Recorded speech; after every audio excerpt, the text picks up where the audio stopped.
Those that rise from the trenches, only to boldly dive into the catacombs of the Fairelands, are few and far between. Any investigator, be they soldier or civilian, will eventually find themselves forced to abandon what is right for what must be done. The scars of war are deep and timeless. Those who survive must balance on a delicate thread of ever-fraying purpose. For to stare too deeply into the chasm of the past is to see nothing but a reflection of terror. When retribution crawls from the darkness, our inner fortitude is put to the test. The Circle of Needle and Thread. Assignment number 533. Eye for an eye.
We open on a man in his 40s, laying in bed.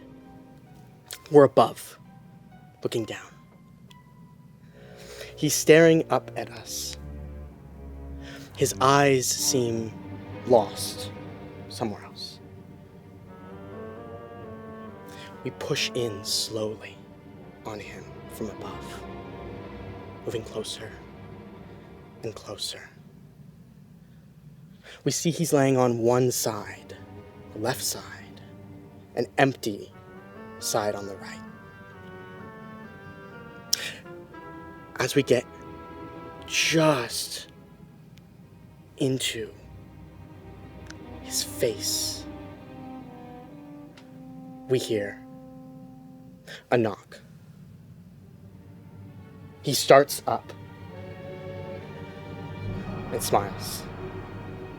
And we see a child silhouetted in the doorway, about 5 years old. The child's holding a teddy bear that's so long that it's scraping the ground where he stands. The boy says, "Dad, I think I heard something in my room. Can you come check?" The man smiles, gets up out of bed. And as he does, we see him pass by our frame, out of frame, and we land on the nightstand, where we see a photograph, a rare thing in this world, but nonetheless. It's of him holding a baby and a woman standing next to him, arm in arm. We linger on the empty side of the bed. We cut to the man in the child's room. There's a bed in the center, clothes and toys strewn about on the floor. And the father walks over to the closet. The boy says, I think I heard it in there. He confidently grabs the doorknob, pulls open the closet door. And inside, we see clothes and toys. Nothing here. We cut to the underside of the bed. The man flops down onto his stomach and looks left and right. There's a ball A shoe, nothing here. He walks over to the boy and says, "It's all clear, bud." The little boy salutes him. He salutes him back. The boy looks down sad and says, "I miss Mom."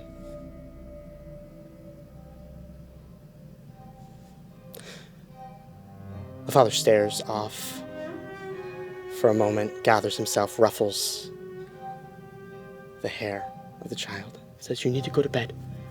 You have school in the morning." The boy runs to the bed, dives underneath the covers, turns over. Man blows out the candle on his nightstand, moves out to the threshold of the door, gives one last look back at the boy, and then closes the door behind him. And we see hanging on the back of the door a coat. It's just a coat. Stressed already? Travis, it's been 3 minutes. The man continues down the hallway, moves into his room, takes a deep breath, closes the door just slightly, and lays down on the bed. He stares at the photograph on his bedside table. The woman's face is happy. Her eyes closed in smiles, and he takes a snuffer and snuffs out the candle on his nightstand as well. Just like the child, he rolls over and closes his eyes. We sit in this shot of the man in the foreground laying towards us, and in the background, his closet sits still. We sit in this shot for too long, until, ever so slightly, we start to push in. And as that happens, the closet door opens just a little bit. We see a shadowy, long hand reach around the door, push it farther open, and then disappear. A face comes into view. Breaking the threshold of the door here, it's a ghostly white face, pale blue skin, as if it's floating out of the closet. Eyes are closed, mouth agape. It moves forward towards the man. This woman looks familiar to us.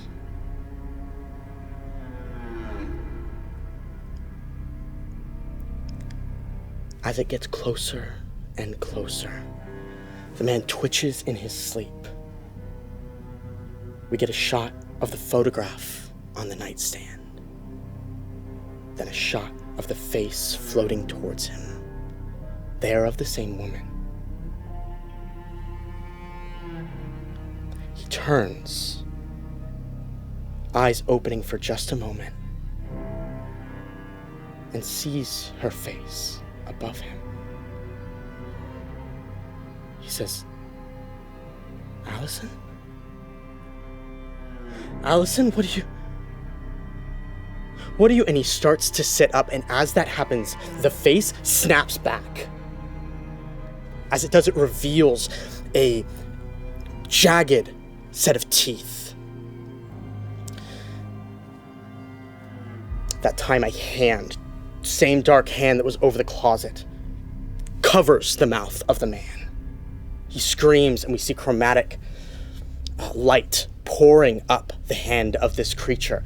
It starts to shake and twitch, starting at its wrist and then moving up into its shoulder. As that happens, the man also starts to writhe and twitch. The creature takes its other clawed hand and sticks its thumb, the nail on its thumb, into the lowest part of the neck. You know, this part right here that's super soft? Sticks the thumbnail right into there and then slices straight down, filleting the man wide open. As that happens, the candle comes back to life. The creature takes the hand off of the man's mouth, who's now in shock, looking down at his body. The creature reaches into the body of this man and parts it wide open, breaking the rib cage. We see a pulsing heart within. That's when we see a crack of light in the doorway. There's an eye looking into the room. The little boy stands outside the door, holding the teddy bear, staring into the room. He drops the bear and runs. And that's where we're going to cut to all of you. Fudge maker.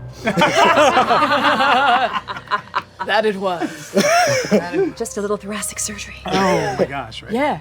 That's where we're cutting into all of you. You are all finishing up a mission, an assignment that you've been sent on, where your job was to intercept a package, a device that Eons was transporting from the Bridleborn Mountains to New Fair.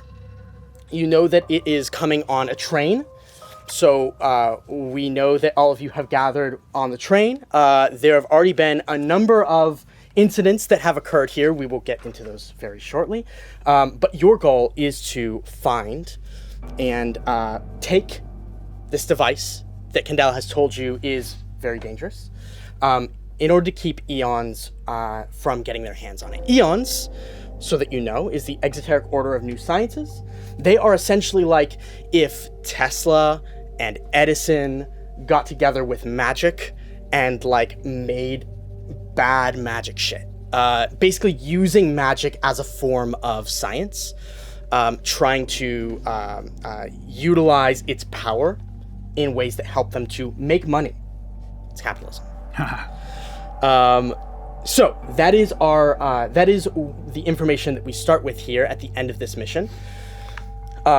We start on a shot of the Bridleborn Mountains, moving into the Scarlet Woods. The Scarlet Woods are bright red trees that sort of fill the bottom of our frame like a pool of blood.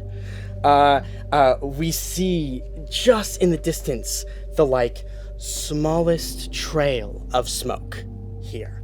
As we zoom into that, we get a shot of a steam engine that is moving very quickly down the side of a mountain through the Scarlet Wood here, and it is almost on like a vertical incline. So it is going down the mountain at an extreme speed, and we hear the blow of the horn as it's blaring past us. The tree sort of whipping in its wake. From there, we land on a man who is cradling the device that you all know you're supposed to be getting, and in the other hand, he has a gun. He has he's dressed in a burgundy suit. He has like a very, what's that, pencil thin mustache. And you see that he is on top of the train about 4 cars back from the engine car. Fuck Tom Cruise shit. On top of the train, about 4 cars back from the front. And he is holding onto the device with one hand. He's flat against the car so that he does not blow off of the car. And his other arm reaches back with the gun to take a shot. We hear the crack of the gun go off. We see the smoke almost paralleling the smoke from the steam engine coming off of the gun as this happens. And we see the person he is shooting at. Who is it? Me! It's you. Okay. I love that. Yes. Just stepping in. I didn't see anyone else jumping up. Love that. Jumping right in. So we see the gun raised. We see the crack, or we hear the crack. We see the smoke, and we get a shot of you. Sean, do you want to describe for us what you look like here as you are on the back of the train as well? I want you to picture how I look sitting at the table right now, but with way more fucking pine needles in my face. We rocketing down this hillside. I look uncomfortable. I got a coat. I think the second I heard the first crack, I jumped in between 2 cars, grabbed onto the ladder, and I'm reaching for a piece of my jacket to come up over the top and get this guy. I love that. We hear the first crack go off. We see you leap down, pull yourself up as you're grabbing the gun. Gordon, mark that you have a hand weapon, since that's what you're taking there. And then we see you lift yourself up over the train. You're about 2 cars back from him at this point, about the 6 car back. As you peek your head up, you see the barrel pointed at you again, the trigger's being pulled. You're gonna get another shot fired at you. What do you want to do here? This guy's a scientist. Do we assume, or do I know that he's a soldier? Assume that he's a scientist. You would make the assumption, given his outfit, that he is a scientist. Then I think this guy firing from prone on top of a moving train is not going to be able to hit the side of the barn, and I'm going to let him fire wildly in reverse while I steady my shot.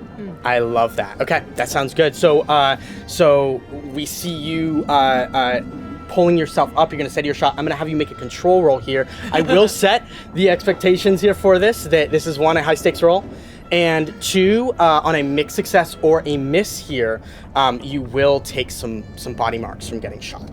On a mixed success, so a 6 would help me not get shot, right? Yes, I know the rules. A big success would not be as bad as a miss here, but you are just letting him shoot at you. Yes, that's correct.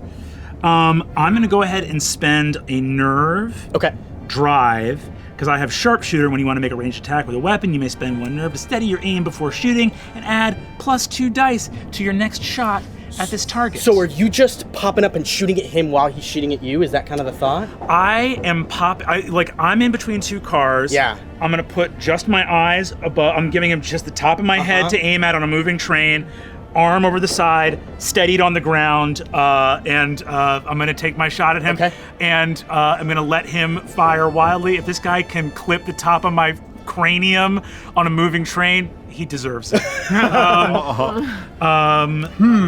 Great. So you make a control roll here? Make a control here. And I'll go ahead actually and throw another drive on there just for an extra die. Sounds good. Okay. Everybody's dead. That's a mixed success. That's a 5. That's a 5. Okay, it's a mixed success. Here's what happens here. You shoot. He shoots. You're a better shot than he is. You know this.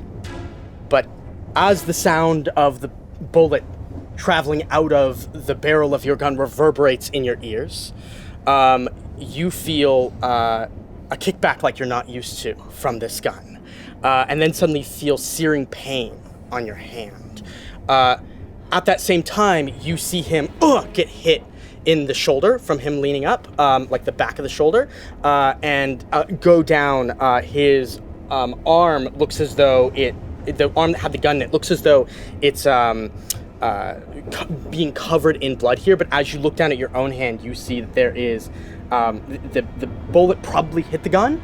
Your gun is completely out of, use now, and your hand is just covered in blood. You're going to take a body mark for me. However, I see it coming. Okay. So right under Sean is Marion.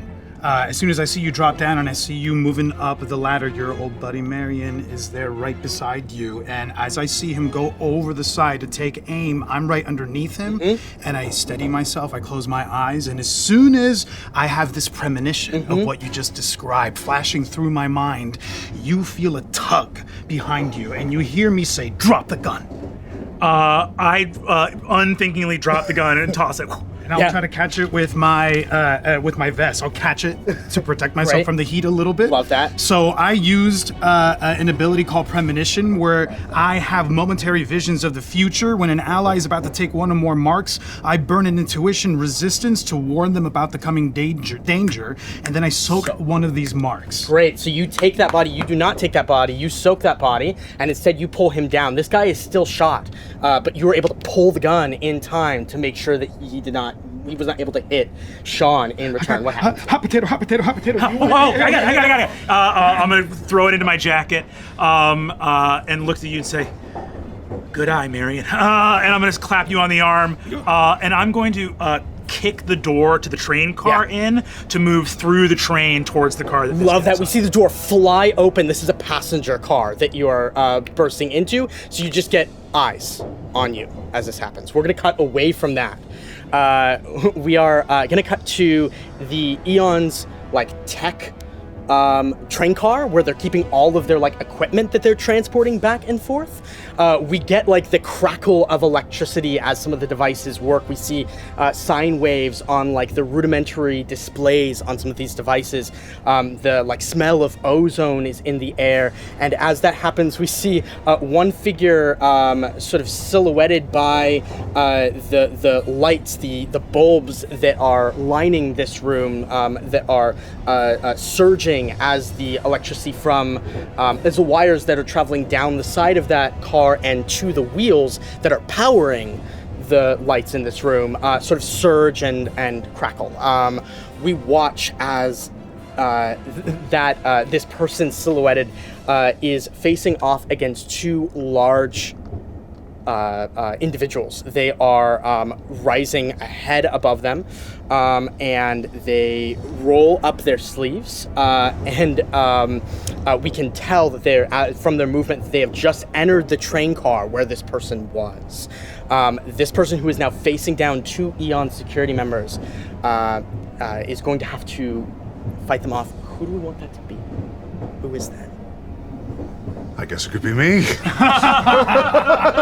Let's, I'll talk. Yeah, it's me. Sounds good to me.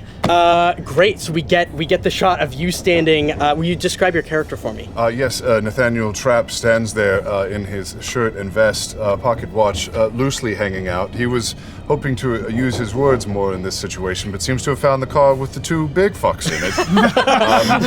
And is instead looking up and trying to wonder how he got in this situation and why he didn't bring a gun as well.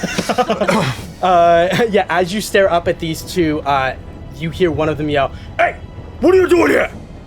Oh, I'm so sorry. Is this not the dining car? We see one of them reach into their vest pocket and pull out a knife. As they do, we see a cord that is wrapping around their arm, down their vest. They flip a switch, and a crackle of electricity comes over the top of it.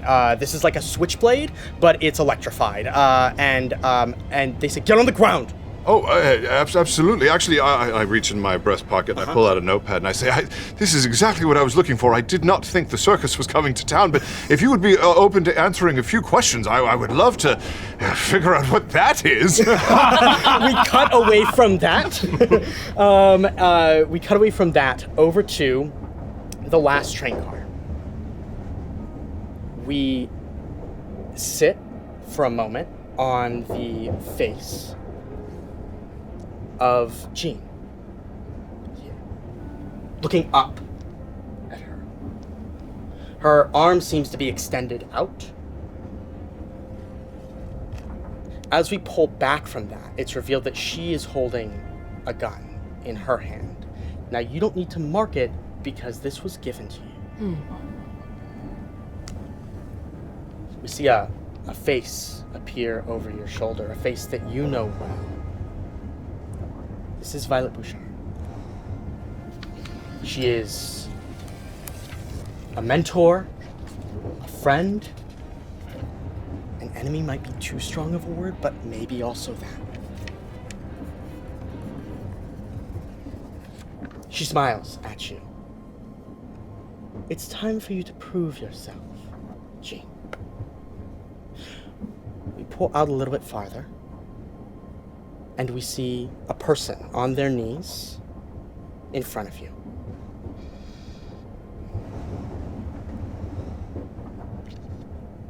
It should be easy, Jean. Should be easy. We hear the k-k-k-k-k of a train door opening, like a railroad car door opening, and we get the wind whip in to the cabin here. As that happens, we see the passing red trees in front of you. And silhouetted against those red trees is a figure wearing sort of tacked together clothing. Beatrix. Oh, yes, you see good old Auntie B kind of stumble into the back of the car. She looks a little, disoriented, and... Oh, my goodness, is this not the express to the Red Lamp? I fear I may have gotten on the wrong train. As you say that, we see that you're patting your hands down, and Violet sort of grabs your shoulder and then slaps you across the face. Oh! You just smack an old woman?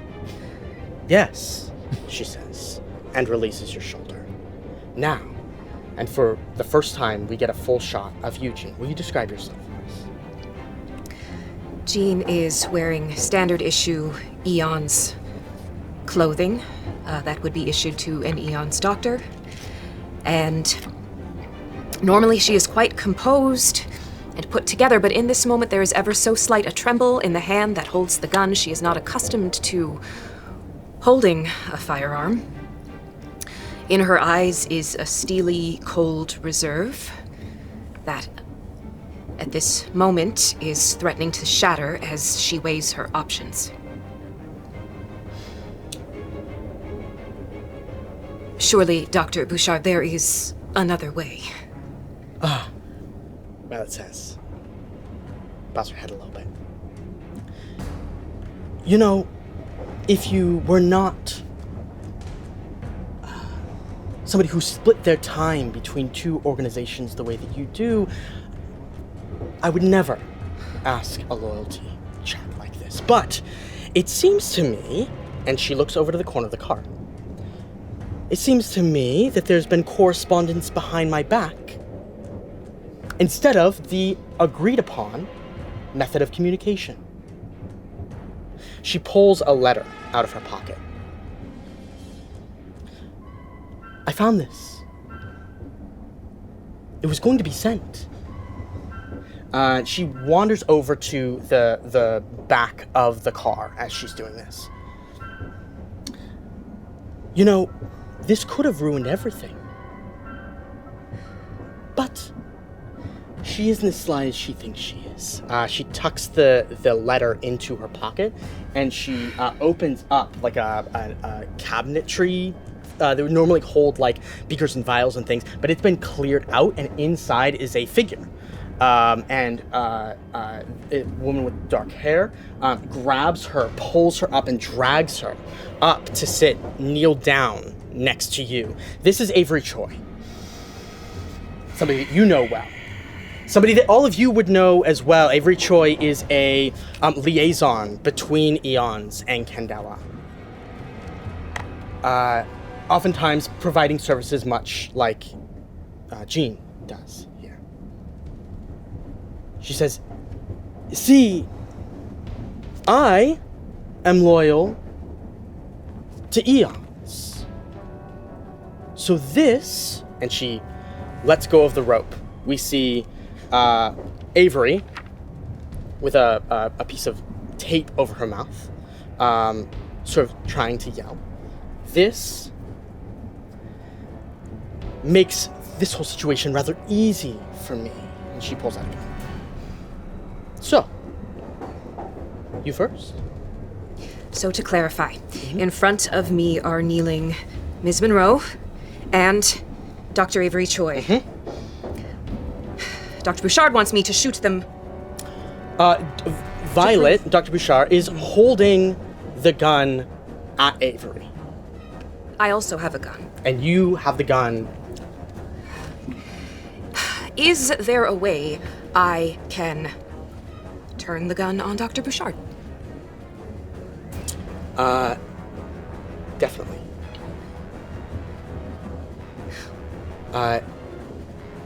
As she waits for a moment, watching you nervously hold the gun,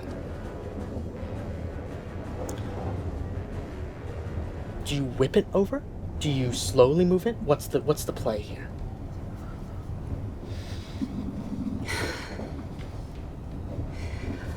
I think I exchange glances nervously with Ms. Monroe. I think perhaps we have talked about if a situation like this were to occur. Yes, some sort of distraction. we saw this coming. Which is one of my abilities. So 3 times per assignment, you may add a dice to your roll. Excellent. And, because of course we knew Violet was gonna be here, and of course we knew that we were gonna be using Jean over here as bait. So, Beatrix just kind of takes the easy way and almost looks like she's gonna go to run, but in this process, knocks Violet, kind of shoulder checks her out of the way. Yeah, so we see you get up to run, you're not taking the shot. Yes, I take that opportunity when I see Violet slightly knocked off course to whip the gun on her. Great, the gun is on her. She whips the gun back onto you. And now you're holding guns at one another. I am a doctor, and I am very skilled about what part of my body can be injured. As you're saying this, she pulls the trigger. Oh! What do you want to do? I turn away from my heart so that the gun strikes me in my right shoulder. Okay. So you're going to make a move roll for me. Okay. I will say, in the very least, you're going to take a body mark. Could take more. Doing that And duelist pose. Add a dice from where dice. we saw Yep. this Thank coming. you. Trying to get skinny. A critical success, you will not take That's mine. And it's called any that. damage. So, yeah, solid. I'm Wanna be also clear. going to burn a nerve drive. Okay. Here we go. It's okay, those gloves are... Oh! 6. That's a full success. She pulls the trigger. We see you turn sideways. You feel whoom across your shoulder, across where your sleeve is, like your arm. Whoo, a cutting, searing pain, but way less than it would have been. You dive out of the way here. She cries out, grabs Avery and holds Avery as a shield in front of her. May I Yeah. look around, do a survey check of this car? A lot of times these old cabooses, and this isn't the car with the goods. This isn't the car with the goods. This All is right. like an empty, train car, Because I'm kind of standing by passenger the car. gate in between, and normally there's a lever that can detach the cars. Can I look and see if I see anything? Yeah. So you've made a run for it. They're now standing face to face here. You're going out the back of the car or the front of the car. You're going towards the engine or away from the engine? Towards the engine. Great. So you're headed out that way. You're able to pry the doors open, and you see there is the thing that would detach if you were to try and separate cars. It normally takes tools to do that. You can't just pull the lever and do it, but that doesn't mean that you couldn't try and force it if you want to.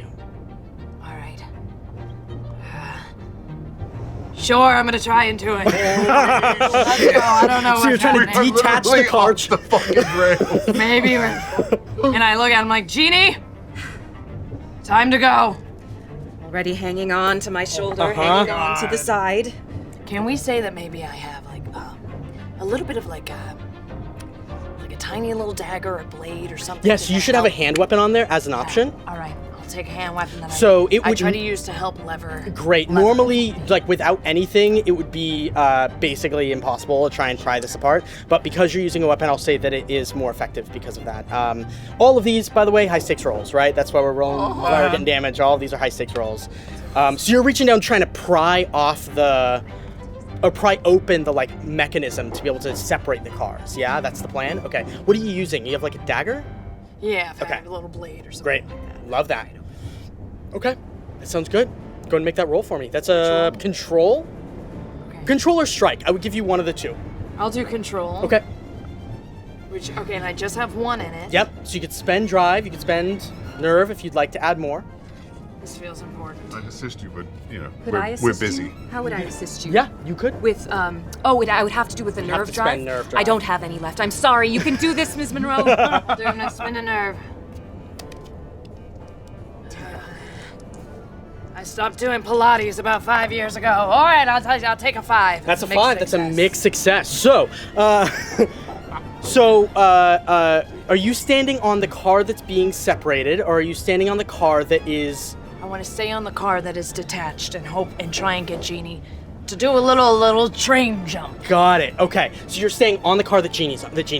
No, I want to get on the one that's gonna keep going, and I want this one that they're on to go away. So here's what happens. You will describe for me how this works for you very well. How do you do this? I kind of get up and I slip a little bit on my coat as I shove Violet out of the way, and I'm trying to reach, and I'm a little bit torn to try and reach for Jean at the same time as I'm trying to go and use what little strength of my 55-year-old self I have left to yank it and hopefully hope this fucking harebrained idea works. Drive the dagger into the like mechanism and then pop it open. At that point, in order to get that leverage, you had to be on the opposite train car, the one that is still attached to the rest of the train to do it. As you do, the train separates by about 2 feet, and it's getting wider and wider and wider every moment that you are not keeping it together. Jeanette is more spry than I, so I'm gonna go ahead and take my opportunity. Okay. Before it gets too crazy. Yeah. So you actually had to get onto the other side. So are you jumping back? So now I'm staying on the one that's still going. Staying on the one that's still going. Okay. And the gap is widening with every moment. I sprint past Violet and Avery, and my final words as I leap to the other car. Consider this my resignation. Oh, so good. Okay, I'm gonna have you make a move roll again for me here because you're trying to sprint by them. What I will say, high stakes roll. She's holding a gun still. Things could go bad. On a mixed success, things won't go that bad, but just setting the expectations that this is very dangerous, what you're about to do. That. Cool. Oh, it's one die? One die. For mixed success. That's a mixed success. So, we see you sprint by Violet. She yells, "No!" And pushes Avery out the car door. You have an opportunity here. You can save Avery from falling out the train door, or you can continue on to the other train safely. What do you want to do here? I think to myself in that split second when I have to make this decision, Avery has been my confidant. They've been the one that has helped me connect with Candela. How could I let...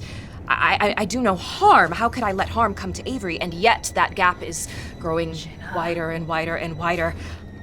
I make the leap to the other car. Okay, we see you take that 1 second to contemplate, and Avery tumbles over the threshold and disappears out the door as you leap across. I kind of grab her with what little bit I have just to steady her balance. The train cars start to separate more. If it had been 1 moment longer, they would have been too far. Violet stands at the doors, watching the cars start to separate. Her hair whipping in the wind. From there, we cut back to the two of you. We never got your description. We focus in on you here as Sean is sort of recovering. Do you want to give us your description? Well, as soon as I hear a shot come from the back, you see my attention go from my buddy Sean immediately whipping back, because I know that she's in the back, one of those last cars. And what you see is a man, Marion Collodi, about 5'9", so he is, the tall end of short or the short end of average. Right. Medium slim build, dark hair, dark beard, and he's got this sort of intense look in his eyes. He's focused on what's happening around him, but he's also focused on another layer of what's happening around him that the naked eye cannot see. I am whipping back and forth. I hear the gunshot, I whip back, I go back to where you are. Sean, there's trouble in the back. We gotta go. Hey, I am walking. Is the guy we're chasing? Was he moving to the front of the train or the back? Moving to the front of the train, towards the engine, towards the You say trouble in the back? I'm gonna go. There's trouble in the front. I gotta say, like, I look at you and I'm like, hey, trouble everywhere, right? And I'm going to say, you need to go get Annie B and Jean? Yeah. All right, I'll be back. Hey, thanks for the heads up. And I'm gonna start to run through the train. Yeah. After the dude that I know is going to the front. Yeah, we see. Do I happen to know? Towards. Do I happen to know where Nathaniel is in the train? So Nathaniel would be behind you. So everyone's behind me, and I'm running forward. You're running. You're like 4 cars from the front, which is where all the passenger trains are. Okay, cool. I'm just gonna start to. That guy is.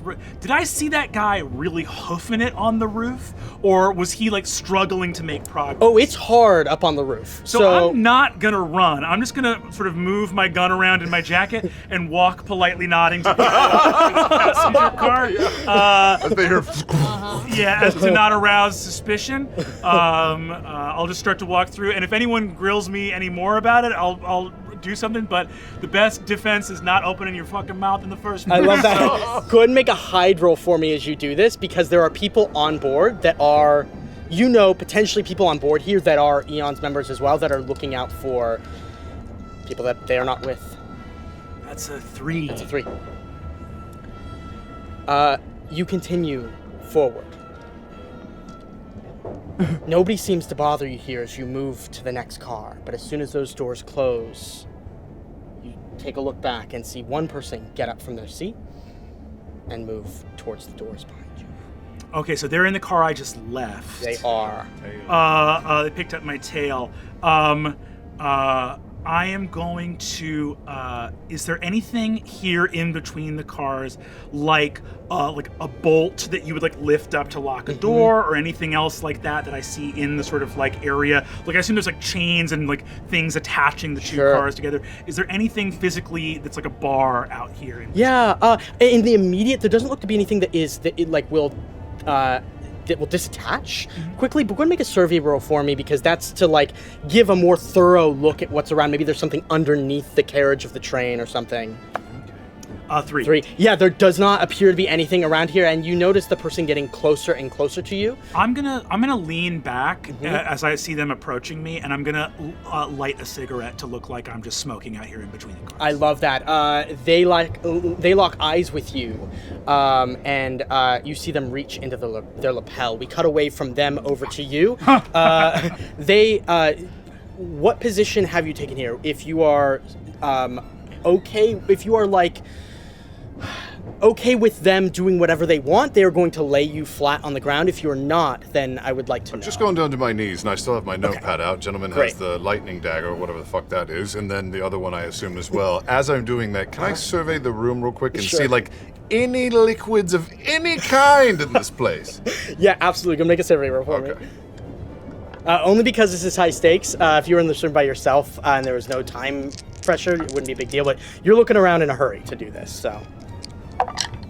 That's a 5. That's a 5, okay. It's a mixed success. What you see here is there's actually like what looks like a set of like Bunsen burners that have a liquid inside of them that are boiling. They are being held by like metal clamps so that in the vertical descent of the train, where the liquid, actually at this point, the liquid is kind of like pushing up against, sort of like this, right? It's like pushing up against the side of the burner. As that's happening, you're seeing they're being held in place by like a metal device that has what's that thing called that like that Steadicams use, the gyroscope, like a gyroscope that keeps them level as the train moves so that they don't actually get hurt, and so, or they don't spill, and they're being like lit on fire essentially from below, boiling. One of them is like a dark liquid and the other one is a clear liquid. Both of them are not within an arm's reach, but you could make a sprint to grab one. Excellent. So because it's on the side and there are two of them, I know if at least I move to one of their flanks, I'll put them in a single line. They can't both reach me with the same amount of speed. So I'll say, that actually looks fascinating, and I'll move towards the beaker. As I pulled out the notepad, there is a pair of brass knuckles that's underneath the notepad, and I have it in my hand. I'll loop it, loop it behind the beaker. Incredible! And I'll try and fling it towards the one that's closest to me. So good. So I'm going to say this is either a strike or control roll here to do this. God, both of those suck. I'm sorry. Oh, it's okay. Well, a 3! That's a 3. So you go to put your hand on the back of the beaker. Are you a scientist? I'm not. So what you realize, not being a scientist, it wouldn't have come to you maybe as easily, but now that you've wrapped the brass knuckles around the super hot glass, you realize those knuckles conduct heat. So you put your hand around one of those, and suddenly the whole like inside of your knuckles just light up on fire. Go ahead and take a body mark for me as this happens. You go to fling it, and the vial goes, because of the burn, the vial goes wide left. Smashes against the door, and you see the vial, the dark one is the one that you flung. It starts to eat away corrosively at the metal of the train cars. That would have worked so well. And they both move towards you. The other one now pulling out a like electrified sort of switchblade as well. They take a swing at you. What do you want to do here? Well, you know, if you're going to get in a knife fight, you're going to get cut. Sometimes the fastest way to the end is to just keep going. So I'm actually going to keep my arms up in front of me and try and wait until one of them does move forward, knowing that I will get cut, and try and use leverage to swing them into the other to try and make use of the momentum in the car. That's so cool. What do you want to use here to do that? It sounds like there's a couple of things that might work. Yes. What are we looking at? Boy, I could have used more stuff in this non-talky shit. You know what?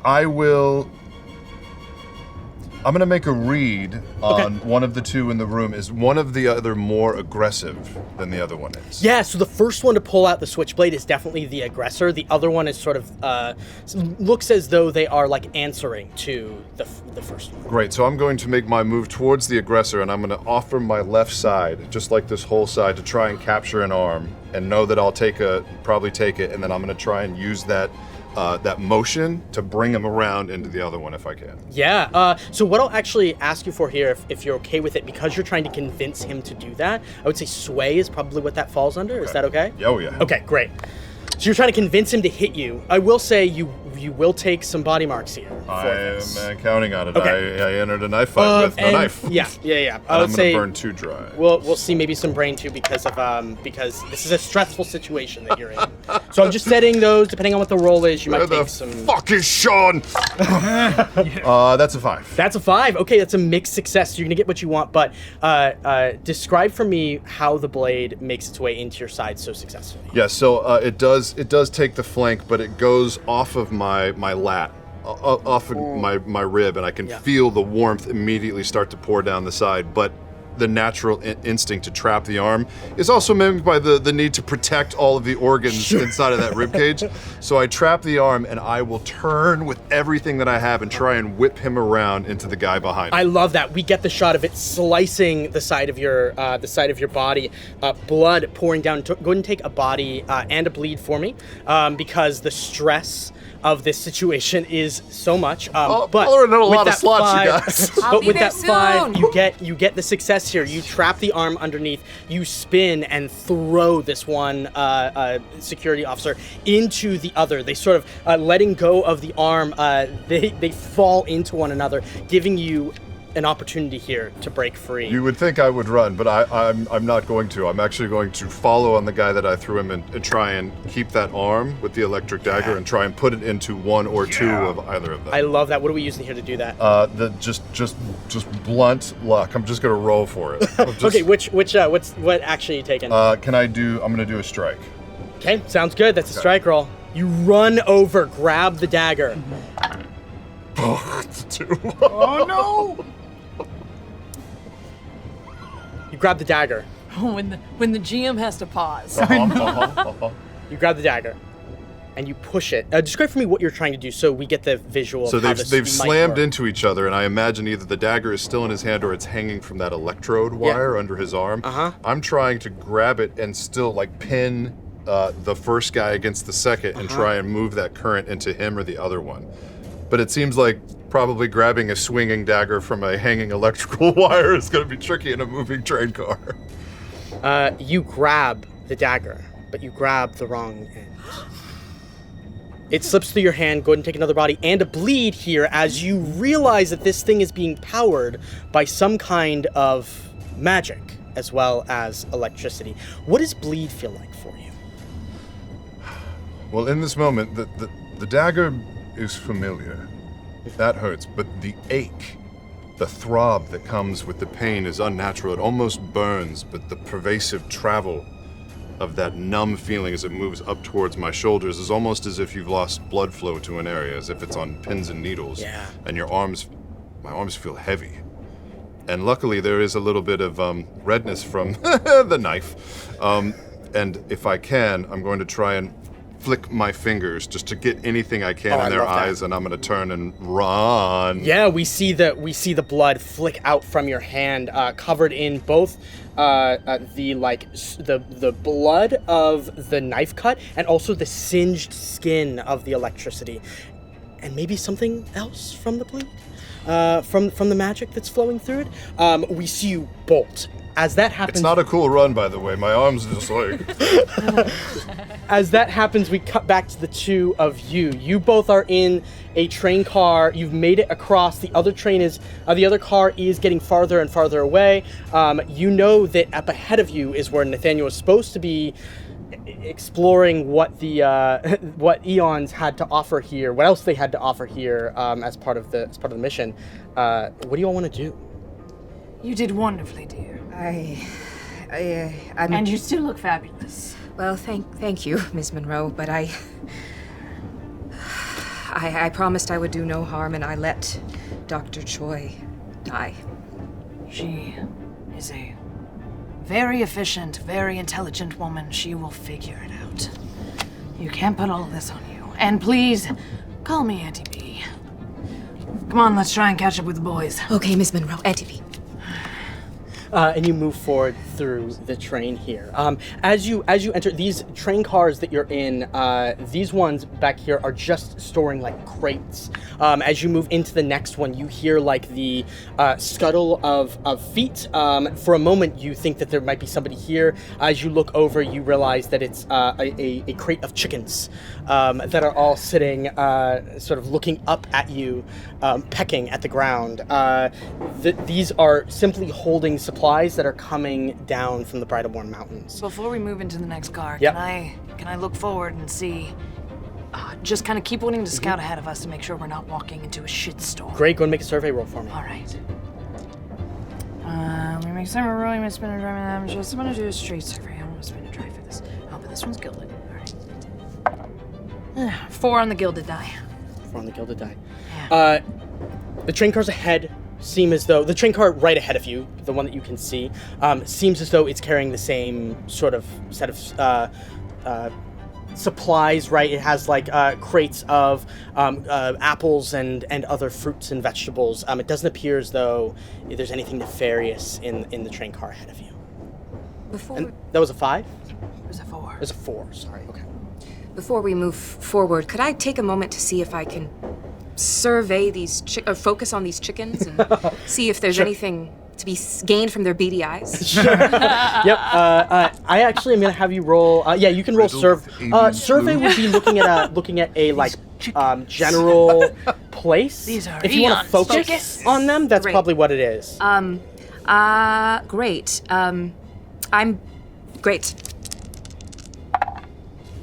6. That's a 6. Well, those are 2 6s. Oh, it's 2 6s. Oh, I thought it was a 1. That's a super success. Yeah. That's a There's super guns in the success. chickens. The chickens are holding guns. Chicken on me. Yes. Buck, motherfucker. What do you want to know here about them? I want to know why. I worked for Eons recently, and I want to know why why are there chickens on board? This was not part of the item list. Oh, sure. As you come down to inspect them, you notice that there is like a wattle that is down below their chin. They have wattles, right? Chickens have wattles, right? Roosters do, yeah. Roosters? Yeah. Okay. These chickens. These chickens have wattles. As that happens, you notice that they're like just slightly glowing. Something's not quite right. I do believe these animals were the subject of an experiment. Perhaps it's related to Can them. they be used as a weapon? Distraction? I would like to take a crate of chickens. We see you grab. It's a large crate. We see you dragging a crate of chickens behind you, This is not like video game rules where it's like a crate of chickens and, and then it goes, just disappears into your it's like inventory. in your inventory. Yeah. We see you pulling this crate of chickens With my forward. shoulder that's not... Oh yeah, with your other shoulder. Did Yeah. I take a body, by the way? Or was I missed it enough, the gunshot? Oh yeah, you would have taken a body. Thank you. I'm glad I asked. Yeah. Thank you for the reminder. No, it's good. It's good. It's in line with fiction, right? That's our goal. Great. We're jumping back over to you here. What do you want to do? I mean, I'm hoping that I was actually close enough to their car to hear the gunshot that got my attention, because I'm worried about them. Yeah. Seeing Sean go ahead, I'm going back. As you're running through the train the opposite direction, you see ahead of you a struggle happening. One guy, a large man, gets like tossed into another man, and they like hit the wall of the train car and collapse. And then you hear like commotion from in there. The scene that we just described.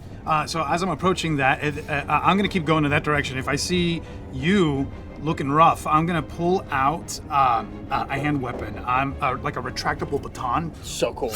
Yeah, like, I guess it's more like... I'm moving in, because if I see you messed up, then I'm coming in for backup. Yeah, I love that.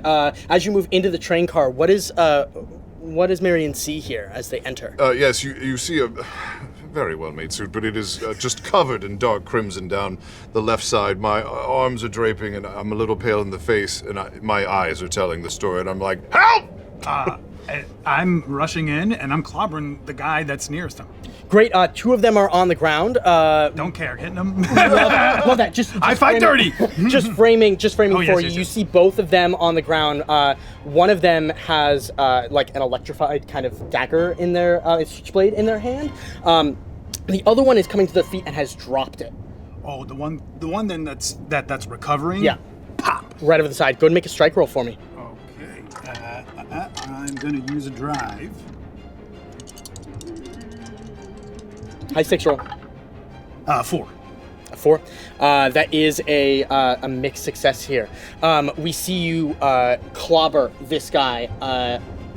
Describe for me what this looks like as you hit him with this baton. So as soon as I see the look in Nathaniel's eyes, and I track everything that's happening, the sort of training from being a soldier in the war kicks in. And I've already retracted the baton, and I just swoop in and use the momentum of my run and just basically backhand this guy, pop, in the direction that he's getting up, hopefully to spin him away from the other 2 figures that are on the ground, Nathaniel being one of them. I love that. We get the baton swipe across his face. He goes flying backwards. Your training from being a soldier kicking in, your strength coming out here. As that happens, you finish that upstroke on him, and then you feel a searing pain with that 4. It's a 4. With that 4, you feel a searing pain in the back of your calf. This guy has driven into your calf the dagger, the switchblade, and is starting to carve down your calf with it. Go ahead and take a body and a brain here. Oh my god. God damn sympathy pain. I thought you took one of them out. We're both still up. No. What do you want to do? Now that Marion has run past me, do I see anyone else coming? Do I see Sean? Do I see... You can see through the train cars, like when the doors open, you could see Sean moving through the passenger cars, but disappeared very quickly as the doors closed. And from where we are, do we know that if we're in the middle of the cars and Sean is further up north Sean towards is the further engine? up towards the engine, and then back behind you is where these two are. Shit. Right. Okay. I'm gonna grab Marion and say, we should try and regroup. Let's meet up with Sean. At least we'll have numbers then. We cut to Sean as this is happening. What do you want to do? How close are these two guys? These guys are about 2 cars back. No, I mean the guy. You said that I was made and that people are like. There's one guy. He's headed straight for you as you're smoking the cigarette. He's coming towards the train car where the doors would open. Are the doors like sliding doors? So you need to open them all the way to be able to walk through. Yeah. I'm going to get myself another piece of equipment. Love it. I reach in for a pair of handcuffs for this scientist. Say, buddy, you're going to be knocked out. And I'm going to handcuff the handle to one of the chains on the outside of the car so that you can't open the door. So just lock it, and I'm going to look at the guy who's walking towards me and go, hey, fuck you. And I'm going to flick the He cigarette. grabs the door and tries to pull it, and it is locked. His hand immediately pulls out. His other hand pulls out of his lapel, and he grabs the back end of a gun and starts to try and break the glass that is sort of separated. I'm up the ladder after the scientist. Love that. Up on top of the car, you see the scientist pulling himself along, still 2 cars ahead of you. What do you want to do? This motherfucker. All right. I'm gonna say, hey, be reasonable. You're crawling on a moving train. Have some self-respect. We gotcha.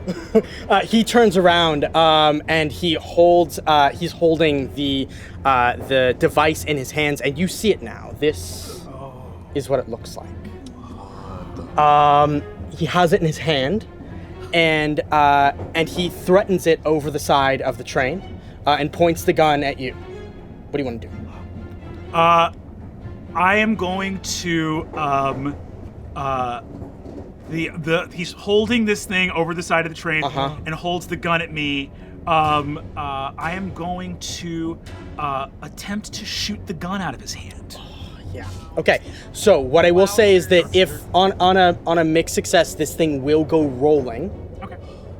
It will not immediately fall off, but it will put it in danger of being lost. I would love to come to these woods some other night when I'm not being shot at and look for that fucking thing. That sounds great to me. This piece of his super science, I'm going to assume that he likes a lot more than I do. So it's like. Yeah, the assignment from Candela was to get it, but it's like at what cost, right? Like, yeah. Yeah, buddy. I hate to tell you. They're not going to give that thing to me when we bring it back. So, priority more for you than me. Great. I'm going to burn just a whole bunch of nerve. Let's go 1. I'll burn 1 for sharpshooter. Okay. And then I'll burn 2 more for 4. So I'm going to be rolling with 6. Damn, that's the most you can roll with. The most I can roll with. I mean, we're up there. Actually, sorry, that's 1, 2, 3, 4, 5. Sorry, it's just. So I only have to burn that many to get 6. Right. Because of sharpshooter. Because of sharpshooter.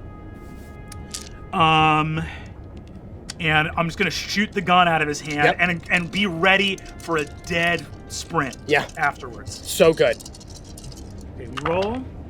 That's a 5, and what I'm gonna go ahead and do here is I'm actually gonna spend a resistance. Okay. To re-roll 2 of the die as well. No 6s. That's a mixed success. Mixed success. Yeah. Okay. That's all right. So, here's what happens. You shoot. The gun goes flying out of his hand. It clambers along the train and then falls off the edge. He, with the device still in his hand, falls backwards in between the train cars. You hear a click. And suddenly your train car is falling back behind the engine. He's at the engine car with one train car behind it. Does that mean that we all do the rest of us feel a jolt? It's so subtle when these train cars separate that you definitely can't tell immediately, but if someone were to look out the front window, you'd see the steam engine of the train, like, moving further away from the actual train itself. What would you say our speed is? 12 trees a second?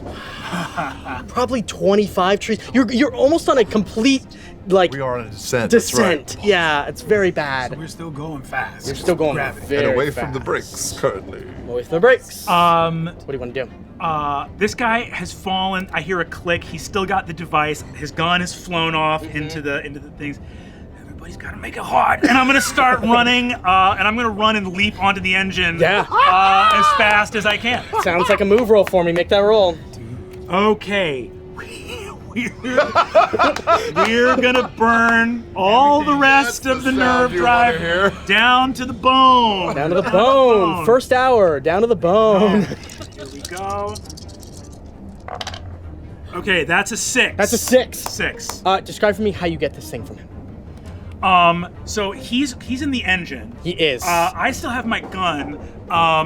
As the cars start to move apart, you just hear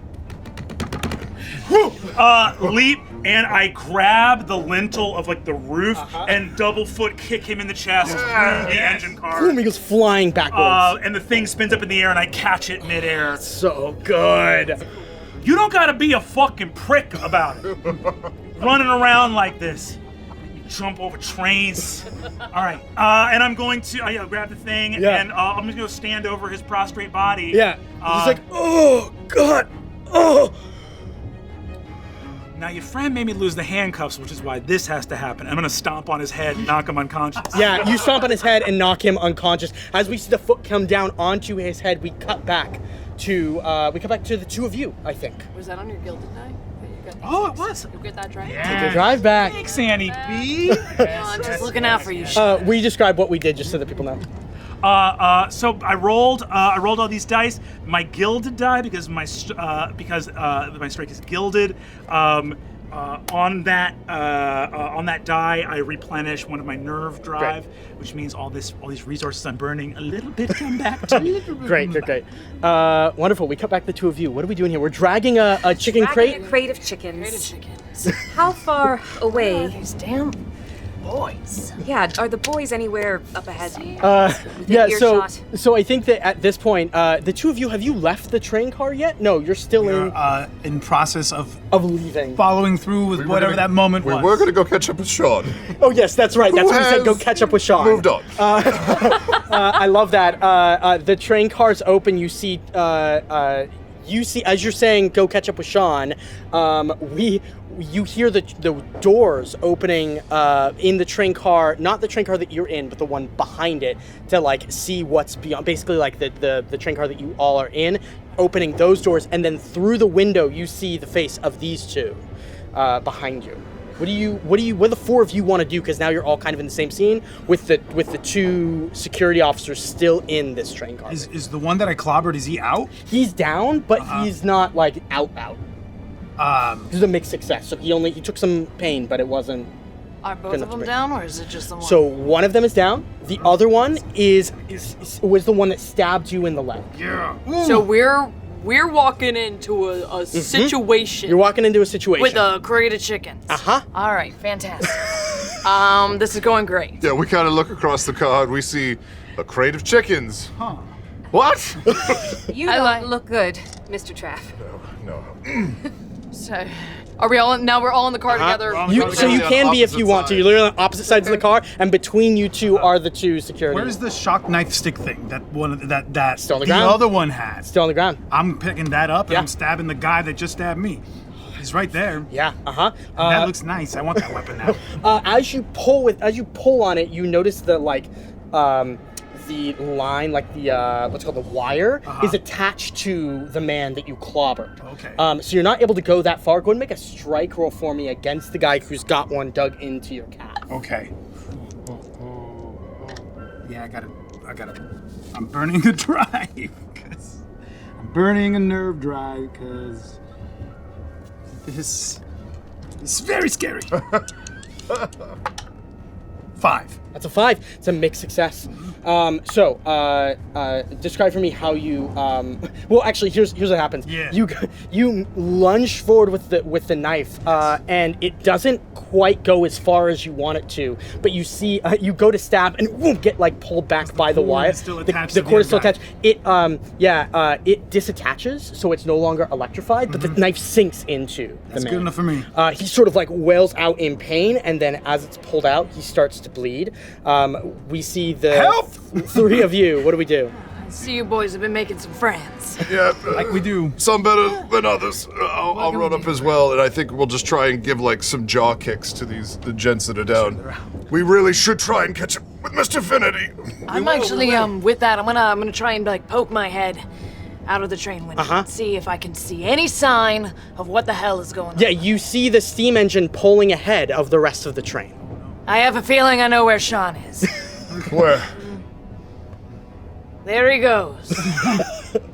Shit. Can I see? Yeah, Can we see that real quick? Here, do you want to pass that? Yes. Sorry, we'll pass it out. Oh no. Oh no. If you're seeing me from far away, it's just me in the back of the engine going. Oh yeah. No, I see him. It looks like he got the. It looks like he got the thingy though. Right, so a simple point to make. The engine not only controls the acceleration of the train, but also in charge of the braking. How we stop? That is correct. We should probably think about getting off. Would these chickens be of any service? And I hold up the crate. Oh man. How do you mean? They possess magic in You found magic chicken? We cut from that to Sean. I'm gonna turn to look. The guy's unconscious. I've got this thing, and I'm looking, and I'm There's like a what's it called? Not a driver of the. there's the engineer. There's an engineer, and he's like, "The fuck is going on here, buddy." It's a long story. What's that in your hand? If I knew. Listen. You should slow this train down, because we just come undone from the whole rest of the train. Oh shit! He says and grabs the brake and starts to like slow the steam engine down. And as that happens, you see that they're starting to come back together here. What do you Boys, do? I have a feeling we should brace for impact. I'm gonna look at the guy and say, all right, I'm gonna tell you when they're about to touch, okay? I assume I just put the bolt back in through the holes. He goes, I don't do that part. What do you mean you don't do that I don't part? do that part. I don't do all the other parts either. I have some awareness. Can I leap out of the train car and just look in between the cars and see if there's any sort of like emergency brake or anything that could be pulled? So as you all are you doing this from the train car that Yes, you're in? yeah. No, there's not here. Cool. That's not the way that they're built. But what you do see is the other train car starting to slow, the steam engine starting to slow down. Okay, we can work with that.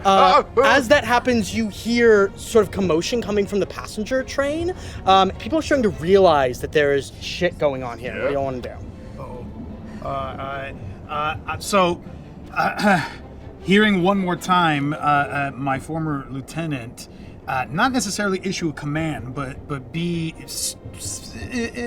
give a directive. We got to get back to Sean. So looking down at these guys that I just, stabbed and clobbered, I follow that same instinct and follow you back to the front of the train. But still kind of looking back because I don't trust these two.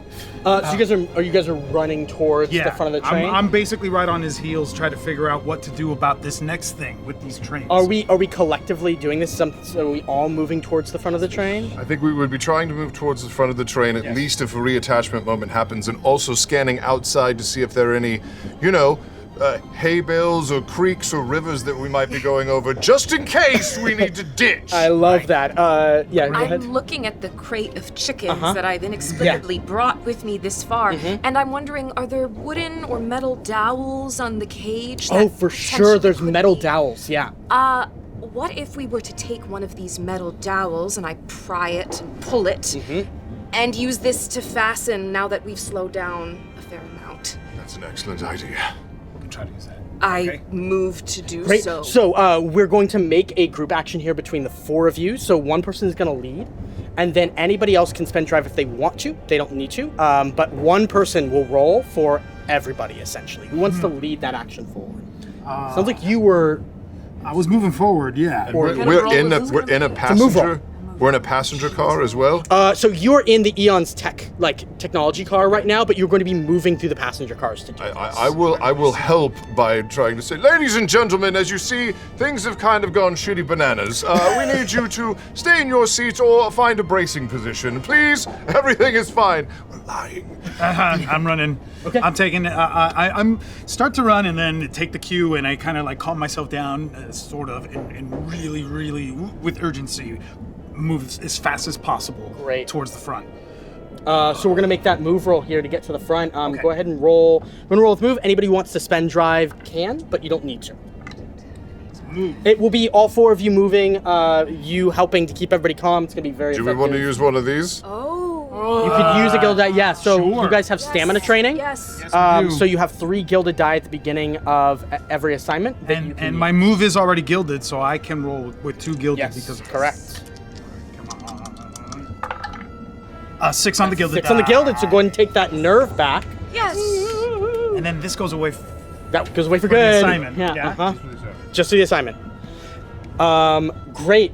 You all make your way towards the front of the train, and as the steam engine slows down, you see Sean across in the engine room with the engineer, and the 2 cars slam together. But in that moment, you're able to drive the metal pole into the area where they meet and keep the 2 trains from parting once again. And from there, we pull out of the train and we pan over to the city of New Fair, where the train is headed. I was gonna say, Yeah, I please. look at you and say, that's some quick thinking, Doc. Way to go. Hey, did you pass a guy trying to break through a handcuff on the way here? Did we? No? It was a broken window that you saw. I'm gonna whip my gun up and just shoot straight up. Yeah, you hear, oh, and then a guy falls over. Amazing. Should have known that broken window was suspicious. Smart guy. That guy was smart. I mean, he's dead now, but he was. Smart. We get a shot wide of the train as a man falls off the top, and the train continues into. What are the passengers doing at this point? The passengers are all you were able to keep them calm with that 6. It was kept calm, and we're pulling out to the city, and that's where we're going to cut into your home base in Hallow Harbor. I came in real quick before we go. Sure, please. Annie B wants to move through the passenger car Uh-huh. and say, surprise! That was a surprise performance from the Red Lamp Renegades. Some claps. Thank you. We do take tips, by the way. She just goes through and she takes off her hat that she has adorned with faded silk flowers and just goes through tips for the performance. Make a sway roll for me. All right. 5. It's a 5. You get a couple Cheers. of you get a couple of pieces into your hat. Goes to support an old lady. I love that. As that happens, we land on the exterior of your chapter house in Hallow Harbor. What do we think? What do we think this looks like? What is the chapter house? What's the exterior of the chapter house here look like? Hallow Harbor is a beautiful area just off the water. It's fairly nondescript, but after having been in there, we've done our best to spruce it up a little bit. Wood, a little bit of stoneworking goes a long way. And at Marion's insistence, we actually had a little half window, a little half dome of stained glass put in above the doorway of his favorite flower. It is. It is a midnight. A starry night petunia, actually. Starry night petunia. So A good. burgundy starry night petunia, so it's actually got red, and these kind of white spots that look like stars. So we sit on that stained glass window for a moment, and we see a figure pass by. As we do, we cut into the inside of the chapter house here. All of you are collected in various seating arrangements. And in front of you stands a man that you all know. His name is Draven Kingsley. He's your lightkeeper. Your lightkeeper is the person who assigns you to the different missions that you're supposed to go on. He eyes you with the device in your hand. Interesting, he says. Yeah, I'll say. Do we know what it is? I don't know what it is, but I named the little guy Johnny. John. Is it moving in there? Yeah. What is it? Uh-huh. All right. It's like a purple little like worm thing. If I may, Johnny looks like something I may have seen before. It's a creature known as an androphage.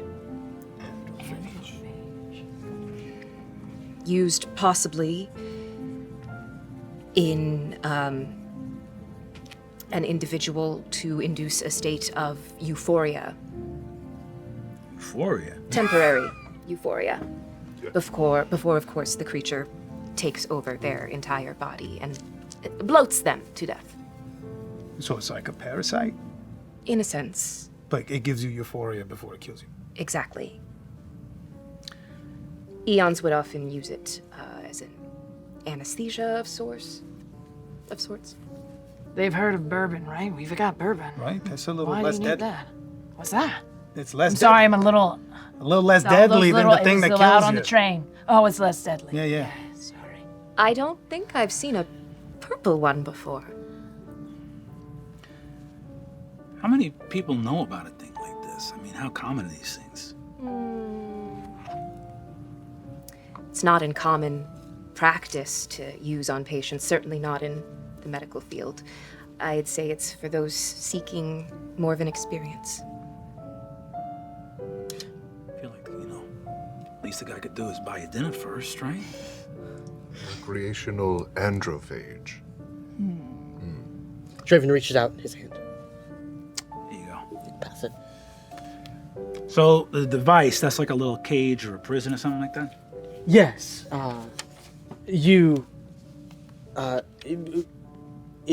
He shows the device and he like clicks it and the thing pops down. It's to contain it. Correct. I've seen a container like this before. Keeps bleed from getting out. But seems dangerous. Thank you. What do you think they were going to use with that? I mean, it seems... Well, we're not sure, but this is all part of an investigation. Eons has been after strange creatures like this to harvest for use in things like drug dens before. I've heard of phage dens. I'd never seen one, but... If I may, that is a small one. It is not yet fed. They tend to grow in size inside the human host once they begin eating. Understood. Thank you, Doctor. How big? How tall are you, Mr. Trapp? It's a tall androphage. He takes the device and moves over to an armoire, opens it up, and then touches the one of the shelving units on the inside, pulls it out, and as that happens, you see the back sort of slides down and reveals a hidden compartment. He slides the device back into that hidden compartment, pushes the shelving back, and then closes the door. This is where they often keep items like this for safekeeping until they're transported back. While he's turned his back towards us, Yeah. I lean into Sean. Are we going to tell him about the chickens? Wait, We chickens? got the chickens. I missed the whole chickens conversation. The chickens that happened. happened. Yeah, the chicken. Had They're glowing worth mentioning. swaddles. I go over and grab a chair and just sit back, cross my legs. We're going to patch you up. That's all Oh, I'm right. fine. I'm fine. Are we gonna tell We him will about patch you up. Tell him about Avery?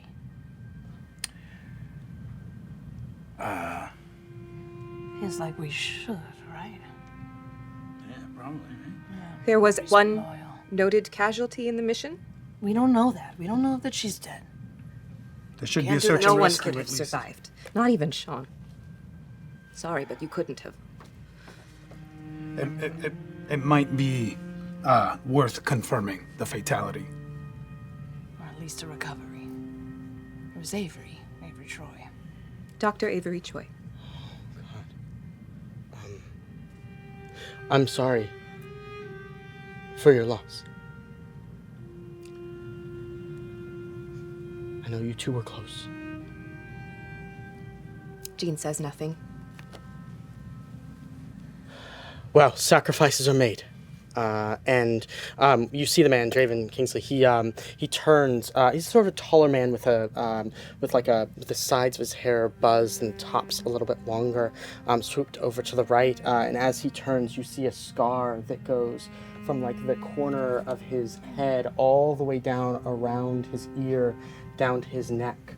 And then you see it reemerge on his shoulder, down to his hand, and then to his fingertip. He puts his hand up on his neck and readjusts. I'm sorry we have to ask you to go back out in the field so quickly.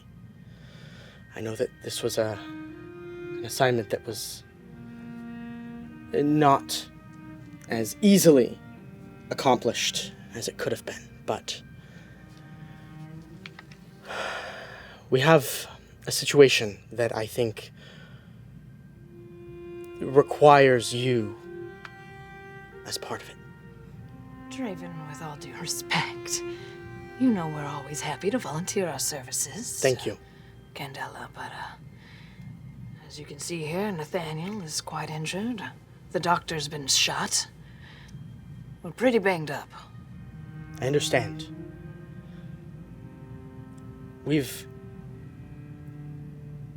Turns to you. We've had a death close to home. And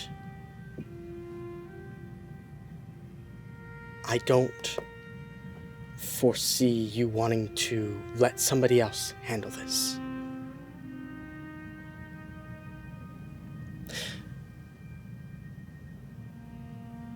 It was a gruesome scene. We only have reports from interns. You hear a pitter-patter of feet as a child runs out from around the corner. Sort of peeks through the door and then comes running towards Draven's side. From this one, a caretaker for the child also makes their way through the door. The child runs over and grabs Draven's leg, holds on. He's about 5 years old, dark black hair, big brown eyes. Antonio Suarez was taken from us. Antonio was somebody we were hoping we could take care of in the aftermath of his wife's incident. Looks to you again. But it seems something decided to take revenge. It's interesting, he says. These creatures from beyond the flare, we're not quite sure what their motives are. It still seems enigmatic to us, the way in which they operate, but we've seen them express vengeance in a way that tells us there's an intelligence we don't quite understand.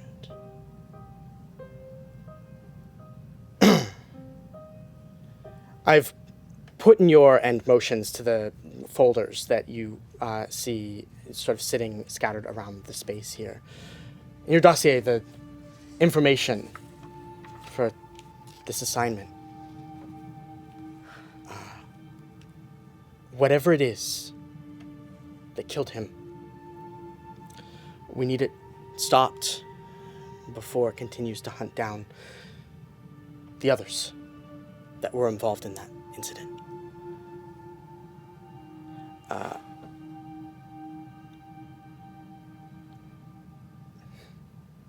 He looks somber. I, in the meantime, ruffles the hair of the child. Will continue to take care of this one, but I don't want more to end up like him. Mr. Kingsley. Yes, sir. You can count on me to answer this call. I look to the boy. Mm-hmm. He averts his eyes and then slowly looks back up at you. What's your name? He looks scared. Draven, pushes him. He says, Lucas. Lucas. That's a strong name. He sort of stiffens up, straightens his shoulders back. I can see a lot of bravery in you. I knew your mother very, very briefly. His eyes go wide. And if your father was as fierce an individual as she was, you come from very, very strong stock. I promise you will be looked out for. I miss her. I imagine. You know, the thing about people that leave us, they can always see what we do. Remember that. He smiles, then hides himself a little bit behind Draven. Thank you, Nathaniel. Again, apologies for the quick turn. But I have some people to alert and some security to put in place for the rest of the team that was there that night. Would we stop? Sorry, will you say that again? Johnny, little guy, androphage. Yeah. Would we stop? What are they gonna use him for? It's a great question. Could be for one of the dens. Could be for some sort of attack. Unclear. But I will say that the people of New Fair and the Fairelands are safer because you brought that to us. Sure. Mine is Dr. Choi, of course, but the rest, absolutely. Yes, mine is Dr. Choi. Any questions? He says, and he starts to shuffle some papers and look as though he's about to return. Honestly, I have a great deal many, but I have a feeling that by the look in these boys' eyes that they can answer them for me. Everything we need to know is in these folders, right? Sure is. You sure about this? You're not looking so good. Oh, I would need some care from the doctor if you Yes, may we have a moment? wouldn't mind. Take care We of need a Mr. re- Trapp. Draven, you mentioned you've seen more devices, like the one that little bugger is in. You happen to have access to any more of those? Because that could be good if we contain a bunch of bleed. He says, yes, if you'd like, shuffles through. He actually opens up the armoire again, pulls out the cabinet or pulls out the shelving unit and looks back, moves some things out of the way, and grabs an additional bleed containment vial. You can go and put it on your circle gear. That would be on your circle sheet here. So it'd be on that one. Yeah. So that's a thing that all of you can use. If there's more things you need to contain, you can place them inside of there. Bleed containment vial. Bleed containment vial. You all have one available to you during the mission, but if you need an additional one, you have that. He says, I'll give you all a minute to recoup, But then, and then slides a little note card forward, the address for the Suarez family. I think that's the best place to start. Did we, what would we normally do with a captured Eon scientist, like the one we had in the engine of the train? Would we have dropped him off somewhere? So generally, the Candela Obscura will come in to clean up messes like that. So they probably took them. So yeah, that's not something that you would have to worry about. I'm gonna look at Traven just before, as he slides the address over. I'm gonna say, these worm dens where people do these worms recreationally. Do they have them in Newfair, or is this something that's only going on in? I've heard rumor of these kinds of dens around here. Yes, usually for those who are wishing to get some sort of high out of it. Fiends running around looking to get this worm inside their body. All right, I understand. Thank you. Mr. Kingsley, Sure. One more thing. I know it's not my place to ask. Has Allison been made aware? He looks down at the child, looks over at the caretaker, and says, "Go." The caretaker, shaved head, sort of thin, lithe body, reaches out their hand and takes the child, and they disappear. Mr. Trapp, as far as the child knows, Allison is no longer with us. You've told the child that her mother is... And Nathaniel. I'm sorry, and... Antonio? Antonio. Thank you. Allison is not in a place to return home. I'm sorry. We're doing all we can, but she's not going home. And that's a decision you've made, that Candela Obscura has made. We're collecting these creatures. We don't even fully understand them. There could be things that we discover a day, a week, or a month from now, and you've told this boy that his mother is unsavable?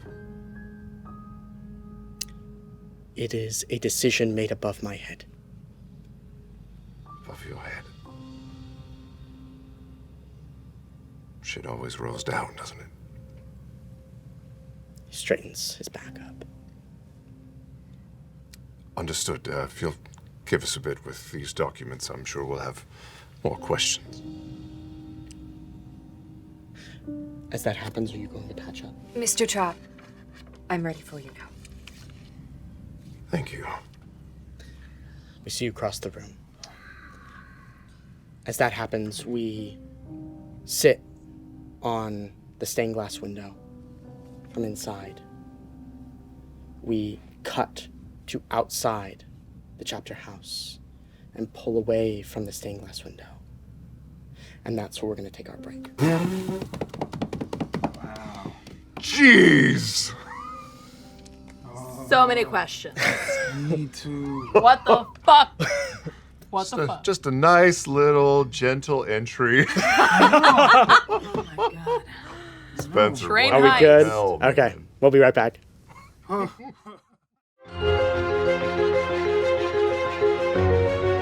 Hey friends, my name is Spenser Starke. I'm one of the designers of Candela Obscura, a brand new horror role-playing game that follows a centuries-old secret society on their quest to protect humanity from the terrors of the unknown, and set in a fictional world filled with turn-of-the-century technology. Candela Obscura is powered by the Illuminated Worlds system, a game engine we've created to facilitate fast, easy-to-pick-up cinematic-style play. I'm not going to cover all the rules here, so make sure you go download the Quick Start Guide if you want more details, but by the end of this video, you should have enough to follow along with the show. To play, you'll only need 6-sided dice, or D6s. The game uses a dice pool system, which means you'll be rolling a number of these dice and usually taking the highest result. A 6 represents a full success, a 4 or 5 is a mixed success, you get what you want, but it comes at a cost, and a 3 or below is a miss. In order to know how many dice are in your dice pool, we'll need to talk a little bit about character creation. Each player will choose both a role and a specialty inside of that role. Think of these kind of like a class and a subclass. The 5 roles are Face, Muscle, Scholar, Slink, and Weird. Each role contains 2 specialties. The Face has Journalist and Magician, the Muscle has Soldier and Explorer, the Scholar has Professor and Doctor, the Slink has Criminal and Detective, and the Weird has Medium and Occultist. When you choose a specialty, you'll then take its custom character sheet. At the top, you'll find space for your character's name, pronouns, and style, as well as your circle, catalyst, and question. Under circle, you'll write the name of the Candela Obscura group your character is a part of.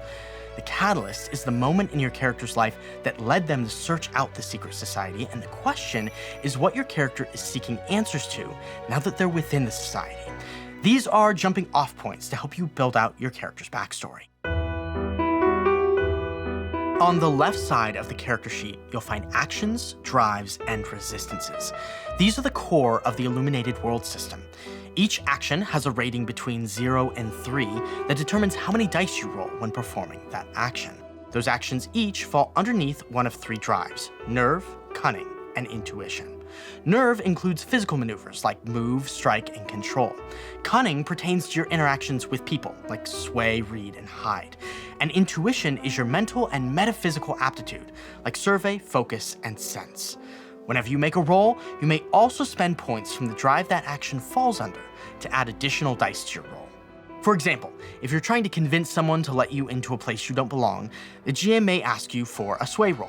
You would take a number of dice equal to the action rating you have in sway, which in this case would be 1, and then you could also spend any of your cunning to add additional dice. I have 6 available. I'm going to spend 2 to get a total of 3 dice in my pool. Drive points are a liquid currency, so once they're spent, they must be refreshed before they can be used again. Under normal circumstances, there is only one way to refresh drives during an assignment, and this is done through gilded actions, represented by a diamond on the left side of that action. Anytime you make a roll using that action, you'll replace one of the standard dice with a gilded die instead. If you choose to take the gilded die's result, you refresh 1 point in the drive that encompasses that action. For example, my sway is gilded, so if I took the gilded result on the roll, I would refresh 1 cunning. Sometimes this might mean you choose to take a lower dice result in an effort to earn back your drive. If you have 0 points in an action, you can still roll that action. You can either spend drive points to roll that many dice, or if you don't want to spend drive, you roll 2 dice and you take the lower result. Lastly, we have resistances. You'll have a number of these at the start of an assignment and can spend them to reroll dice when you want to push back on the consequences of a bad roll. Okay, moving to the center of your character sheet, you'll find your character's abilities. These vary from role to role and specialty to specialty, but you'll choose 1 ability from the top section and 1 from the bottom during character creation. For example, if you choose to play the journalist, you might take an ability that gives you more context in the city, or lets you tell when people are lying, or gains you insider access to important people or places. Below that, you'll find your illumination keys. These represent how you earn experience within the game by offering playable goals to work towards during each assignment. On the right side of your character sheet are marks and scars. Marks are how you take damage. There are 3 types of marks: body, brain, and bleed.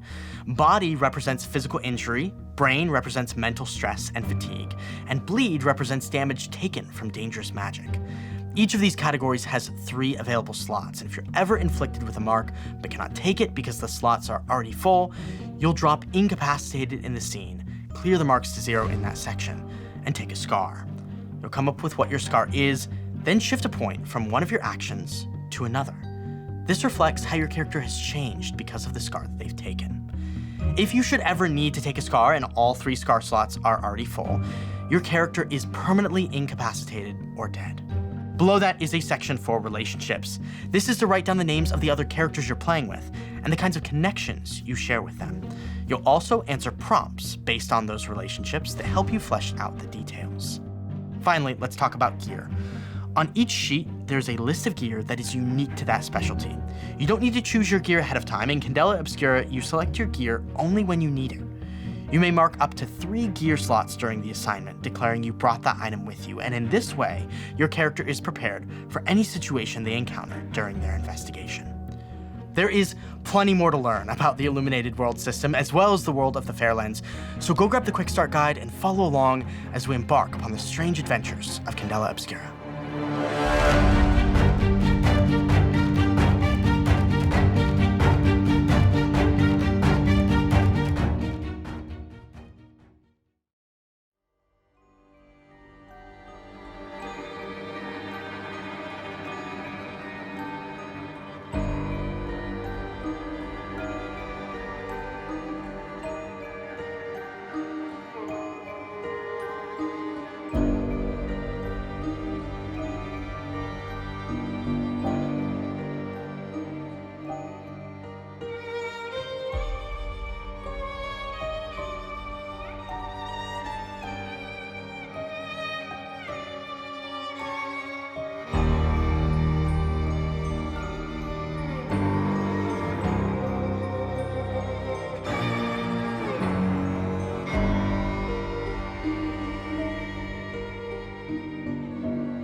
And welcome back.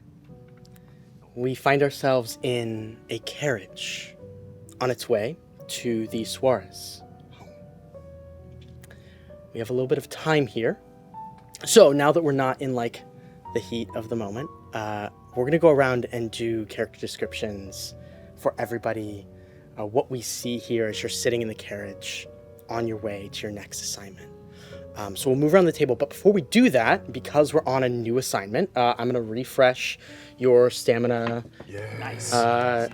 training. Training ability. Great, that's refreshed. And then anybody that has an assignment thing can also refresh that. So I know you have 3 times per assignment. You can do a thing. Saw this coming. Anybody who has gear marked, you can unmark that gear because the next assignment you will have 3 pieces of gear that you can take. Great. I know you were talking about you had a gun. You have the option of having a hand weapon there. So if you ever want to just mark that you have a hand weapon during play, you can declare that you have that gun that was given to you. Great. Great.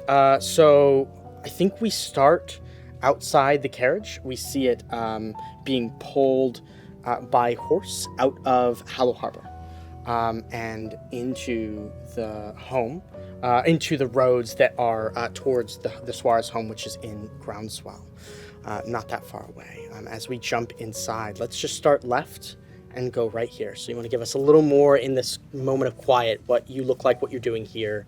Sure. You see Nathaniel Trapp being tended to, thank you, by the doctor. A jacket off to the side. He has very well-made clothes that look like they come from money, as much as he tries to hide it. A pocket watch in his breast pocket, and strangely enough now, he's brought with him holsters. They have wear on them. They seem like they've seen years of some sort of action, but they're strangely unoccupied. He holds his brass knuckles and puts it back into his pocket and tries to smooth down his smexy facial hair and gather himself, knowing that he watched the men that he served with for so many years save his ass once again. I love that. As we pan across you and over to our wonderful Auntie B here, will you describe yourself for us? Yes, you're now looking at Beatrix, a.k.a. Auntie B. Monroe. She's kind of currently helping the doctor, holding some bandages, handkerchiefs, just trying to be a second hand. And as we go over a bump, she kind of, jeez, my fucking back. Lower back, and then you see she's got her clothing is threadbare and worn, not necessarily dirty, but clear that she has to wash it a lot. Indication that she probably doesn't own many garments. Stains on a kind of a lavender button-down shirt with an overcoat made out of patchwork quilt that is clear that she probably repurposed it from a blanket that she once had for many, many years. Under a little kind of almost pillbox, oversized pillbox hat with just ratty, sun-faded silk flowers that she for sure decorated herself. You see very frizzy salt and pepper hair that she has made some sort of half-hearted attempt to pin, but also cares little about the physical appearance. Similarly, her face, you see she's trying to hide like a windburn and sunspots with way too much blush, and probably a blush palette that she has owned for a decade now.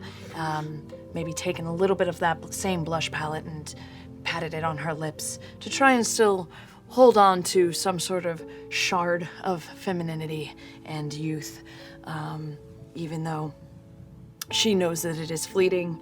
And on top of her, like, kind of ratty clothes that are falling apart, you see standing out against that backdrop a few select pieces of nice jewelry that stands out and has an appearance that probably has some sort of nostalgic, sentimental value in order for her to have held on to it and not pawned it after all of these years. Yeah, the juxtaposition between the like very nice jewelry and then just completely torn up coat and clothing underneath. So interesting. And forgive me, I should have said Nathaniel Trapp, he, him. He, him pronouns. And Annie B, she, her. She, her. Great. Thank you so much. What's for you?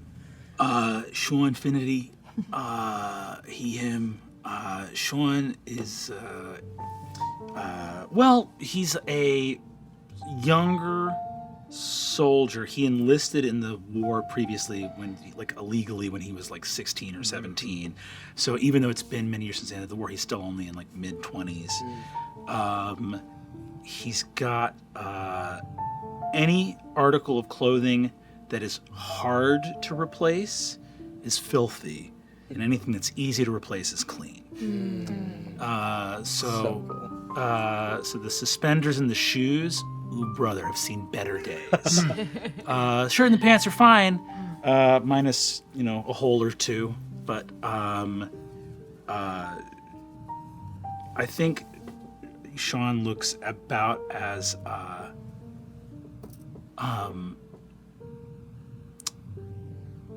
to the I think average observer, Sean looks like a healthy, fit, hale and hearty guy. But all the telltale signs of like grooming and clothing around that are of someone who doesn't go home to anybody. We pan over from Sean.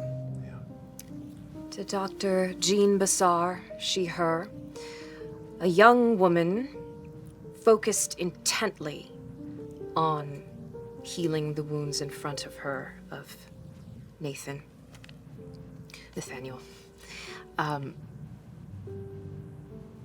There's a focus behind her eyes that never leaves her face, despite how she moves through the world. There's a steel focus that is always present in her dark eyes, dark, mirroring her dark jet black hair that almost gleams a midnight blue in the sun.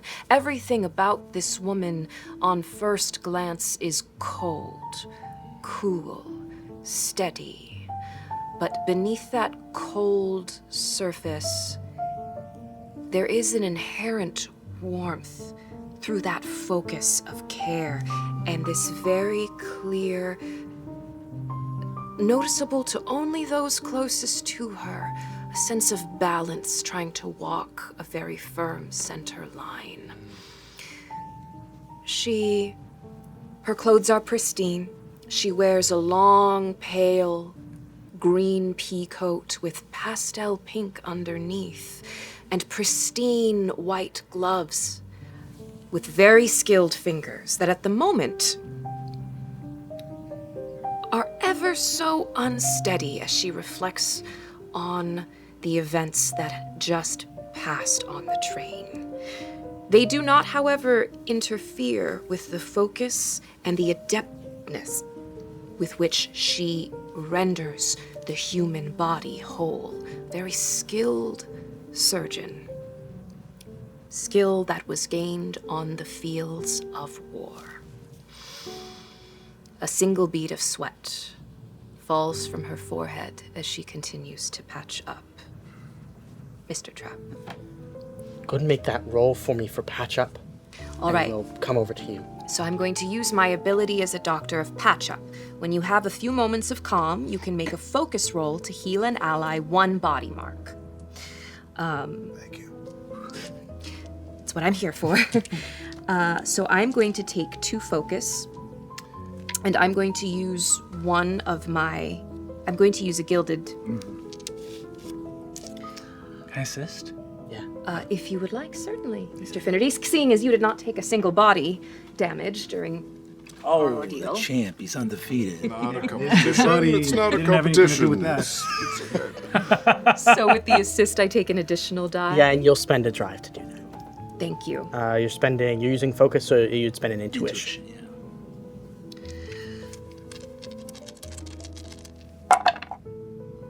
Four 4 is the highest. is the highest. Great, so what's the move say?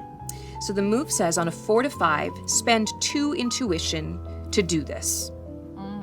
If it were a 6, I would have spent 1 intuition.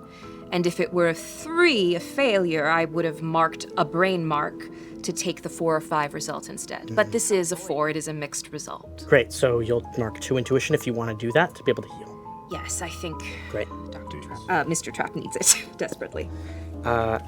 As we see you stitching in to the body, we watch as the needle pierces the skin and gets pulled through.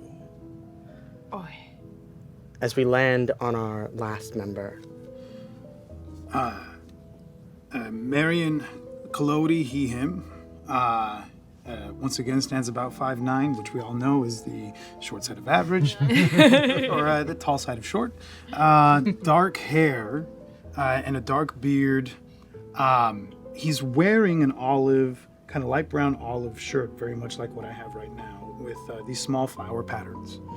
And he's wearing a vest that looks nice for a working class man, a hand-me-down from his father. Trousers are typical worn working class trousers, but he is, unlike his good friend Sean, does take care of his appearance, and he does have his hair well kept, and he does take care of his beard. He has no one to come home to, but he cares to try to make whatever he can look nice.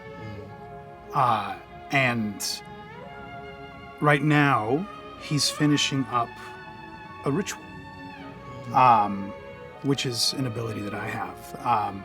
When I have a few minutes to prepare, I can take a bleed mark to perform a ritual on myself or someone else. In this case, I'm performing a ritual on myself to regain the spent resistance that I used earlier to activate my premonition for Sean. What does this ritual look like? So I am, whether we are already in the carriage and the patching up is happening in the carriage, initially I started watching Jean at work. I find the artistry of her finger work, her focus, to be familiar, even though I'm not a surgeon. And it is hypnotic. And after a few moments of watching her focus, I lean back on the carriage and close my eyes and take a deep breath and start to concentrate on what happens in those premonitions is like a collage of images hitting me, and I start to piece them together to have that premonition, the vision of what was to come. And it sort of is that in rewind. It's sort of that unspooling and then kind of settling and grounding. It feels hypnotic in its own way. And I have a scar on my chest, and as I'm leaning back, you see like my shirt it's unbuttoned halfway down, and it sort of kind of opens up a little, and you see that on Marion's chest is already a scar that looks like a starburst. And as I take the bleed mark by doing this ritual, almost imperceptibly, a tiny pulse moves through it. Kind of bluish, veiny swirl, and then that settles as well. As that happens, we hear the snip of scissors as the needle and thread are pulled up and removed, and we see them dangling in the air. The circle of needle and thread. And they're put away. You all have a moment here before you arrive. What would you like to do? I think I might take this opportunity to answer the expressions on my friends' faces. Yeah. Obviously, we still have to review the documents, but I felt it might be wise to read you in a bit on who this Suarez family is to me, at the very least. We all have our introductions to Candela, one way or another, but mine involved investigating my own family's railroad operations and some dark dealings that were happening there. Allison Suarez was an investigator that I came across. She saved me in a moment of need, sacrificed herself, putting herself between a very dark entity. And it transformed her horribly. I was led away from the scene before I could extend my thanks or even check up on her, and I've been trying to do that ever since. Mr. Kingsley has not allowed me to do that. She is not dead. She is poorly. And I admit I found myself a bit peeved that they would just deem her death something that could be so easily communicated to her own child, and now it seems that the boy's father, Antonio, has been befelled by something, and I can only hope it was not the same sort of thing that I encountered underneath. So forgive me if I am a bit unsettled by all of this.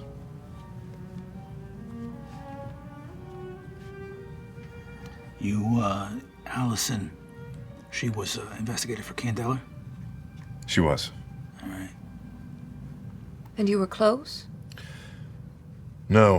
Afterwards, I was taken out of the metro station underneath of the steam and was given a pin, much like we all were, an address that if I had any questions, I could try and receive some answers. I only had one, how she was doing, what could I do, and I was never allowed to see her. I had hoped that by working with Candela, in addition to making a difference, I might be able to repay that debt in some kind. We know how important that is. And what exactly happened on this mission? What were the horrors that you saw? It's hard to explain. There was almost a shadowy creature that moved as if on its front limbs, its appendages, there was a lean to it. And I came down into a metro station and I saw across the way a young man trying to hide, and he was telling me to run, but the sound that he made gave his position away, and this creature moved on him and stood up to an incredible height, and he picked this fellow up as if he was made of paper. And when he did, his form began to shift and undulate, and there was a horrible screeching sound. I ran. I wasn't armed. I wasn't prepared for anything like that. And before I could reach the street level, the creature had caught up with me and was about to do the same to me as well before Allison showed up, a lantern in one hand and a large mirror in the other. She jumped in front of me, and in holding up the mirror, I saw this creature that had the same expression, almost as if it had taken the face of the man down below, but its body contorted in horrible, physically impossible ways. It started trying to mimic Allison's face, but its gaze shifted between her face and the mirror, almost as if it couldn't decide what form to take, locked in some sort of limbo.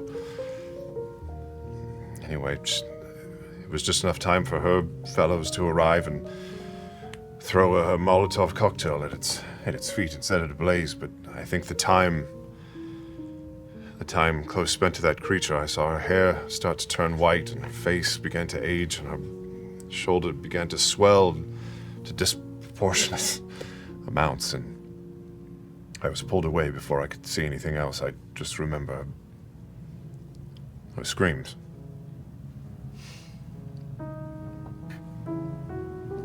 You think they got her locked up in that fourth Ferris over there? I hope. GM, would I have heard any stories of an Allison that was sent to the Greys? Not to Grey Slate, no.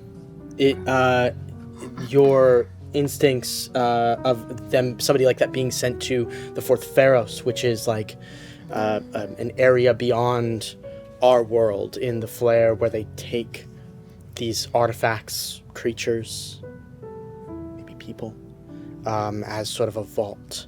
That's probably the most likely outcome for somebody like Allison. They would be taken somewhere like that. Or not somewhere like that. They would be taken to that place and kept there. They told the kid she was dead? Yes. How sick do you gotta be where you go, hey, we gotta break it to the kid soft. Just tell him she's dead. Right.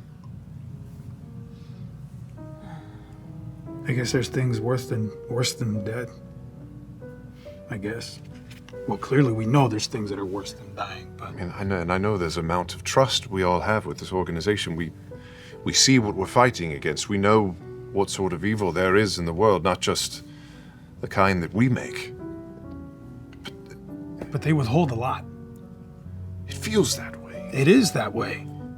Would you have risked everything we did for what they explained was in that container? A creature that's used to get people high? That's all there is to that. There, Marion, if I may, there may be... It's deeply disappointing to understand that money seems to move a lot of these organizations through the world. There may have been monetary gain that Candela was trying to prevent by stopping the androphage transfer.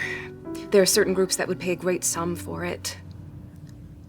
All I'm saying is, maybe Candela isn't immune to some of these capital gains. Well, look.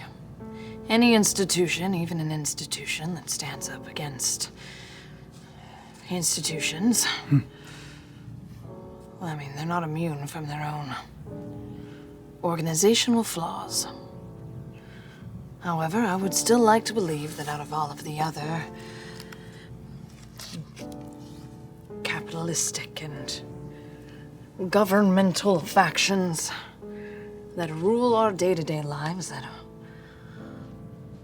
hopefully we're choosing the one lesser evil. Miss Monroe, Beatrix, you've been with the organization longer than any, and I've looped my men into this with a certain amount of trust. Have you ever seen anyone marked by bleed, changed? Have you ever seen them made whole, amended?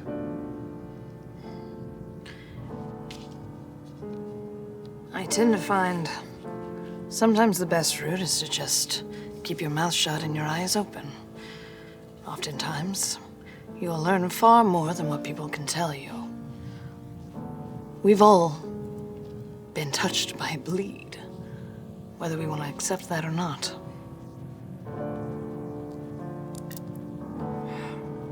No, I guess, to answer your question.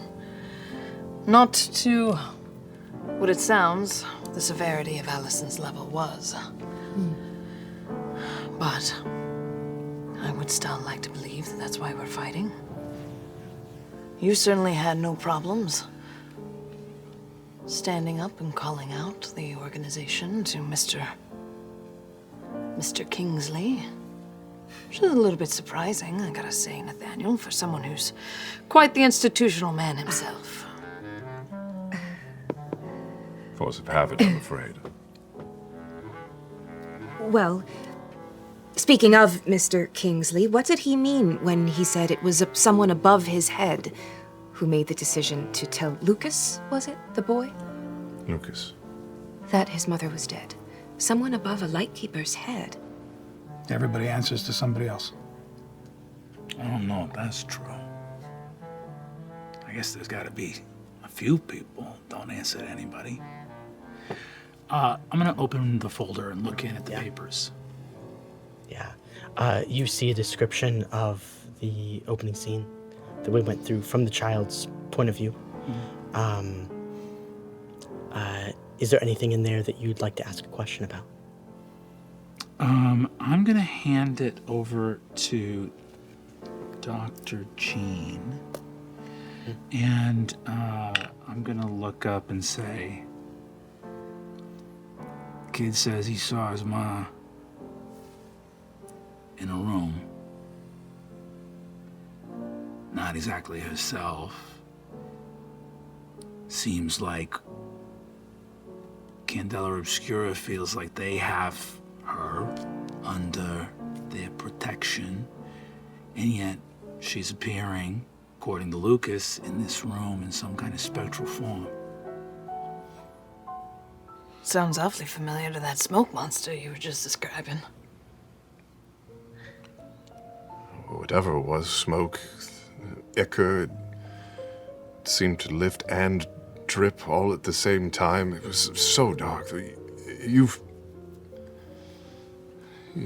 lost trust in your own eyes before, yes? Yes. Dr. Jean, I can't help but notice this scar that they drew on here, this almost looks like an autopsy. Yes. Could I focus on the photo of the body and see if I can learn anything from it? Yeah, great. Go ahead and make a focus roll for me.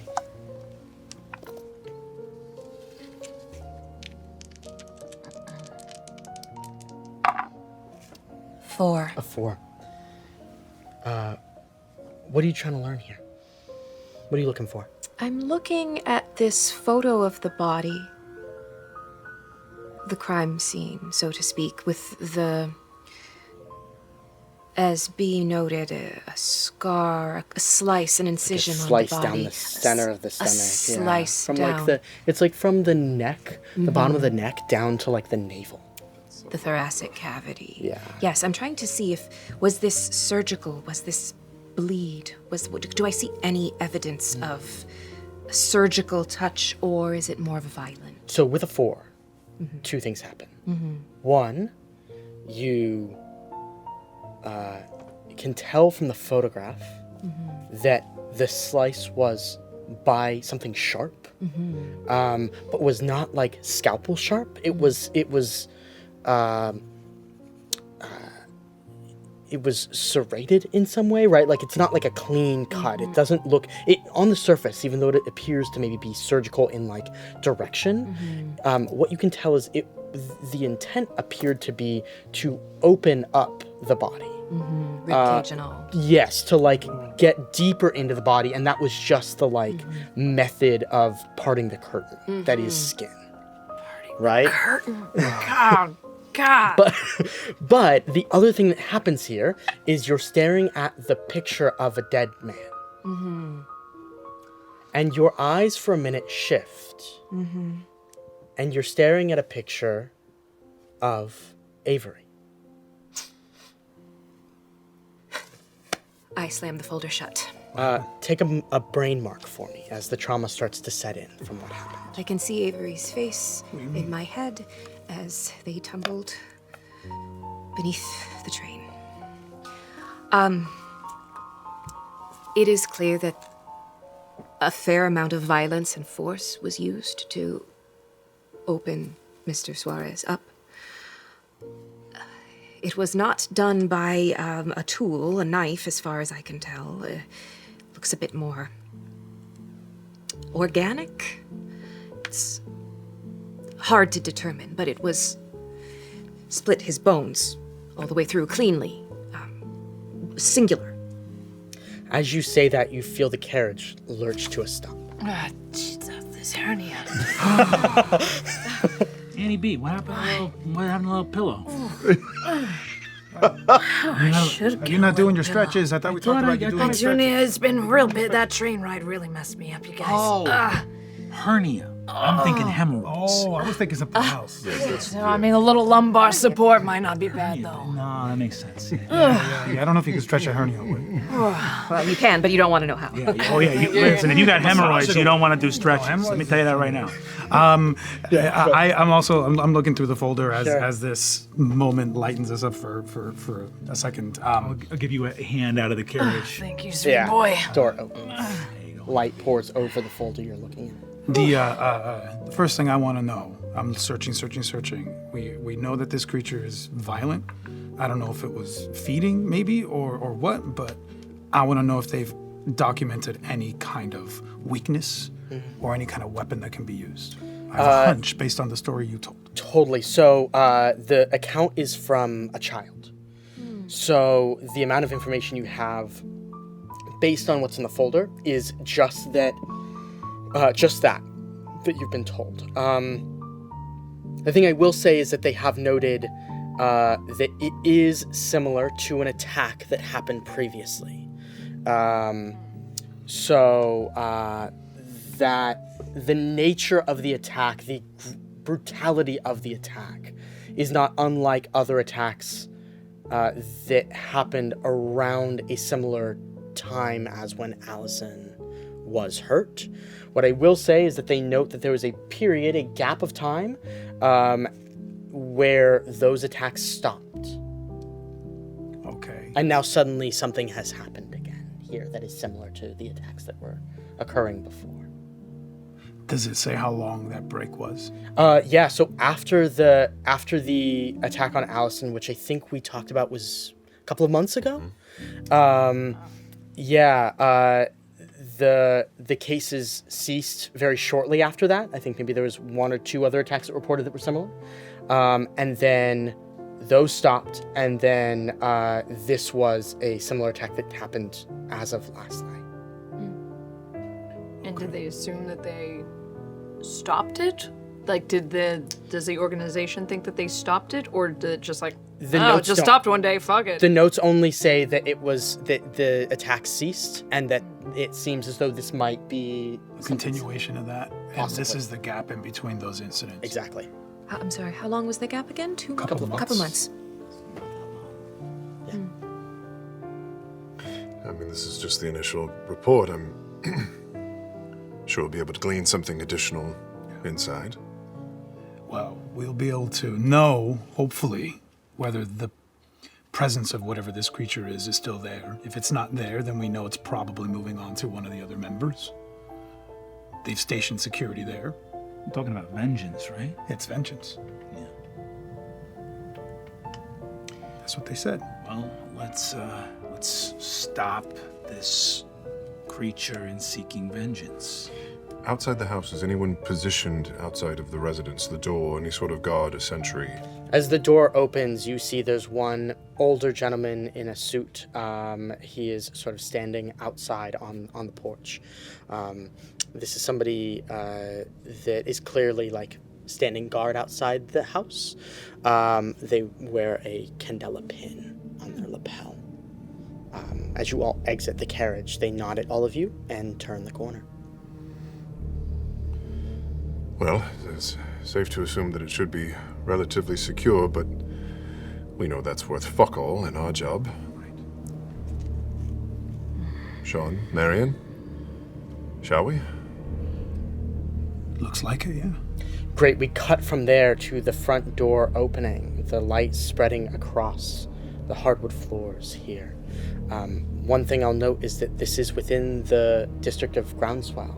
So this place has been built into the ruins of Old Fair. So the architecture here is very brutalist in its design. And the interior of the house appears as though it was slightly renovated, not to the point of being extravagant, just to the point of infrastructure, right? Like there's beams on the ceiling that are holding old stone that form the walls here. As you move deeper in, you see available to you the house and the bedroom on your left-hand side. You can smell immediately the waft of death. What do you all want to do? Is the old man in the suit coming in with us, or no? Oh, when he saw you all arrive, he turned the corner and disappeared. Oh, great. Left his post. I'm gonna look around and say, always nice to get a warm welcome. I'm gonna take a shotgun out of my coat. Hey! I like when there's not what do you call them? Bystanders. And I'm gonna just take lead and move around the corner with a shotgun. Not shy, Mr. Finity. I'm gonna take out the weapon that I acquired. Ooh, yeah. So the knife that I had pulled, the knife that was attached with a cord to some sort of a shocking device, I pulled it off of it, but I would have liked to have tried to see if there was any way to repair it or any way to make it. I mean, I'm gonna have a knife on me at least, but any way to see if there's something to make it functional in that regard. Great. Go ahead and write down that you have a phase knife. Okay. Ooh. Phase knife? Hell yeah. And go ahead and make a focus roll for me. Bless you. Go ahead and make a focus roll for me to see if you're able to figure out what it needs, how it needs to be hooked up. Okay. Shame. I will use a drive. Great. I can use more than one. You can? Yeah, I'm gonna use two. Oh, that's a gilded die. Okay, come on, baby. I want this cool ass weapon. 5 is my highest. 5 is the highest. Great. So you have it hooked up. What I will say is that it is very experimental. You have sort of a, it's just hooked up to, you were able to pull like the device off of the coat of the Eons member before you left. You rewired it back together, but when you turn it on, you notice it sparks at the wire. And so it is not super safe for you to use, but it does exist here for you. Okay, I have that as an option. Mm-hmm. You do have it as an option. Go ahead. How big is the house roughly when we were approaching? Sure, yeah, it's a townhouse. So pretty small. So it's pretty small. 2-story, but like probably you would guess it's about a 3-bedroom. I'm gonna if it's a small house and the guy leaves and I'm like, the dossier didn't say that there'd be anybody in the house that we're trying to rescue, right? Shouldn't be, but we should check. All right, listen up. If there's anybody in here who's human, make a noise saying, "I'm human," right now. And if you don't, and you feel confused or conflicted, understand you got a 10-second window before your only greeting is 2 barrels in a chest. Make a sway roll for me. I would assist you, but I don't think you need it. What he said. It's a 2. It's a 2. I don't have any dots in it, so it's a 2. When you don't have any dots in it, you roll 2 and take the lowest. Takes the 2. Yeah. It's more for the moral. It's the moral. I love it. Cause I'm trying. Anyone, it's this is what's going on. You have the information you need. I'm not necessarily trying to persuade any of these monsters. It's more about like if you're human. Then our due diligence. Due diligence. This is a due diligence roll. So, roll due diligence. I have the beginning of what is a migraine from Mr. Finnerty's quite loud proclamation. But the migraine lingers, and I maybe see something cloudy in my periphery. I would like to see if I can sense anything. Ooh, okay. Yeah. So nobody responds to you. But as you walk closer to the bedroom, you definitely can make a sense roll here. 6. 6 is a full success. What does it feel like for you? What does bleed feel like for you in specific? It's like the beginning of a headache, pinprick of an intense pain, but the pain doesn't continue. It gets my attention.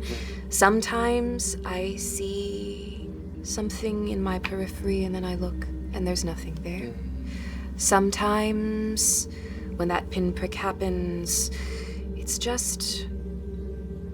not even a visual, it's a sense, and then a sensation washes over me and I instinctively know. Your eyes fall to the bedroom, and you feel an emanation of bleed. Not so much that it would hurt any of you by walking in, but enough to say there is remnant bleed there from the attack that occurred, for sure. As that happens, I think we see a gathering of flies that are starting to swirl around your head. Nope. Hate that. Do you feel like it's a No. No. No. You don't think I can hit him? You can. Every confidence, You'll hit everything. Be careful in the bedroom, but what is happening?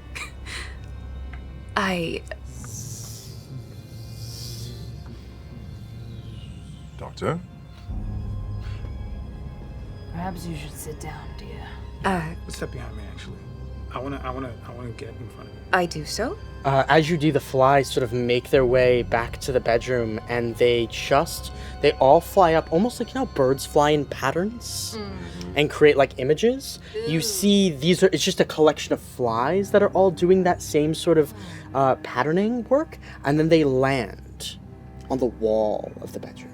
Is the bedroom on the first floor? This bedroom's on the first floor. And the door is open? We could see. The door is cracked open. Is there? Oh, sorry. Well, I because we did get a lot of information, I think, from what you recounted. Are there any mirrors around here? That's what I was gonna say. Go and make a survey roll for me. Can I assist him in that? I would love that. Roll, or is it a single assist? That's a group action roll. Yeah, so both of you can assist. You would be making the roll. You would take a number of d6 extra equal to drive. Yeah, so if you want to spend drive and you want to spend drive, you can. I want to be clear before you do this. You can also assist without spending drive by declaring you're assisting. It will change the potentially change the like how effective a roll is, but all you do is spend the drive to mechanically add dice to the roll. So you have how many dice to start with? I start with 1. You start with 1. You're gonna take you're gonna spend a drive, so you'd spend intuition. And then you could spend intuition if you'd like as well. Yeah. Okay, great. So you'll spend 1. And then wasn't so there a total of 3 situation dice. where if he succeeds, we get a drive back? That's only when I think that was one of the circle abilities from last chapter. That's right. Okay. That's right. When somebody fails, you get a drive back. That's together. right. So you'll just roll 3 dice. Got it. I got 2 6s out of that. Amazing. Let's go. Got 2 6s and a 1. So 50 mirrors. yes. I found this disco ball. Do we find phase mirrors? Phase mirrors, no. So here's what you find. Phase weapons every time. On the first floor, you find with the double 6, with a critical success. You walk into the bathroom, the first place you go to look for the mirror, and you see that the mirror there has been shattered. Okay. Going up to the second floor, you find a mirror on the wall, hung on the wall in the bathroom, the bathroom there for the 2 bedrooms. Okay. And that one is still intact. You're able to pull it off. And I'm opening drawers to see if there's any hand mirrors or anything. There's 1 additional hand mirror. So if we want to put that on the circle gear, you can put mirrors. Hand mirror. But enough for... I'll follow after... After Marion mentions the broken mirror, I'm just gonna peek my head in. Does it look like the mirror is shattered, like from something shattered out of it, or is there like an impact? Like you can see like the source of, ground zero if it were of where it. Go and make a focus roll for me. Okay. Just gilded. I will say this house is affected by bleed at this point, so you would be in danger of taking some bleed by doing this.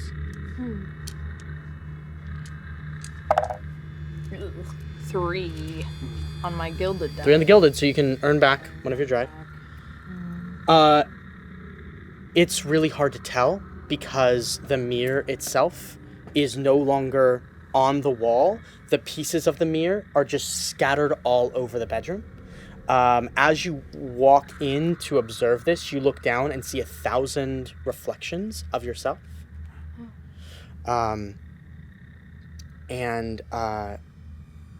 As you look at yourself in 1,000 different ways here, I want you to tell me what you used to look like. Right out of the gate, Spenser. What the fuck? The emotions. Sorry. Yeah, I think the glittering of the glass reminds Beatrix of the glittering of the glass sea and her life that she had very happily with her husband living in a little cottage in the Seasway. And as she starts to kind of lose focus and it all starts to blur, and at first it seems like the ocean, and then she can see elements of her happy in her youth with bright kind of strawberry blonde hair and just happy and, simple clothing, but still nice and still presentable. And ever so slightly in the corner, it's almost like she can see images of her husband again as well. Almost as if they're arm in arm again. Yeah. Each piece of glass reflecting a different memory from the life you had before this. Then, suddenly with a start, it's back to reflecting you as you are now. I'm gonna have you take a brain and a bleed for that failure. Are you in the room with me? No. You went upstairs and I followed in after you. My premonitions? How far or how near do they need to be? You can try and pull her out of this reverie before it does that. Yes. To her. While you're there, everything that you just described starts to flash inside of my mind as I have a vision. And as tempting as it is to get sucked into it myself, a brief window into who you once were, something I don't know very much about so far long ago. My memories of that were that of a child. You just hear, hopefully loud enough, me shout down to you. Come back! I feel like it almost, hearing Marion's voice. At first it sounds like the Marion I knew when he was a young adolescent man. As it starts to morph into Marion's voice today of a grown man, of a soldier. As, Auntie B is shaken out of it. And she puts on a good face and pinches her cheeks, get a little bit of that rouge, and steals herself as she walks back out. Do we all hear that shout? 100% hear that shout. Go ahead and erase the brain mark that you took. But the other one stays. The other one stays. It's only one mark. It's only one mark, correct. You all hear this shout. Door. And I look to the others and I say, don't go in there. Are we okay? We're all right. Is she okay? Are you okay? I'm all right. You sweet boy. What time of day is it, by the way? It's getting to sunset. Okay. The lights in the house. Are there lights in the house? Candles. One thing to note. It messes with light. Or it doesn't like it, or it does. I couldn't tell. It caused it to flare. And then retract. So keep an eye on the lights. Do you think we should go around and try to light them before the sun gets too low in the sky? I'm generally a fan of more light in darkness, so yeah, that's a great idea. Yeah, let's light them up. Great. We get as the candles on the wall take light. There's a couple of oil lamps as well throughout the house. You said Allison, the first time you saw her before she actually got taken by the monster, she ran in and she had a mirror, like a larger than average mirror in her hand that she was using to fight with. That room's got broken mirrors in it. Is this monster that, I said talking about light, mirrors reflect light. I'm putting pieces together and my conclusion's always gonna be, you figured it out, smash every mirror. I don't know if that's helpful though. Right. It seemed like the mirror impeded this creature's ability to do what it does, to adapt or absorb the person that they were focused on. The light, When you were looking at the broken mirror in that room, did it look, I know it's not easy to tell, but did it look like it happened recently or a long time ago?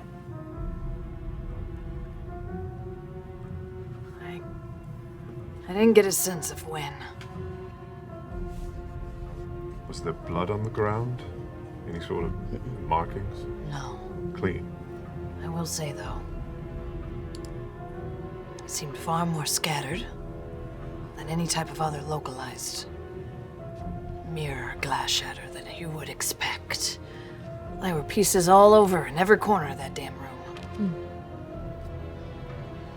I think the mirrors are gonna be something that we'll need to use on it. I think. And the Can I just... Yeah, I was gonna say, can I actually dislodge maybe a couple of the lanterns, of the gas lanterns, so we have them as mobile light? Yep. Okay. said Allison had a lantern with her. She did.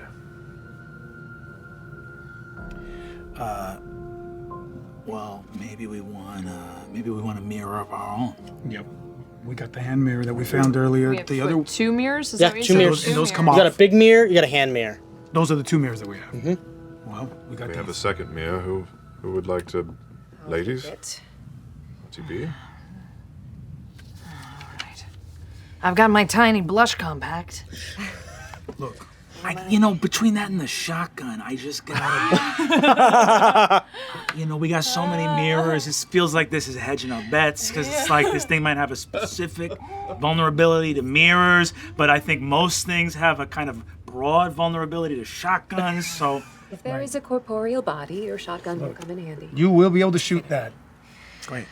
At this thing. Let's go.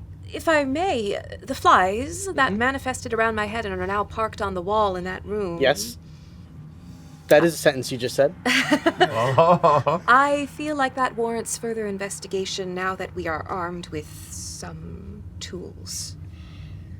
Yeah, pushing into the room, the door creaks open, and you see the body of Antonio Suarez still there, filleted open on the bed, blood just caked along the sheets and having poured out onto the ground below. The closet door still sits open as described. The candle on the nightstand has melted entirely down, just leaving wax residue. That wax residue has poured off of the candelabra, or what's the candle holder, I guess, and has actually covered up the face of Antonio Suarez on the photograph, leaving just Allison showing. Where are the flies? Still on the wall. Are they in a certain formation of any kind? They're all just parked on either side of the threshold. There's a dead body in the room, and the flies are all parked on the wall. I'm gonna look down and be like, no, customers don't like the sirloin, huh? I would like to pull out a bleed detector. I know that bleed is going to be everywhere, but I want to see specifically if those flies ping. Okay. Like the chickens. Yeah. The chickens. Go ahead and mark that. As you start to wave it over them, you notice first of all, what's the bleed detector look like? What does it look like? Mine looks like it almost looks like a light. It just got a handle to it, and then it's like a fluorescent tube. Yeah. But it's emanating a really soft kind of, almost no light. It's like but what you know is as you scan with it, anything with bleed is gonna ping. Yeah, so as you take it over the top of the flies, they sort of scatter as you do. And it goes absolutely crazy. The flies then start to resettle and along the wall. And as you turn the bleed detector into the room itself, it obviously pings on where the body is, too. So the flies are glowing? The flies are reacting to your bleed detector. To the bleed detector. Totally. Okay. Wow. Can I move into the bedroom a little bit, and I'll pull out from behind me a very small camera with replaceable flash bulbs on it, and I'll move ever so carefully towards the closet. Is the door open? The door is still ajar, as it was described. One of the door, it's a double door closet, so one of them is ajar and the other one's still closed. Can I move to open the doors fully? Yeah. And I'd like to step back and take a picture with a flash.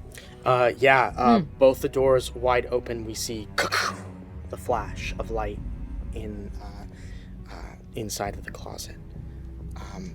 This is not an immediate development.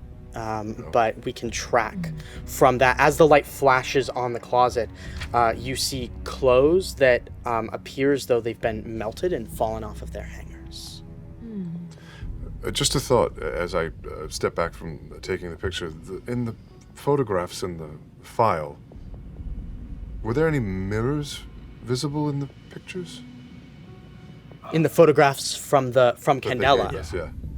no photos of mirrors. Wait a minute, you mean the photos Candela took of the crime scene didn't have any mirrors in them? The photographs Candela Obscura took of the crime scene didn't have any mirrors in them. Doesn't look like it. We still have a file on us, right? So what? Antonio Suarez gets murdered the day before the interior decorator gets here? Just there aren't photos of the bathroom. It's just photos of the bedroom. Right, and there are no mirrors in this room. There's no mirrors in the bedroom. So the mirrors we got from other rooms in the house. Yes. Okay, Correct. gotcha. Cool. I'm going to That was upstairs that you got those from. Yeah. downstairs, because their main bedroom is downstairs. Their main bedroom's downstairs. I'm going to shuffle over to Lucas's room Uh-huh. Yeah, since the boy I'm said right he, behind Like the clothes. great. yeah, he said he saw it first.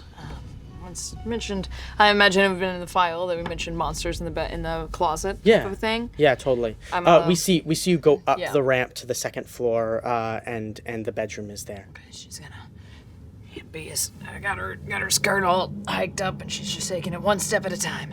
And yeah, any type of indication of also melted clothes in the closet, and were there any mirrors or reflective surfaces in the boys' room? Go and make a survey roll for me here. Okay, great. Street smarts. May spend any drive instead of using my. Why not? I'm gonna spend a drive. Hopefully get it Okay. back. Spend a cunning.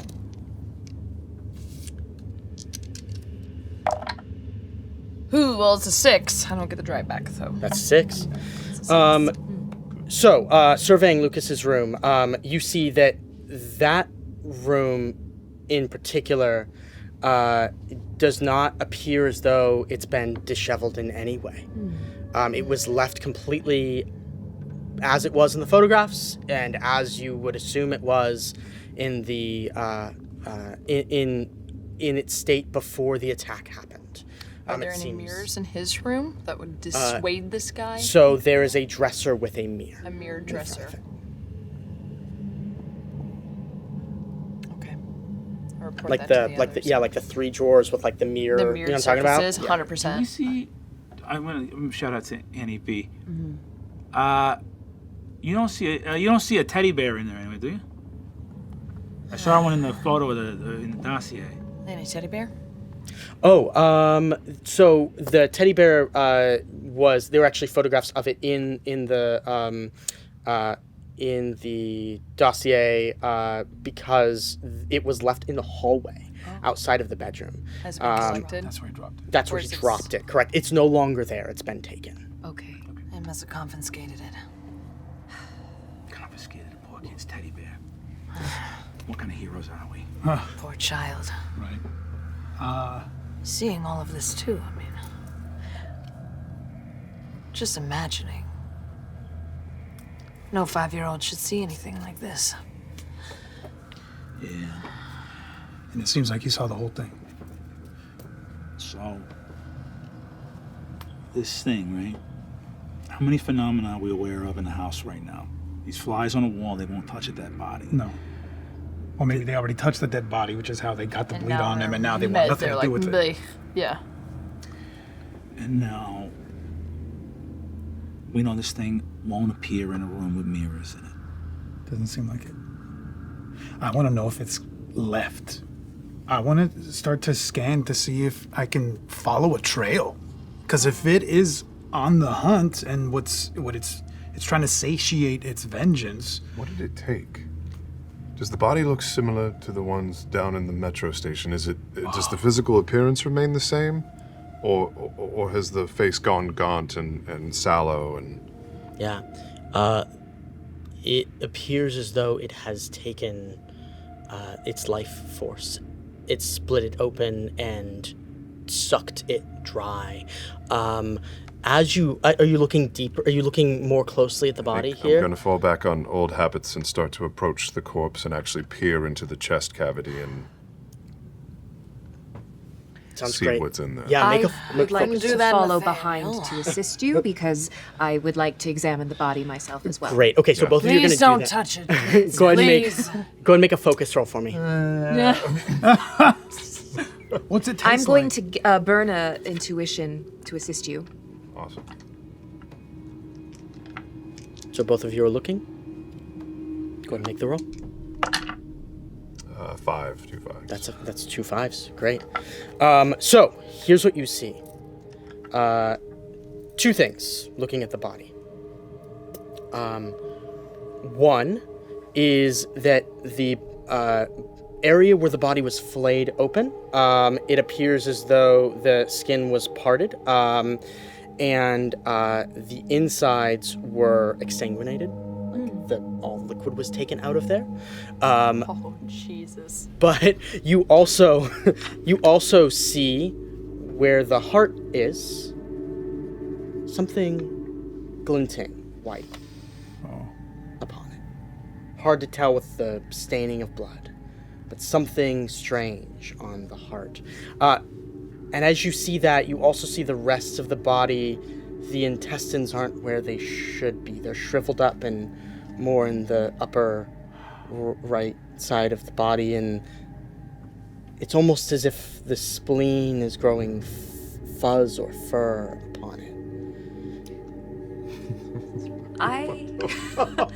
Man, this is nasty. You're welcome. Man, it's real nasty. Okay? Two thoughts spring to my mind. The first is a memory of crouching over a young woman in the Red Lamp district. Ms. Monroe to my side. Both of us are looking into the chest cavity of this young woman who is underneath anesthesia. And there's inside her beautiful, perfectly formed heart is what appears to be a human eyeball. And that's the first thought that comes as I gaze upon this. I remember that. The second that comes upon me, I'm curious if the anthrophage from earlier, do I see any evidence of anthrophage activity in the way the organs are moved about? No, this doesn't appear to be anthrophage. This is very, the anthrophage would chest burst. This appears as though there was an incision made, cut down, and opened. The organ movement isn't... The organ movement is strange, Does it remind me of anything? No, the closest thing is that heart that you found with an eye in it. The other thing that you find, as you see the body laying there, is that the clothing, the man still has on sort of a night dress shirt, or night shirt, I should say, and a pair of pants, as if he just laid in bed after coming home. And you see sticking out of the corner of his pocket like a little tab, a little piece of paper. The shirt obviously has been torn open, but the pants remain intact. You see the corner of something there. With that 5, both of you will take bleed marks as well.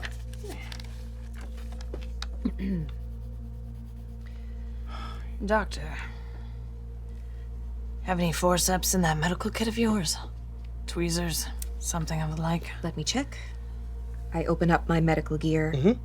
It's a beautiful pale green bag. And out of it, I pull out a pristine pair of tweezers. Will these suffice? Mind if they get a little gunky? Not at all. Great. I will start with the paper before I maybe let the surgeon go for whatever might be in the heart. Great. I love that. Start with the paper. Make a control roll for me as you're getting this close to the body. What does bleed feel like for you? Been thinking about this a lot. Similarly, kind of already foreshadowed this with what Beatrix saw in the bathroom in the looking glass. She gets that taste of salt water in her mouth, like when salt water is in the air. And starts to feel almost a little bit of that rushing water sound in her ears. It's probably just from blood and being overwhelmed, but she interprets it as the waves, and almost as if a light breeze is hitting her face, and it reminds her of the happiest times in her life, which is why it is the most painful. And so she gets probably a little teary-eyed as she tries to, she probably even says under her breath, "It's not real, Beatrix." She pulls out. Great, make that control roll for me. I will warn you that consequence might be taking bleed here. Okay. I'm gonna save it. I only have 1 drive left. 2! It's a 2. Yeah. So, the forceps reach in. They grab a hold of the paper. The difficulty is not getting the paper out. The difficulty is doing it without putting yourself in danger. You feel your hand clasp around the tweezers. And as you start to pull, the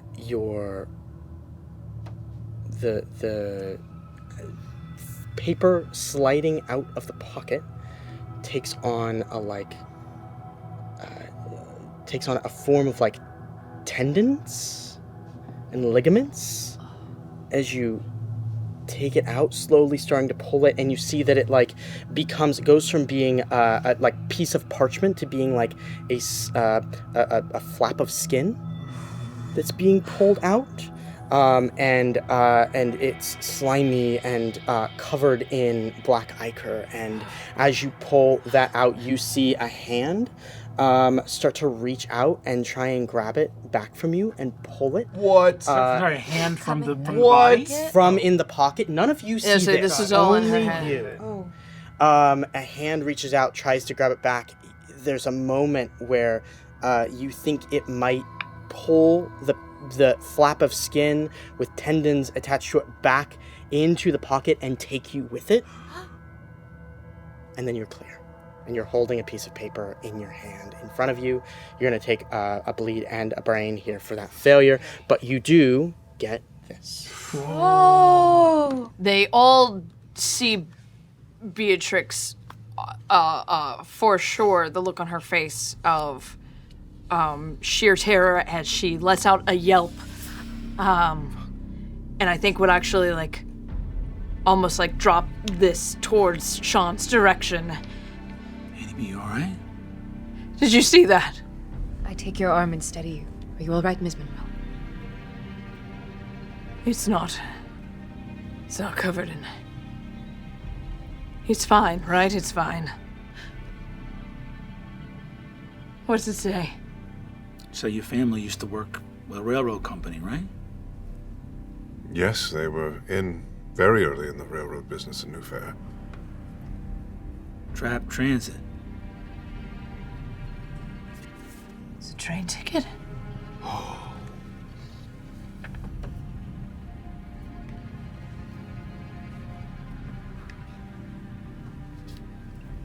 Departing Steelworks Station, arriving Groundswell Station. And as you say Groundswell Station, Groundswell Station, something clicks for you.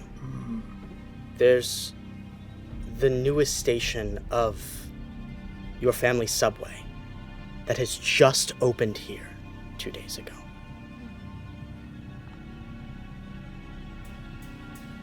Groundswell is the newest station in New Fair.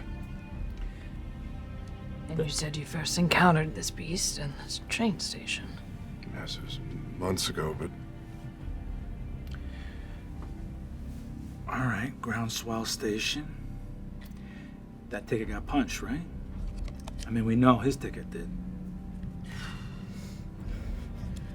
You know, it seems whatever this beast is, it prefers darkness and the shadows, and subway tunnels are real dark. Summer 12th, 1907. How many days ago is that? That was last night. Is that when the murder happened? Mm-hmm. Okay. Wow.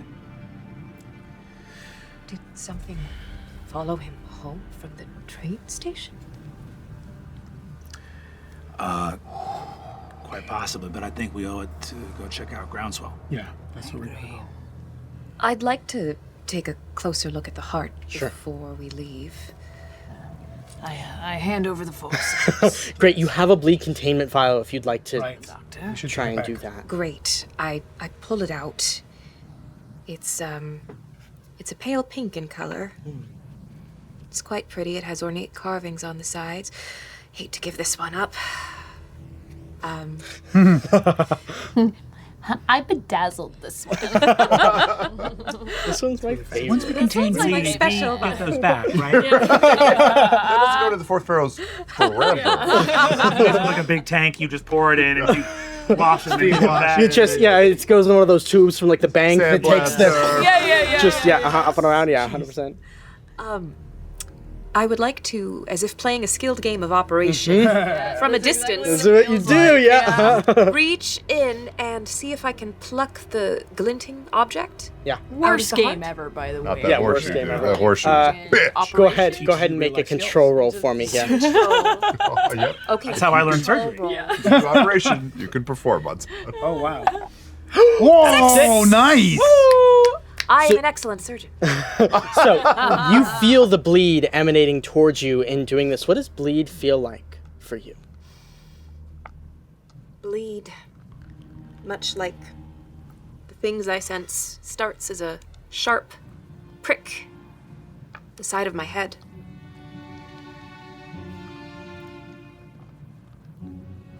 And it pulses in images that I can barely make out. It's like a cloudiness in front of my eyes, but I see a man holding a book and rising it to the sky, pulsating images. And I see a girl clutching something in her hand, a bundle of greens, plants. And the image gets paler and paler until it's flashing white, and it's a white agony in my head. You're able to stave that off here.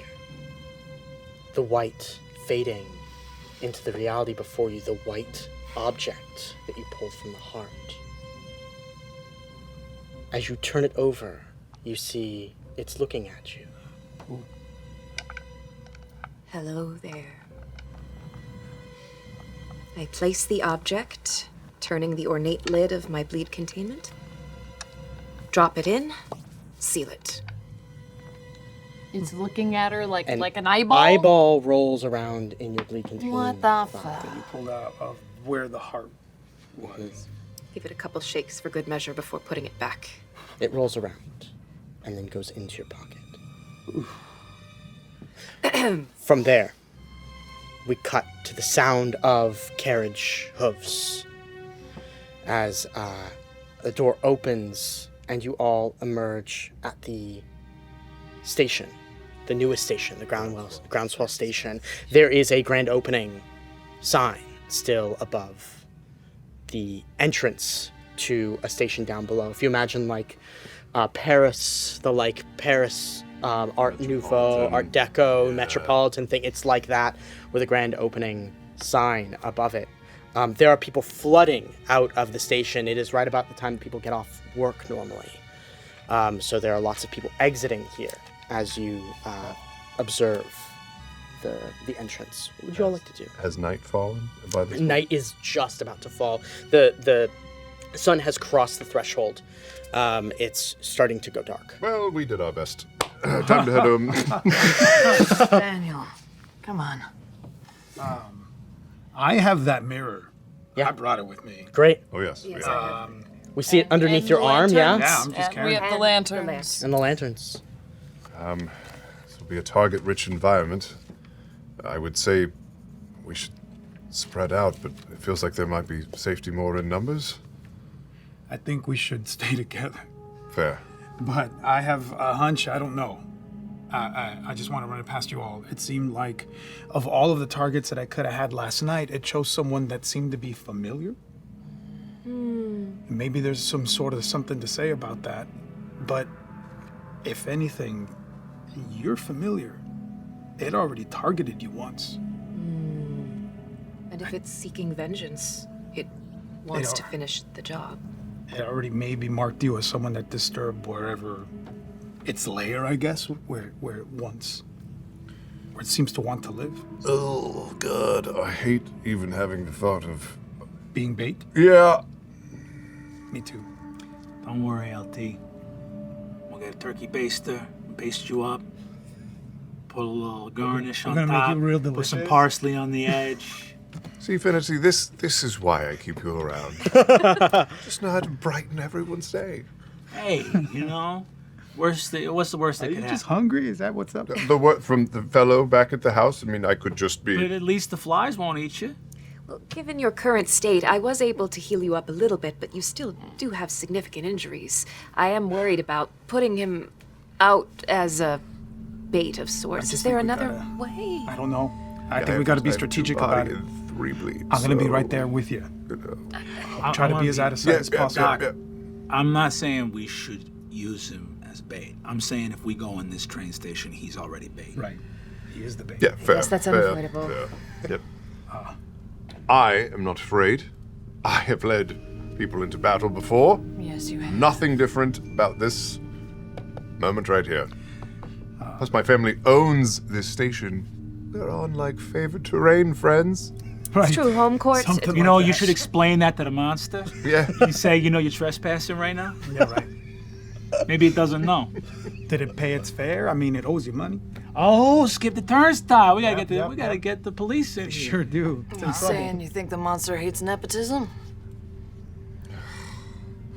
I head down the stairs. Wait. I need a moment before we get too carried away. I'll go up to MTV. I'm sorry. I saw what happened to you. I saw what happened to you earlier, and I saw that it started to happen again, but I can't stop it every time. And I'm sorry. You've always been a sweet, kind-hearted boy, you know that. I have a fair warning for you. Groundswell, see this architecture. It touches the fringes of old Fair. It's highly likely that the traps dug a little too deep. I'd watch yourself with whatever you've got going on. Okay. I'm gonna take a couple more moments. And I quiet down, my breath slows, my eyes close, and again I start getting flashes of some premonitions that I've had, and they start to go in reverse. Slowly, I'm taking another bleed. I'm gonna get back I'm using, again, my ritual. Great. I need to have enough resistance to try to keep you alive if you're the bait. So, I'm getting my resistance back. Would we know if the metro closes at a certain time, or if it runs? Yeah, so the metro will run until about midnight. Hours before that, though. It's still early night. Still active, yeah. It's probably about 7 to 8 p.m. right now, so you have some time. Plenty of time. Set our trap.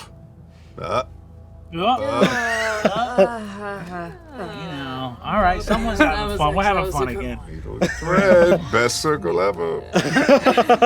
With that, we cut into the subway station below. The last passengers are sort of getting onto a train or getting onto a subway across the way, and that subway takes off into the darkness of the tunnel. You hear the sound of another approaching car. As you all enter, you feel the rush of wind across your face as the impending train pushes the air into the station, as it does. What would you all like to do? I'm gonna be slow going down the steps and hang back to walk with Marion as he finishes his ritual.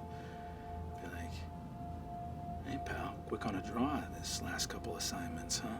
Good looking out. Thank you, Sean. I guess I had a little practice. Got a question for you. Okay. We never really talk about what you can do.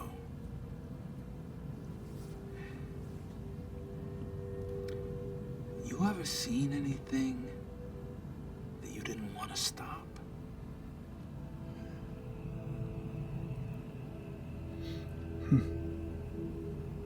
I think I can kind of get a sense that something is starting. And then I think it's a bit of a... Sometimes I feel like I can choose. Sometimes I don't. Sometimes it just happens.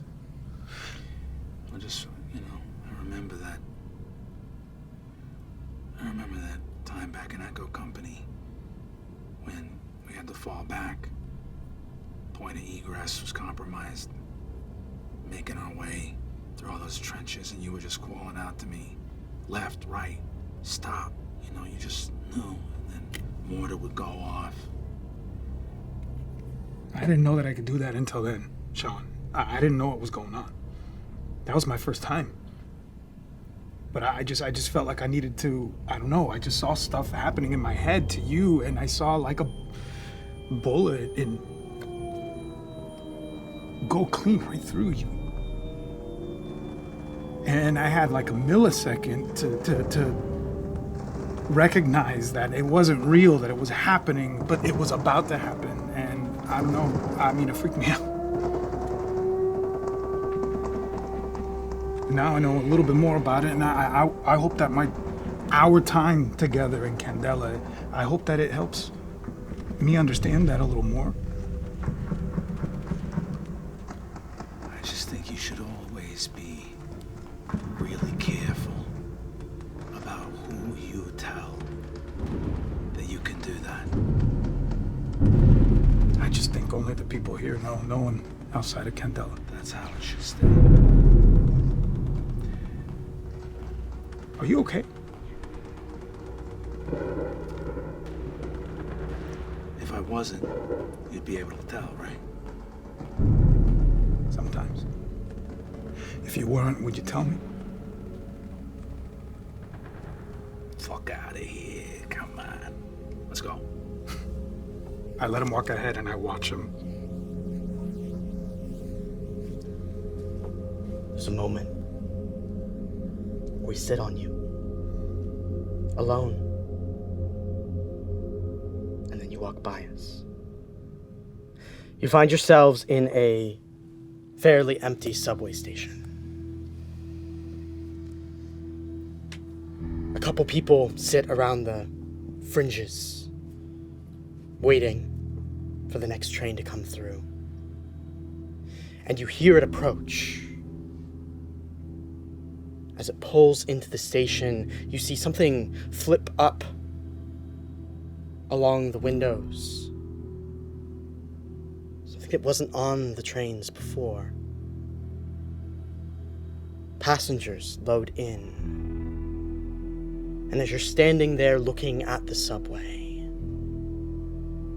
as you hear the last call and the doors close, the windows shudder with mirrored panes, and the subway disappears into the tunnels beyond. You're left with the remnants of that look at yourselves, all standing together in the station. What? That's not an addition standard for the metro cars. It's new. That means that someone working on these tunnels has outfitted the trains to provide a defensive mechanism against whatever is in there. That means they... Family knew? No.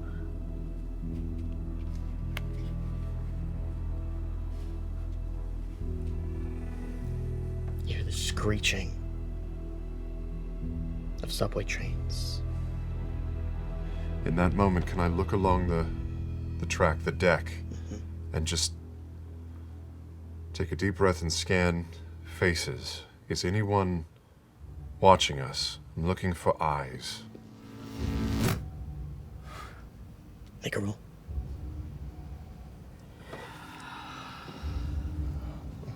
Okay. Can I use a lie detector to roll to attempt to figure out a person telling the truth? Sure. Yeah, if anybody's time? trying to keep themselves from... hide their... Yeah, I love that. It's a great use of that. Okay. What am I rolling? Survey or read. Read actually would probably be more apt because you're looking to see if people are staring at you. Great. Burn.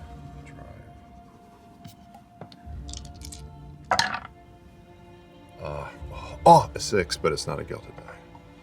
But we'll take the 6. Yeah, we'll take the 6. You look around. Those who are left here in the station appear to be minding their own business. You are alone. When is the last train running? Midnight. Do we know how much time we have? It's about 4 hours. You mean But in between You, trains? how long you have in between trains? Is that what you're asking? Yeah, it's about 5 minutes in between the train that came before and the train that came now. I would say you would estimate it's anywhere between 5 to 25 minutes, depending on where the train is coming from. The reason I had been going down into the stations for the Civil Tribune was because we had heard that the tunnels were interfering with the remnants of Old Fair underneath the city, disturbing things, and people were being affected or going missing or taking off of work and not reporting back in. The tunnels are where we should go.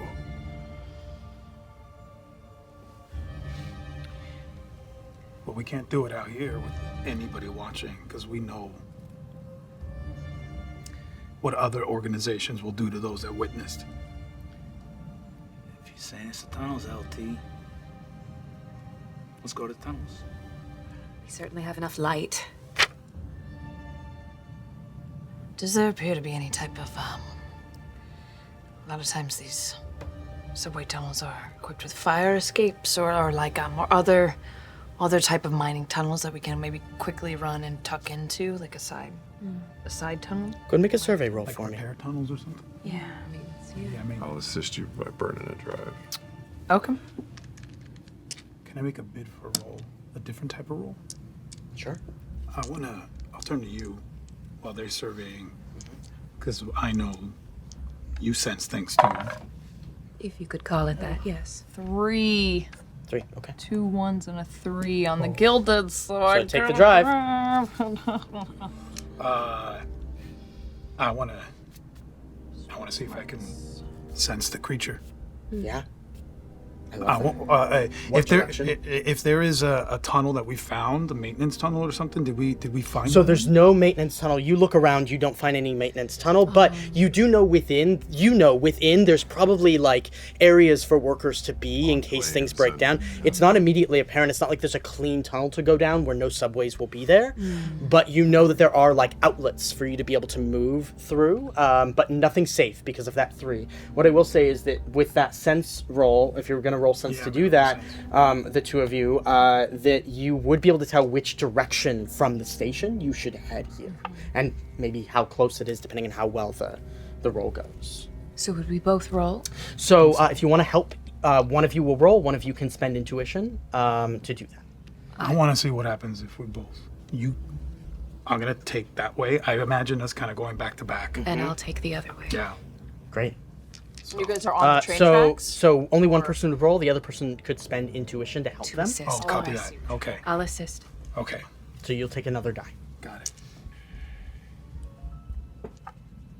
I mean, do I need to go onto the train tracks to do it? No, Go on the you edge do it of from it. here.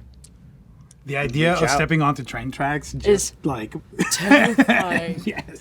Yeah, Warm it so up. for right now, you're okay from here. Here's what I will say. Yeah. If you want to step out on the train tracks, it will be more effective of a roll. I will give you better information if you 5 decide minutes? to do that. You have time. 5 minutes. Are they electrified? The rails? I'm gonna jump into the train tracks. Great. Come on. You think me and Tony and Jimmy weren't down here all the time? Yeah, well, it always takes one of you to do it first for me to do it, okay? So, I know. Okay. You're still playing tag along all these years later. Come on. I jump in and I start to turn red. Great, I love that. Make that roll. A 2, a 3, a 4, and a 4. I'll take the gilded 4. 4, gilded 4 is great. Did you actually give me I that? did. So, Did I? Oh, you're trying to sense where this is from. Describe for me what it's like as you reach out, as you both reach out to forces beyond yourself. Oh my gosh. I'm still kind of newish at this, but I've placed my hand gently on Marion's forearm. And the way I am assisting this is through that act of touch, I feel a pulsating in my temple that's a star-shaped. It's like the star on his chest, almost. And that's the image of white that pulses. And then I see what it is I see.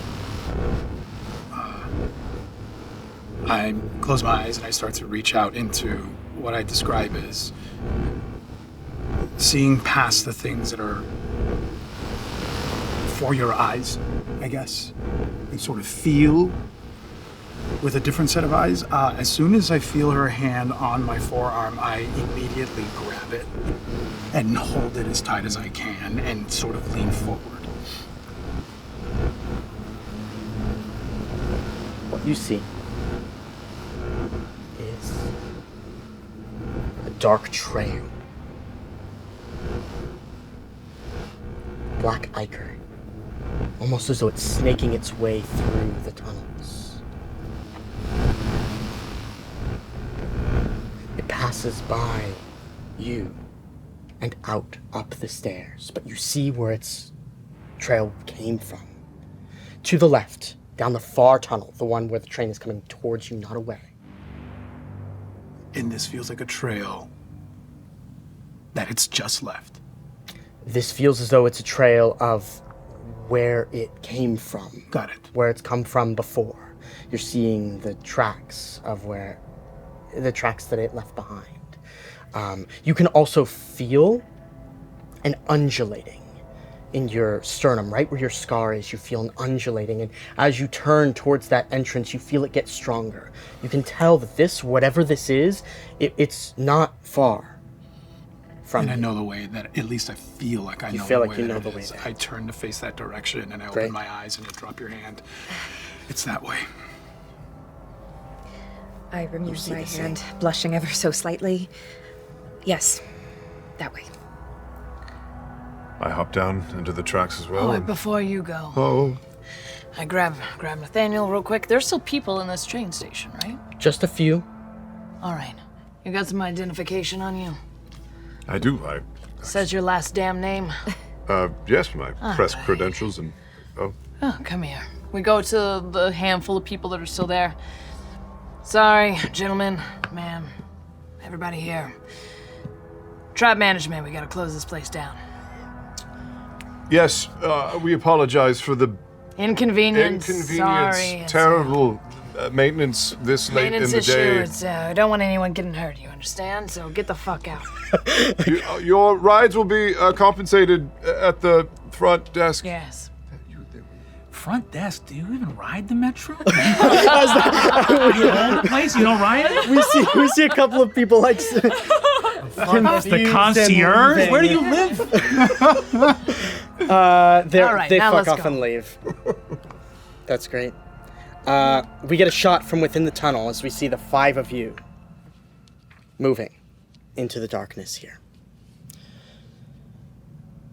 Lanterns lighting up your faces. As you're traversing in, I'm going to have somebody make a move or control roll to help move or navigate you all in the right direction. Make a move. Come on. Great. So, anybody that wants to help can. You don't have to. I will say this is a roll for all of you. It's a group action. I can't. So, all of you are doing this together. But this say, will determine the macro of what this I'll And I'll say- do control. you control. Okay. And I'll say we saw this coming, you know. B gave a little bit of a heads up. She knows her way around the tunnels of the Undercity. And brought those lanterns, so I'm gonna give you an extra die. Amazing. That sounds good. Do we want to use one? How critical is this feel? Do we want to use one of our gilded die? So what I will say is that this will determine how difficult the path towards whatever you felt is. I mean, we got 3 of them. Use one, or we could save them up for later. But Let's use one. Let's use one. Use one. Save Great. 2 for That's when good. it tries to kill I feel like this is a pinnacle moment. I will take the 4 on a gilded. Great. To get the drive back. Nice. Love that. On a 4. Oh no, it's gone. Yeah, you can just, I'll take it. You're gone forever. Yeah, perfect.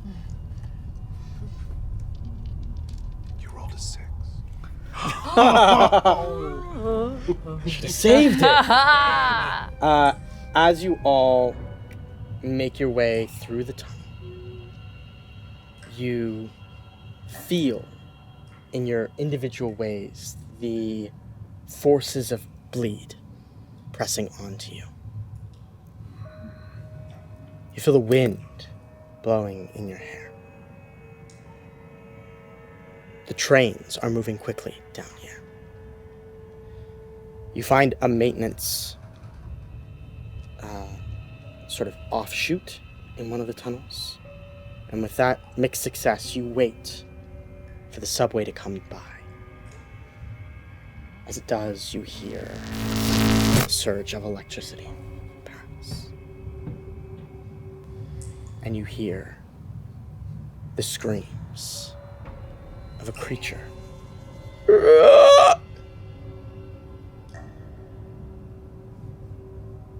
You know the path is forward, but that direction is also where you heard this cry come from. What would you all like to do? My first inclination is to hide or sneak, but we have light. And we have mirrors. I'll actually take out a Zippo lighter and just... It surges unnaturally here. I filled it up a lot before we... I'll unholster the shotgun. Yeah. I am gonna stay close, about 2 feet behind Nathaniel, and I have the mirror in my hand. This preacher, how did we know it was a preacher's particular scream? It sounded otherworldly. It didn't sound as though it was human. I'm gonna look around, everyone with the mirrors and light ready. Uh-huh. My shotgun.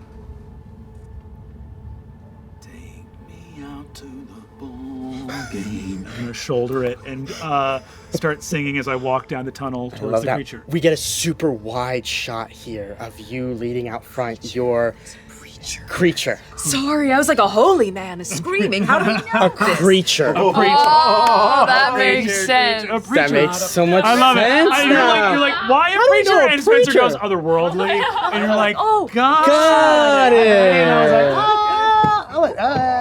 hallelujah! Hallelujah. We get a super wide shot here of you leading out front with the shotgun being illuminated by the lanterns as you hold a mirror, you all hold fire moving forward through this tunnel. After the train passes, Aunt B is just gonna kind of start like it's gonna be rough and dirty, it's not gonna be exact, but a little bit of a second count in her brain as she tries to count the minutes between the trains.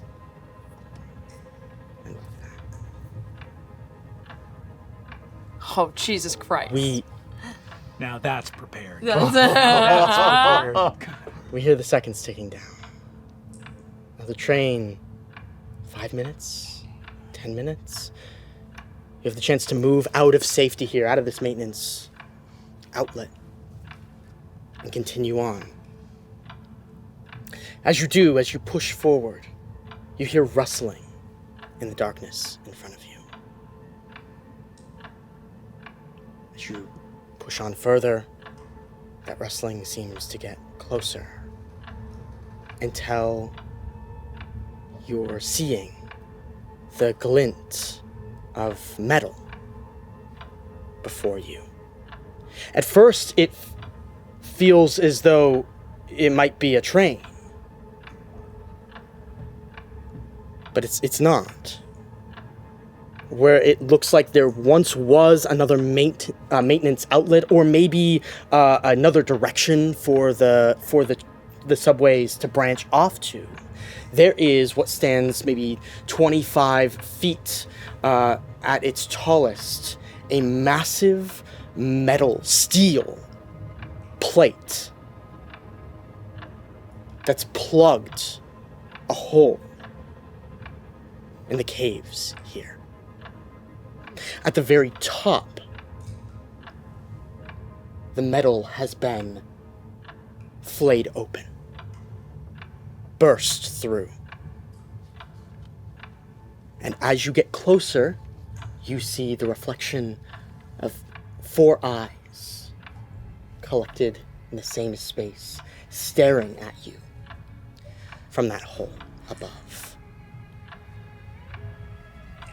You also feel the wind on your faces, on your neck, and you hear the distant sound of a train coming. What would you all like to do? Get out of the way of the train. Priority 1. Where are we on the tracks right You're now? on the tracks right now. What used to be a maintenance outlet or maybe like another hole has been blocked off by this metal. And we see eyes up. You see eyes up where the only entrance. So I'm going to take out a small glass flask of whiskey that I keep on me. Unscrew it, take a swig, and take a handkerchief, and I'm going to shove it in the mouth of that bottle, turn it upside down, and It lights just up in prepare your a hand. fiery bomb. As that happens, the light grows unnaturally in your hand and then recedes again. You get a look at this creature for just the briefest moment. It has 4 eyes. They're positioned on the top and bottom with a mouth in the center. And it sort of recedes as it sees you, its clawed hands digging into the metal, twisting it now that it's already bent. I see the eyes of this creature. 2 and 2. Do they look anything like the eyeball I plucked out of the heart? No, these appear to be dark. You're only seeing the reflection of light in them. They're sort of like... all pupils. Yeah, all pupils. This is the creature. This is a creature. It looks... Not like what was described in the kids. No, this is it has a sort of a beak sort of face. Like a beak mouth out the center, and then two eyes on the top, 2 eyes on the bottom. Not the description you all saw. Still a beak. Still a problem. When you first saw this thing, the train is coming, so we better move. Yeah. B, how much time we got on this train? Been counting, we're at about How many? A couple of minutes. 3 minutes, maybe. It doesn't maybe remind 4. me of the thing I saw in my yes. No. It reminds you of it in concept. Yes, yeah. But it is not the thing that you faced, no. Is there a thin platform such that if we were to flush ourselves against the wall, there would be any hope of the train passing without crushing us? Or is there no platform? There's only this tunnel. I'm gonna. Yeah. It's right up against the railway. Okay. You would assume that the train almost scrapes it. I'm gonna look at this thing, and as Brennan, I see a creature hiding in a hole, and I go, "Aw, little guy." Sean lives in a world of only eldritch horror, so he goes, "Oh, got it!" Blam! And is going to shoot and attempt to kill this. Great, thing. I love that. Go and make a control roll for me as you shoot at this thing. Handy to have a gun around. We'll burn a drive. What to do? Sharpshooter. Yep, love it. That's double sixes. Double sixes. It's a critical success. There we go. Describe for me what this thing looks like as you take it down. It's going to fall towards you, so you get the chance to look at it. It's going to die. Sean looks around, looks at you like the Molotov, says, "We have how many minutes do we have?" And goes, "Bam!" And before the creature falls, before the creature falls and hits the ground, I'm already unholstering rope because that problem is solved and I don't need to look at it. And I'm going to throw a rope up into the hole to get us into the tunnel. I love that. We see the explosion of light in the tunnel. And it recedes just as quickly, and a body flops to the ground. It's splayed out. It has 6 limbs that are all sort of moved out in unnatural directions. It's pulsing with chromatic light, and then immediately goes dark upon hitting the ground. As quick as I can, just from the hip, I'll take a shot with the camera.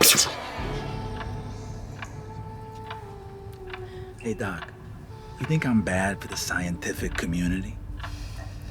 And I'm going to throw the grappling hook up into the... With a full success, the rope stays on one of the curls of metal. It's not difficult to get it to. cool. I'm gonna help whoever needs help to get out. Great. You can help me first. The stress is very full. Doc, I promise I'll help preserve your modesty. Nobody look. And I'm gonna help get the doctor up the rope. Yeah. You start making your way up the rope. I'm gonna have you make a roll for me here. I would give you either move or control to make this, whatever you'd prefer. I am going to move. Great. If it's possible for me to, I don't have to spend anything to help, but you can say narratively you're going to help here. Because I'm making my way up the rope. Exactly, and so it would be more effective. 1. So. You will make your way. Okay, I was gonna say, does helping do anything? It does. Narratively, it is. It affects the expectations of the role. So by you helping, what I'm gonna say here is that you're going to make it up the rope. Okay. You make it up to the top. And you peer through. Mm-hmm. And as you do, you hear the sound of the train getting closer. You all see the light. Mm-hmm. Now, it's far, but not that far. It's coming very quickly, and you're gonna have to get up. But you are distracted by what you see beyond here, because as the light starts to reflect off of the sheet of metal, off of the steel plate that you are braced against, you see the outline of something large and structural, like a building that is hanging almost upside down. Like it's fallen and has been trapped against the wall of the caves here. And as you peer in closer, you see this is a lighthouse. Oh no. A lighthouse that has fallen through during an excavation. Oh no. A lighthouse like of Candela. Of Candela Obscura. It looks old, it looks ancient. An old oh no. I tell the others what I see. All of you hear that as a train, you're just hearing it over the train blaring. It's gonna have to Joe! I rustle, I hurry up. Uh-huh. Skirts sort of get caught over the jagged metal edge, but I fling myself over and land on the ground with a bit of So what I will say is it's a 25-foot drop down. Oh, so shit. It is 25 feet up, it is 25 feet down off of the metal steel plate. I don't drop. So I'm just clarifying the expectations here. I'm gonna get the back half of the rope, Great. and I'm gonna toss the other end up to you and say, just hold on, brace your feet against the back of Great. the wall, and just feed her down the... Great. We see you slowly rappel down. As you land safely on the earth below you, you feel your feet sink in about 3 inches or so. As you pull them up, you feel it's like mucus on your feet. Say Auntie B is just kind of almost in a daze staring down the tunnel as she's just still. She starts 30, 29. You're up next. Come on. You're up. Go, go, go. Great. Go and make a control or a move roll for me here. Boy, my hernia. 4, it's not bad. Yeah. Today. That's a mixed success. You start the next wave of getting them up and over, but the train is getting closer. I'm officially starting a countdown die, which means when this ends, the train will hit. Okay. Any misses will tick it down by 2. Any mixed success will tick it down by 1. It is currently at 3. Oh no. Okay. I'm going to. Who has good move between us? You have good move. I'm gonna say. Marion, get over there quick. Get ready to pull on the other side. Okay. Yeah, I'll help as well. Okay. So, are you helping with the thing? Do I get another die? Not mechanically, not die-wise, but you are helping to do this. So you're gonna get over, and then that will that could effectively make this countdown not go as quickly. Is it worth using a gilded? We have 2 more people to get through this. No. I'm good. Okay. I'm good. I'm gonna burn one of my own drives. Okay. So now I have 1 drive left. I have 2 in move, and it's gilded, so I should be okay. I hope. 4. That's a 4. That's a mixed success. It's gonna tick down 1 to 2. Okay, but I get over. With you pulling on the other side, I'm gonna I'll say LT? No, you've got to go first. It has to be you to go first. I don't like to spend time arguing with the train on the way. And I'm gonna go through. Come on. I can follow orders. You got the shotgun, use it! Remember me! A guy with a lit Molotov standing with a okay, I'm gonna jump through. I got move. I got 2 dice here. We got another gilded. We do have these 2 more, yeah. There's 2 of us. All right, there's 2 of us. Let's see, take a gilded. Yep. Good. All right. I'm gonna burn a resistance to reroll 2. Okay. I'm gonna burn a resistance to reroll 2. Hear the train coming. Oh my god. Oh! What is it? I don't make it through. It's a 3. It's a 3. So that ticks down to nothing. The 2 of you are left as the train is approaching you. What do you want to do in this moment? The train is approaching. The train is like moments away. I'm going to. So I've used 2 of my items. Correct. You can use 1 more. I can use 1 more. I'm gonna say, LT, I didn't want to do this, and I'm gonna take a grenade, throw it on the side, and push you up, and go. And the last couple seconds before the train hits, I'm just gonna blow up the steel container. I'm gonna say, everyone on the side, step back! What? You got a grenade? I've been holding on to it. Oh my god. Explosives or what? Explosives. You have those. Yep. Go ahead and make that. Go ahead and make that roll. It's gonna be a control roll or a strike roll. One of the 2.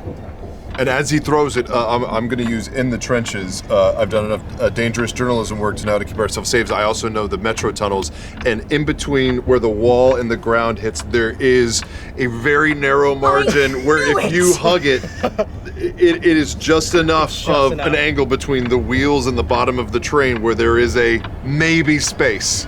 So while you will not die. It might. That is the idea. It might potato peel us a little bit. I don't know. Okay, that is a 5. That's a 5. That's a mixed success. So, describe for me what this scene is like as the grenade blows out part of the steel here. I get us all the way back because we need distance from the grenade for this to work, which means that we are gonna have to run right in front of the train, right before it's about. So I'm gonna go and I'm like, don't worry, I do this with my brothers all the time down here. All right, 3, 2, 1, just woo! And I'm just gonna grab the back of your shirt and leap right in front of the train to get through the hole in the wall. You just hear Auntie B on the other side just scream, Sean!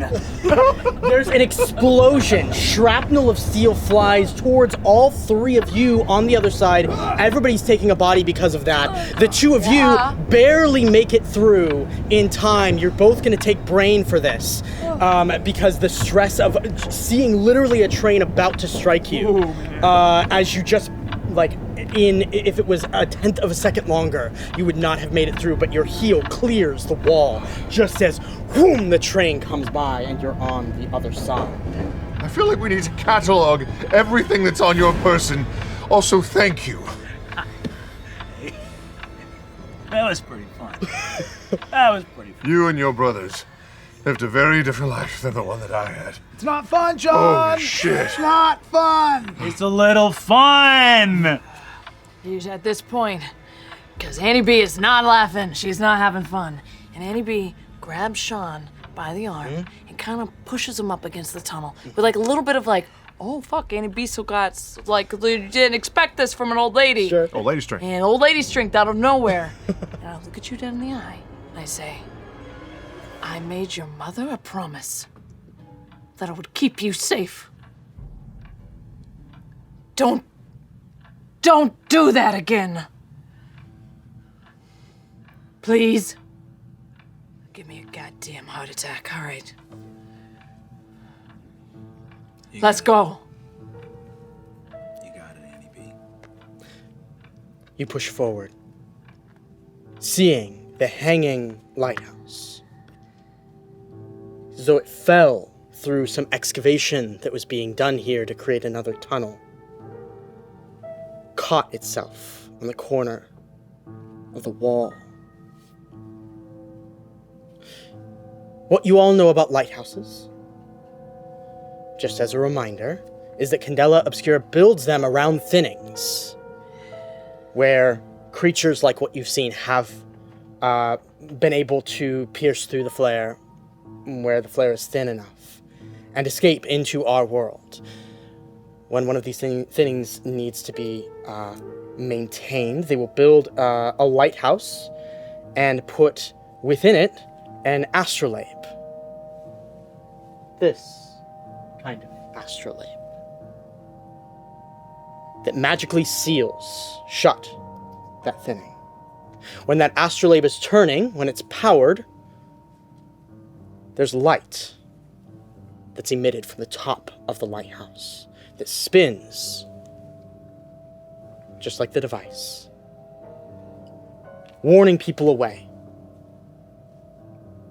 That is the lore within the Fairelands and anywhere that Candela Obscura is. People stay away from lighthouses. All of you know what it truly means. This lighthouse sits dim, unmoving. It's a good 100 yards in front of you. Probably a good 30 feet above you, sitting as though it were almost upside down. Having fallen through like the ground above. Because it's been toppled over? Yeah, they were drilling underneath it, the ground gave way, it fell and got trapped in the tunnels here. Trapped. What would you all like to do? I'll first of all take the fucking handkerchief out of the bottle of booze and stamp it on the ground. Wow. Yeah, it's good shit. You gotta get worse shit if you're gonna make Molotovs out of the thing. I didn't think. Ooh, pass that over here too. It's just what was available. Wiping the blood. I also, just because we're showcasing the game, I have Adrenaline Rush, which means for each mark I take, I immediately refresh a drive point of my choice. So that brain mark, so literally taking marks like that train thing, I am invigorated. I'm doing better. Helps you out. Is that the first mark you took? First mark I've taken. Holy crap. Wow. What the hell? Awesome. What did you refresh? What drive did you refresh? Always nerve. Nerve every time, baby. You don't even have to gonna check, use- baby. It's nerve every time. And I'm going to use my In the Trenches to, Okay. once per assignment, you may burn 1 cunning resistance to soak a body mark. Oh yeah. Denoive. That's once per assignment? Oh, so a soak would happen as you take the body mark. As I take the body mark. All right, Correct. I'll wait So until- if you take another body mark, you'll be able to use that ability, which essentially does exactly what you just did. Just Just keeps it happens from in the happening. moment. Yeah. Good. Keeps it clean. Trying to get all preemptive in this. Love that. I take a moment to wipe the blood out of my eyes that the various shrapnel has carved delicate incisions onto my face. Oh no. Just sort of wipe that out, and I turn to Marion. Are you all right? There's blood on him. Yeah, I got some. And I start sort of... My pristine gloves stain crimson as I sort of wipe it out of a drop that's about to fall into his eye. Are we really doing this? This isn't... this is a broken lighthouse. Yes. Hey, Marion, if we go back and tell somebody, who do you think they're gonna send? We're already here. He's got a point. They'll just send us right back. Okay. At least maybe we'll get some answers. Would certainly explain why this place has fallen vulnerable to creatures. Well, how are we gonna get up in that thing? Well, maybe we don't have to get up in it because whatever was in it has already come out. Looking at it hanging upside down, there's no clear path to get in there. So the lowest most point of where the lighthouse sits is the top where the beacon would be. You see that area has been shattered, but it is essentially a cage, right? A metal cage that sits on top with glass around it. And so that's maybe 20 feet up in the air. It's closer than that hole was. So there is a place to be able to climb up and in. You will be walking through an upside down lighthouse to get there. Very MC. Oh gosh.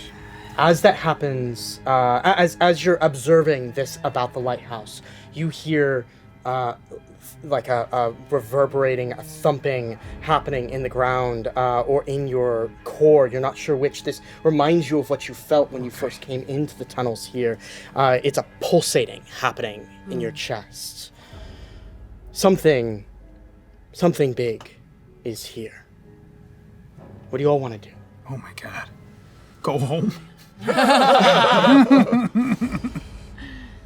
So we gotta get the rope up and in there? Is that what we're talking about? Up in the cage. So about 100 yards to go before you get there as you move forward, swinging the rope around. Have you ever been to, like, the Everglades? Mm-hmm. Yeah. Okay, have you ever shined a flashlight out at the water at night? Snipe hunting. So many alligator eyes. As you move forward, the lanterns reflect off so many eyes. Oh my god. You hear the snarl of 20, 30 creatures before you. As your light gets closer to them, or they move closer, it's hard to tell which, you see what look like canine figures. But the latter half of their body is morphed, changed, or maybe just has always existed this way, as like tendrils. These are what all of you lovingly refer to as squid dogs. Standing guard over the thinning. Oh my god. What would you all like to do? How many? 20, 30? Oh my god. I also just want to... They're small, to be clear. They're like the size of dogs. I just want to ask, you don't happen to have a claymore tucked in between your ass cheeks or anything, do you? I'm gonna look around and I'm like, that would be great if we got that, put some kibble on top. That's a good idea. Squid dog. That's actually not a bad idea. I'm living at the beach and whatnot. Yes. I love feeding all the ducks and the seagulls, and as one of the items that I'm gonna pull out, that I'm gonna decide I have right now is a little bag of feed. Yes! Oh, it's so out of good. one of my little pouches out of my bag. Uh-huh. Oh. Are you gonna throw it to them? To try and get them distracted? Yeah. Away. Yeah. Away. But wait, what do we know these things eat? We don't. We don't. So I'm gonna take the fresh blood that was kind of trickling on me from what just happened, and I'm gonna kind of squeeze a little bit on there. Maybe we can shake it up. I'll do Do that the as same. well. I've got a little shrapnel as well. I love Squeeze that. it into the bag and mix Just it up. before we do this, I don't want to speak for all of us. Does anyone have any particular knowledge about restarting or repairing ancient lighthouses? No, not at all. I do have a relevant textbook. You do? Brought a book? That's better than I nothing. always have a book with me, Mr. Just Synergy. wanted to make sure we had something before we, I pull open the book, and I flip to see if there's... So this is a book from eons. They were studying what Candela was doing with lighthouses. They were trying to siphon the power from lighthouses, but in that, it also details how they actually work, how they function. And how an astrolabe moves. Yep, correct. What needs to be done for it to exist. Well, let's get up in there first. Yeah, good book. At least we'll have something to use. All right. Kibble bomb? Stepping up. Bottom of the ninth. Beatrix Monroe pitching for the South Soffit Sidewinders. All right, let's Cinderella story. do it. Like the Crowd on its feet here. like the bird lady from Home Alone 2. I just start shuffling through and I go, take me out to the bar. Take me out. There's snarls that come your way as you start to throw this feed. Go ahead and make a sway roll for me here to see how well you're able to convince them to follow that kibble. I'm gonna use drive. Love that. That feels Important. importante. Like everything else. Double sixes. Oh, Go. you befriend them? So Oh, now yes, do I'm we like, have squid Come here, dogs? my squid We have hounds. packs, platoons of squid dogs. Squid dogs. We are the squid dogs. We are all squid Teach dogs. us their language. Today we are all squid dogs. All Yeah. right, up the Fido. You're gonna. So good. No, here's what happens. You throw the kibble, and they pounce on it. The fresh blood calls to them. So you have a moment as the dogs start snarling, growling, biting at each other to get to this food. They are clamoring to get to the kibble that you've thrown out. You see a clear pathway forward. You have a few moments here while they're distracted. What do you want to do?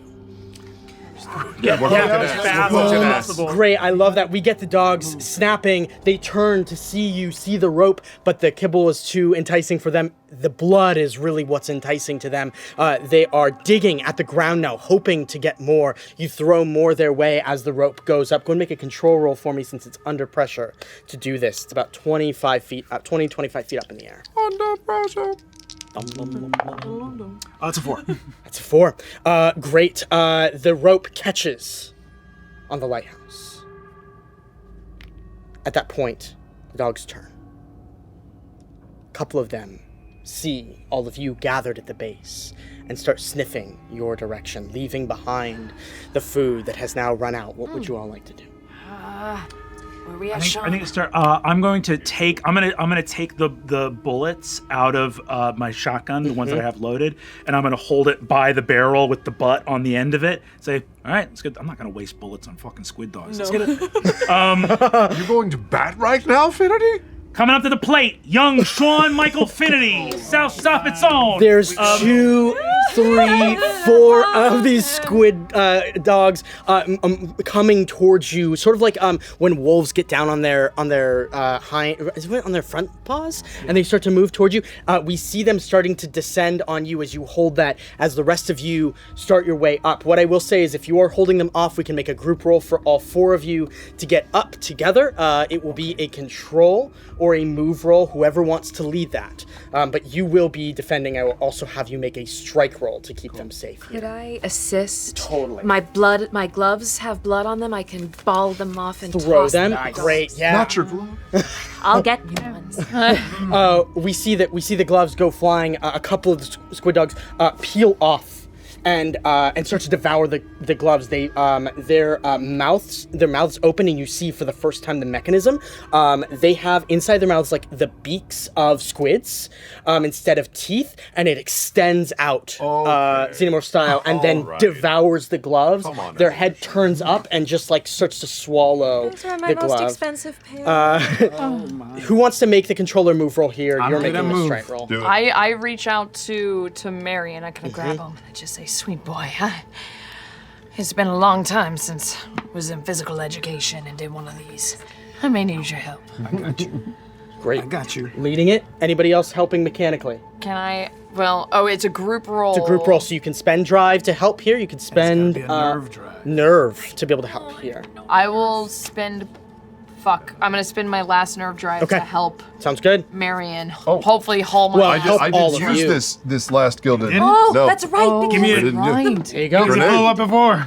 So as they are starting to climb up, I'm gonna have you make that strike roll for me.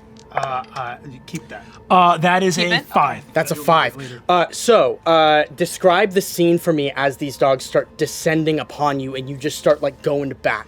I start to I walk in and I think it starts funny and starts to get a little, it's like stepping up to the plate. Number 1 pitcher, Squid Dog, coming in from the Red Lamp Raiders, and it's out of the park! God! And just slamming into the dog over and over again, and just like truly, like The more you start hitting them, the more they start descending until you're going left and right and forward and back and forward and back and hitting as they come more and more descending upon you. As the squid dogs start, their own blood starting to pour. The dogs themselves start tearing apart their own counterparts. Wow. Feeding frenzy. Eating them. A feeding frenzy happening as 2 of them leap towards you. You hit one, but one grabs onto your arm with that 5. It beaks down onto your arm, and then you feel the like piercing of the beak like tearing into your flesh. You're gonna take a body and a bleed here as that happens. But you're able to shake that off. Blood pouring down your arm as we see you still holding true, as all of you are going to roll. You're gonna roll. Let's go ahead and do it. I got my 2. One's gilded. I got an extra one from a drive that I'm using, and then an extra gilded from the pile. Comic books. What were those? Those damn. I got a 6 on the gilded. Yes, that's amazing. A 6 on the gilded. So as that happens, you see Sean. All of you make your way up the rope together, climb into the top of this lighthouse, and you see Sean down below. Finity, up the rope! The ump's nowhere to be found! It's chaos out here, folks! I'm gonna have you make a roof roll to get to that rope in time. We see. If you are you trying to get to the rope in time? Is that what you're trying to do here? What do you want to do? I think with LT, I think with my lieutenant yelling, move it, something autonomic, my spine moves of like so many drills over and over again. Yep. But I think without him there, I don't go for the rope. I just stay here fighting dogs until I'm dead. Okay. That's an order, Finity, up the rope! We see... You got it, LT! We see the turn as you run towards the rope, and the scene here that all of you are watching from above is all of the dogs, like a wave of dogs descending upon Finity here, nipping at his heels. He's running as fast as he can to grab the rope and climb up it. Go ahead and make that move or control roll for me, whichever you'd prefer. Let's do control. Okay. Roll up. Here we go. That is a 6. That's a 6. Nice. It's a full success here. You grab the rope and you start pulling yourself up. As you do, the dogs descend and clamber on top of each other, trying to get to you. You feel like their beaks at your feet. And as you do, you watch as the rope below you gets devoured. Wow. As they chase you, almost like piranha. And you pull yourself just out of range of them. You pull your feet up and you're swinging by the rope, but the dogs are leaping up to get you. You finally pull yourself all the way back up and you're standing with the rest of your circle in the top that is now the bottom of the lighthouse, and the pulsing gets worse. What a bunch of bums. They got no batters. They got no pitching. You did good, Finity. Well done. Very good. I'll see what I can do for you later. 5 for 5. Betting 1,000. Taking care of that What's that? arm. What arm? Oh, That's them? Did you even feel it? That was good. I rip a piece of the bottom of my frayed hemline on my apron off, and I just do a real quick wrap of his arm. No, not your nice dress. Oh, this old thing. All right, come on, let's figure out how to do I'm this gonna damn thing. reload, shoulder the shotgun. All right. I'll go up to Sean as he starts moving forward. You know, if you need me to pee on it to disinfect it, I'm happy to do that. Why do you keep asking to pee? We cut out of there into all of you moving forward into the lighthouse. We see the like Over like a decade, this randomly comes up sometimes. we see the inverted structure. I can tell if you need to Why go. do you want to pee on him? Just let me do it once. Just once. That's jellyfish, and they kind of think it's not even jellyfish anymore. We see the inverted structure.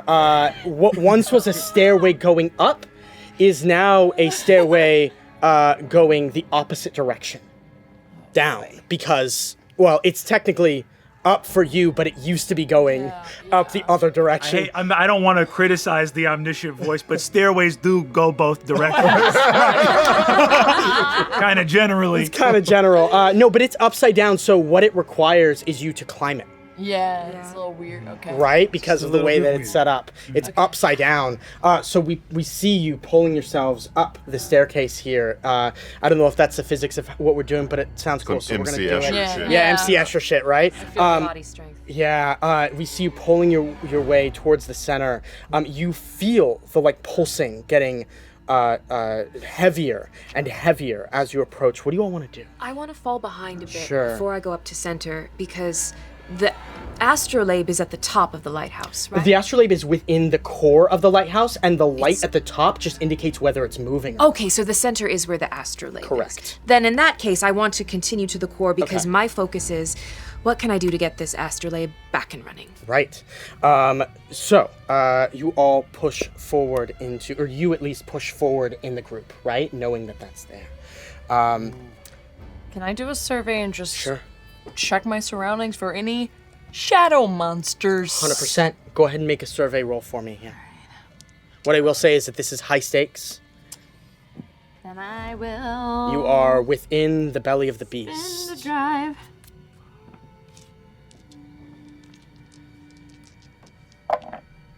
Oh, shit. Tits.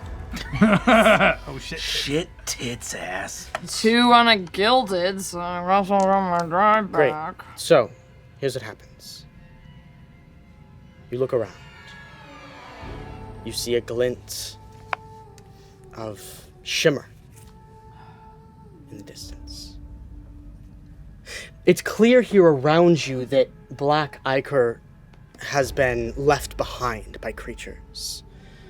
Currently, from what you've noticed, they don't seem to be here in the lighthouse any longer. But as the two of you lead the pack forward, you find yourselves standing almost too late before a rift in reality, where the astrolabe sits in the interdimensional space that is that would exist both behind and in front of the astrolabe. You see a tear in the fabric of space-time itself. It is 15 feet tall, and it's wafting like a veil in an invisible breeze. And that's not the part that scares you the most here. It's the movement you see through it, the large movement. As some entity puts its hands on each side of the veil, and like a curtain of skin, opens it and looks through. You are looking at a massive beast, almost incomprehensible in its shape. Its jaw is open, but farther than it ever should be. It has human-like features on its face, but it's gaunt. That chromatic light sort of permeating through it. It's got stringy black tendrils as hair. And its hands, its fingers are long and curled. This is far bigger than what attacked anybody else so far. And as its jaw closes, it smiles wide at you. Everybody's gonna take 2 bleed. 2 bleed? Well, I can't. I take 1 bleed and then I will drop. take a scar. I take a scar. I will do one thing.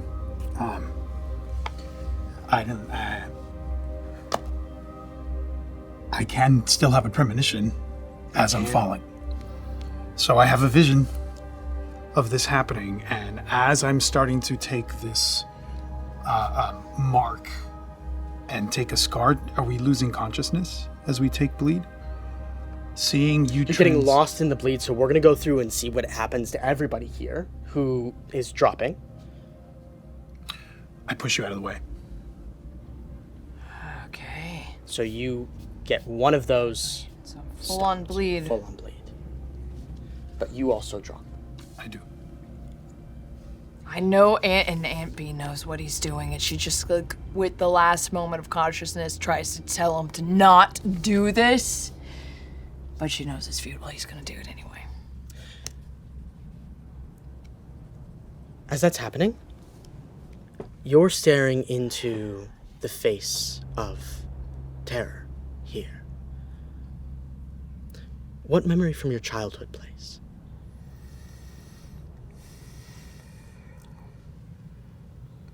I remember being 9 years old and seeing my older brother, the one that my family loved, lauded, prepared to take the helm of our family name into the future as he waded out into a river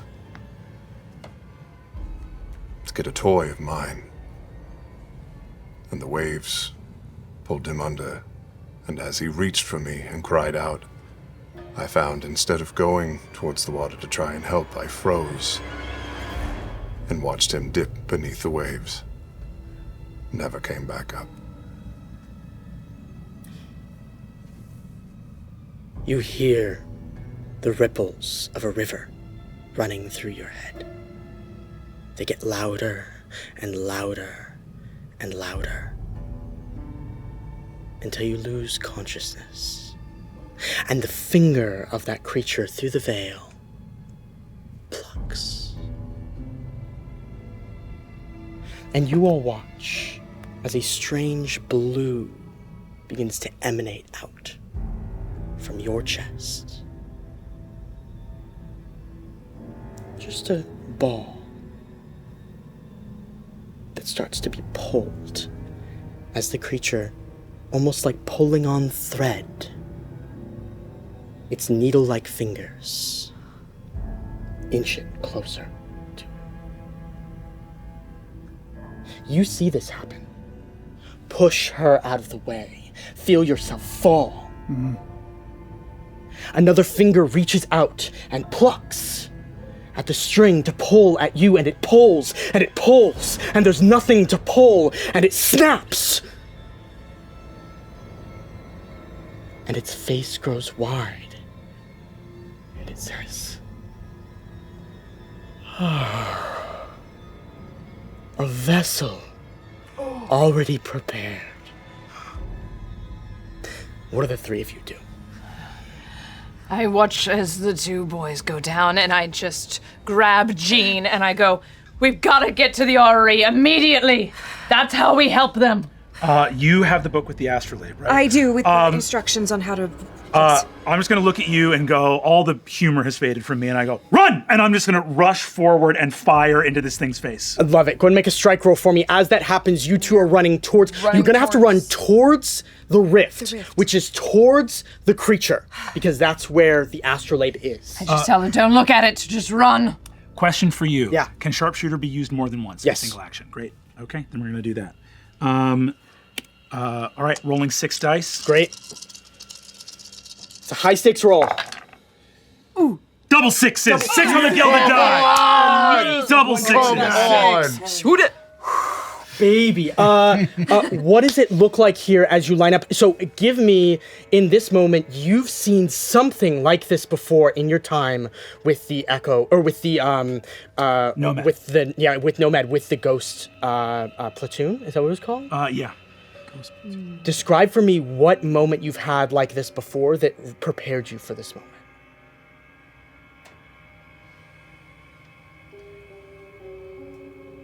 I hadn't seen Marion in over a year.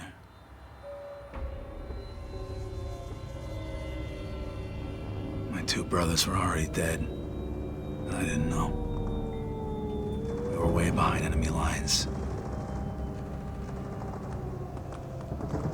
I moved in, under cover at night. We knew. Dr. Nero said some kind of intelligence came back. There was a weapon. Something bleed in it. Other side of the flare. Had to move in quick. Burn that place to the ground. Only problem is one of the doors weren't locked. I saw what we were doing there. They had gotten out through a back window and I found them. I don't know how young they were, but they were what we were there to destroy. One after the other. No escapes. No survivors. We were told they were dangerous, otherworldly, horrors. Their faces looked perfectly human. I've seen this thing before.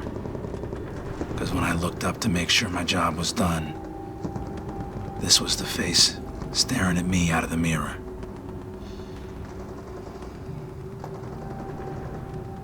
And you let it fire.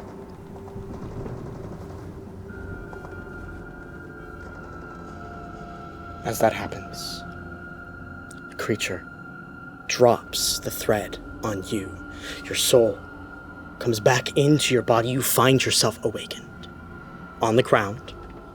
Clear your bleed marks. You've already taken a scar, but you're back up. Does that leave me with one in the new because it was 2 bleed? Or does it just clear the bleed? You already had 3. You took 1 as your 4th, and then it gives you an additional one. Okay. Correct. Thank you.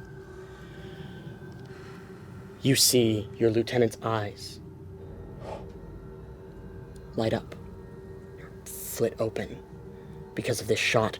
The creature stumbles backwards. The folds of the flare close for just a moment as it stumbles to get its bearings, not expecting shots in its direction, not having encountered something like this before. But you're staring at your own reflection, how you see yourself. The two of you are making your way towards this astrolabe as quickly as possible. Yeah. What are we doing here? I'm flustered, turning the pages, trying to find the relevant section. Sweet dear. If you're gonna do this, you have to have a sense of calm about you. Calm down. Mistakes happen when you rush. We've got to do this right. And I've given her this pep talk before. I've given it in the VA hospitals. I've given it in when we've been dragging survivors from the war back behind our front lines. We've seen this coming many times, so I'm gonna assist you. Breathe. You know this. It's just surgery. It's just surgery. You see in front of you the perfect precision cut in the fabric of reality. And you realize you heal cuts like this all the time. That's your thing. Circle of the needle and thread. Circle of the needle and thread. Let's patch him up. Go ahead and roll either focus or sense for me as you flip through that book. To roll focus. This is just to find the book, or is this the moment? You saw this coming, so for sure take another die. Yeah, okay, great. I'm gonna burn a drive. This is a pretty critical moment, right? So you have the book open in front of you, and you see the shape that must be drawn with your hands in order to make this, activate this magic. My hands are the needle and thread. Your hands are the needle and thread. Burning a drive to add to you. Amazing. Shooting again, keeping this thing at bay. Okay. I have 2 focus. I have 1 assist. It's gilded. And I'm also burning one of my own intuition. And you have 1 drives. An extra die from me. So that should be 6. 6 dice. As that happens, we see a hand reach out from the veil. And as it starts to try and push its way through once again, it puts its sights on you. Its hand, even with the shots coming at it, the hand comes over almost like a cage down on top of you. This is a high stakes roll. This individual's life hangs in the balance of this roll, setting the consequences. I hear Auntie B's voice in my head telling me to breathe. I take a breath. Wow. Gilded 6. Two Gilded sixes. 2 6s! Describe how this happens here. How do you needle and thread this? If a mist, a fog has been over my eyes, in an instant it clears. I reach my hands out, and the instruments made out of space appear. Without even thinking, my hands move at a record speed with precise stability to quickly sew the rift in reality firmly closed. I would dare say it's my finest work. And that's why she's my muse. As you say that, you hear a voice in your head. That's my girl. And you realize you left Violet, the person who was keeping your father alive. You left her in that train car. You told her that was your resignation. But he's here with you, holding your arms, teaching you to sew, like he always wished he could. And you feel a kiss on the back of your head, on your neck. And he lets you go. And there's quiet here. The rift has closed. The severed hand of this creature sits above you like a cage, dripping black ichor.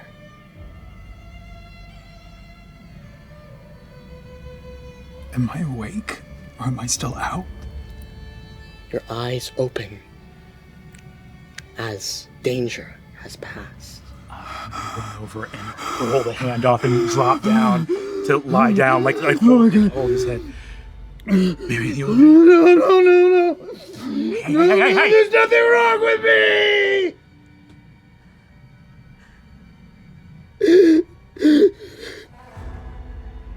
There's nothing wrong with me.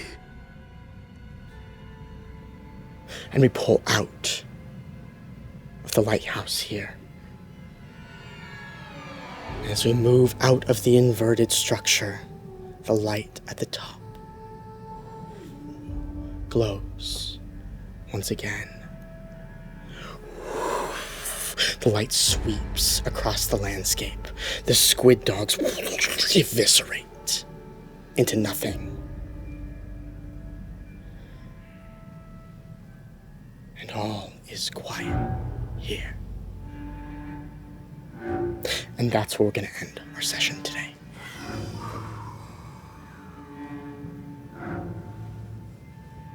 Great work, everybody.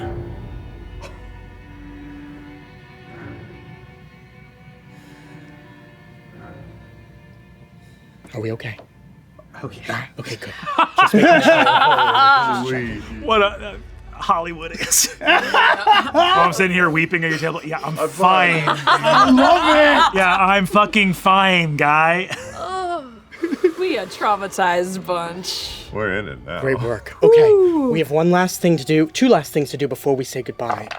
I want to talk about what our scars are that we took. Yeah. So let's start here.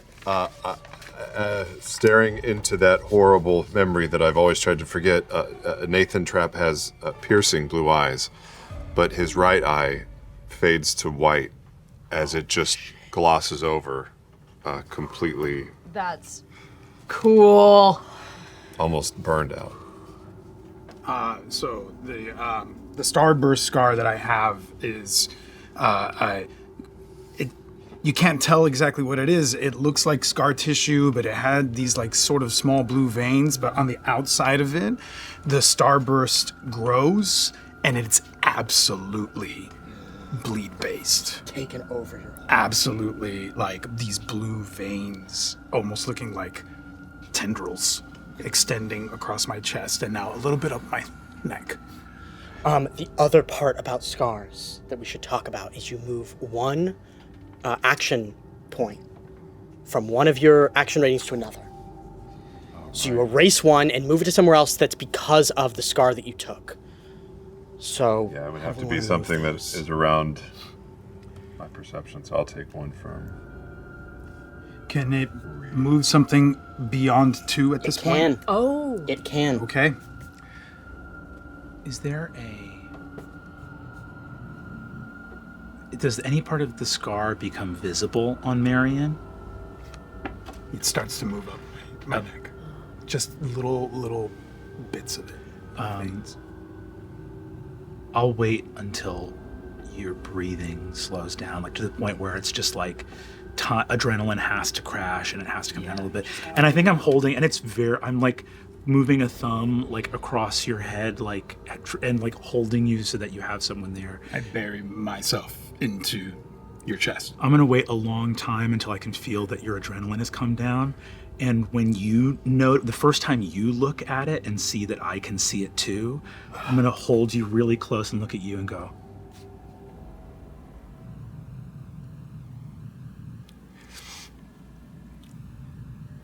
want me to pee on it? Would you? If you asked. and I'm just gonna hug you so close. I squeeze the hardest squeeze I think you've ever felt. I got you, bud. Will you do it in front of everyone else? I get shy. I hate you. But I love you. And I'm gonna just help him get up and get out of here. And you're moving one from... I'm moving one from, you feel my body less strong. Okay. I'm moving one from strike. Into sense. And I'm moving it to sense, Yep. so I am all up. 3 in sense. What are we thinking over here? I moved from one from read into strike. I'm gonna have to use my hands more than my eyes now. Damn. I love that. Also, to put a button on all that, Yeah. B looks over at Jean as we're seeing our men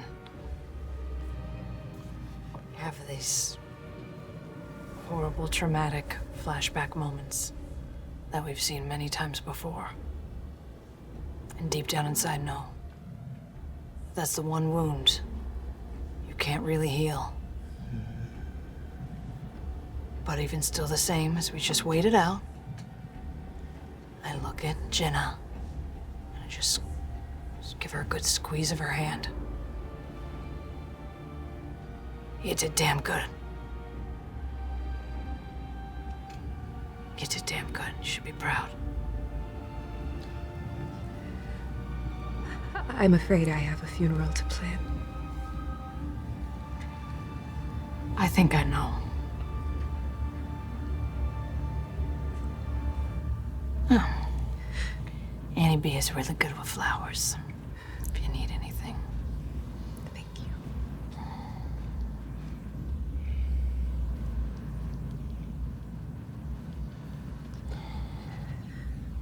You I take look 'em. Yeah, go ahead. at the light that's emanating from the lighthouse and take it in and say under my breath so no one can hear me, goodbye, Daddy.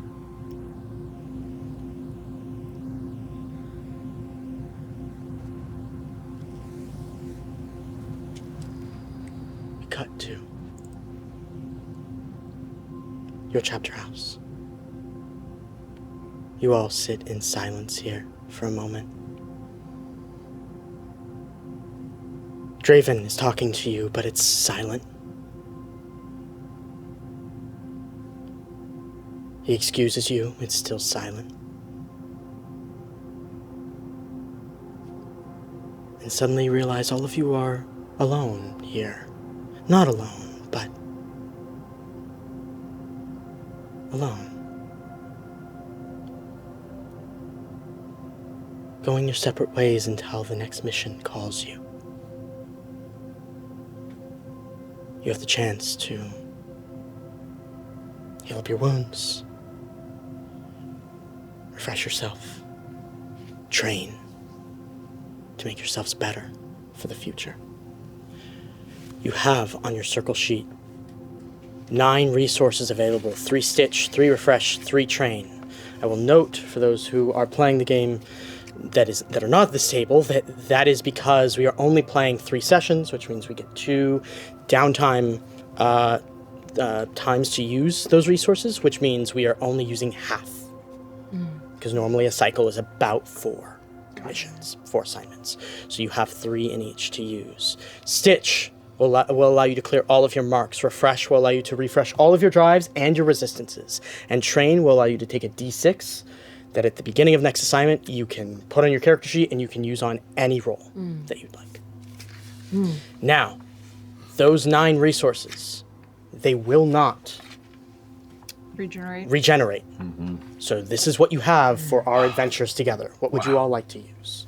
Well, so my bleed is now at 0 because I took a scar. Great. Because I barely went over the threshold. I still have 2 body and 1 brain, but we have ways to take care of some of that. So if someone else needs Stitch, I would take a stitch to clear my 2 bodies, and I wouldn't need refresh or train after that. Stitch will clear all of your marks. All of them? Yes. I would Correct. love that. But this is for the whole thing. So like after the next session, whatever we deplete here, we won't. You won't have again. Doesn't come back. So you have 3 available. Is there any way? Does anyone have an ability to get rid of bleed or no? No. Because I have a body, a brain, and 3 bleed right now. I'm in the same boat. Yeah, same. Okay. I have 2 body, a brain, and 3 bleed. Yeah. Oh, yeah. I'm good on refresh because I have ways to regenerate my drives. And I didn't use any of my resistances, but I would take I wouldn't mind taking a stitch.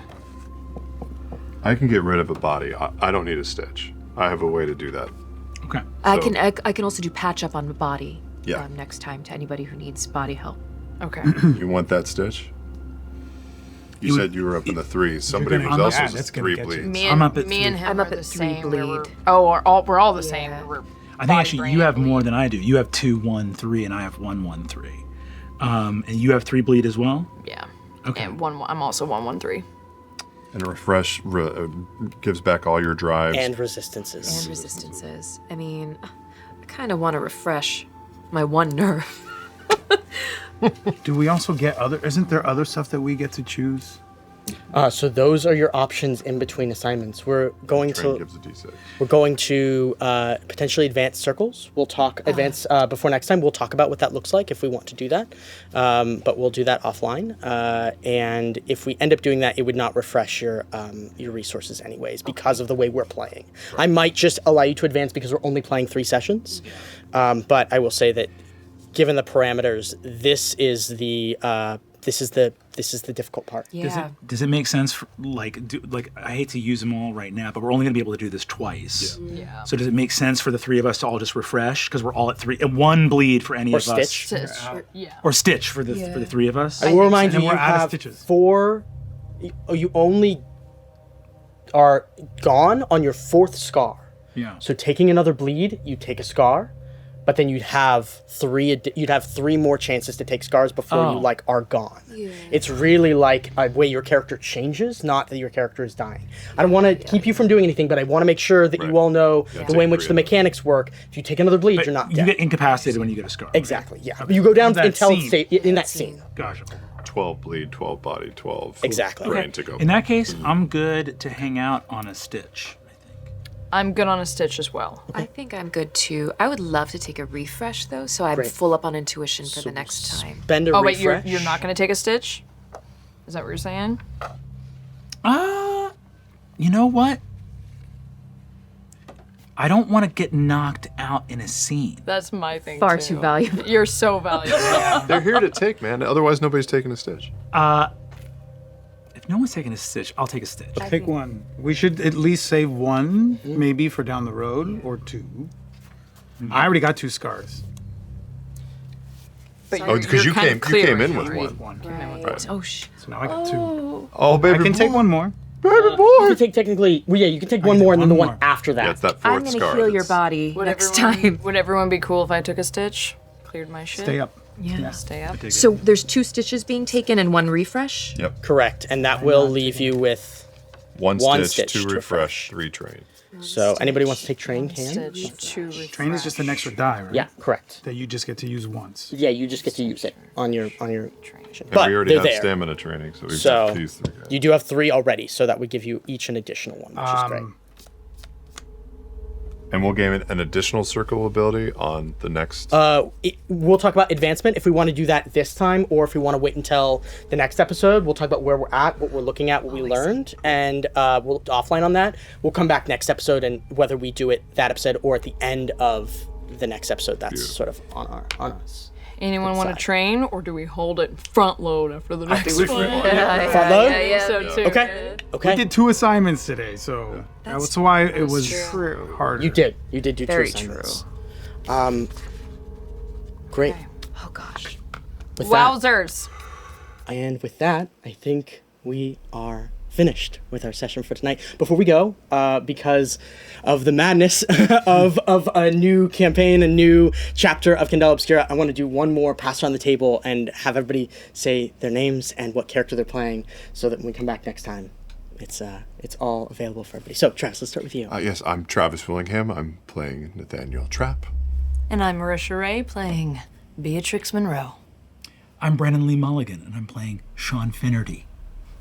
I'm Zehra Fazal, and I'm playing Dr. Jean Bassar. I'm Luis Carazo, and I'm playing Marion Collodi. And my name is Spenser Starke. I've been your game master. Thanks so much. Yeah, man!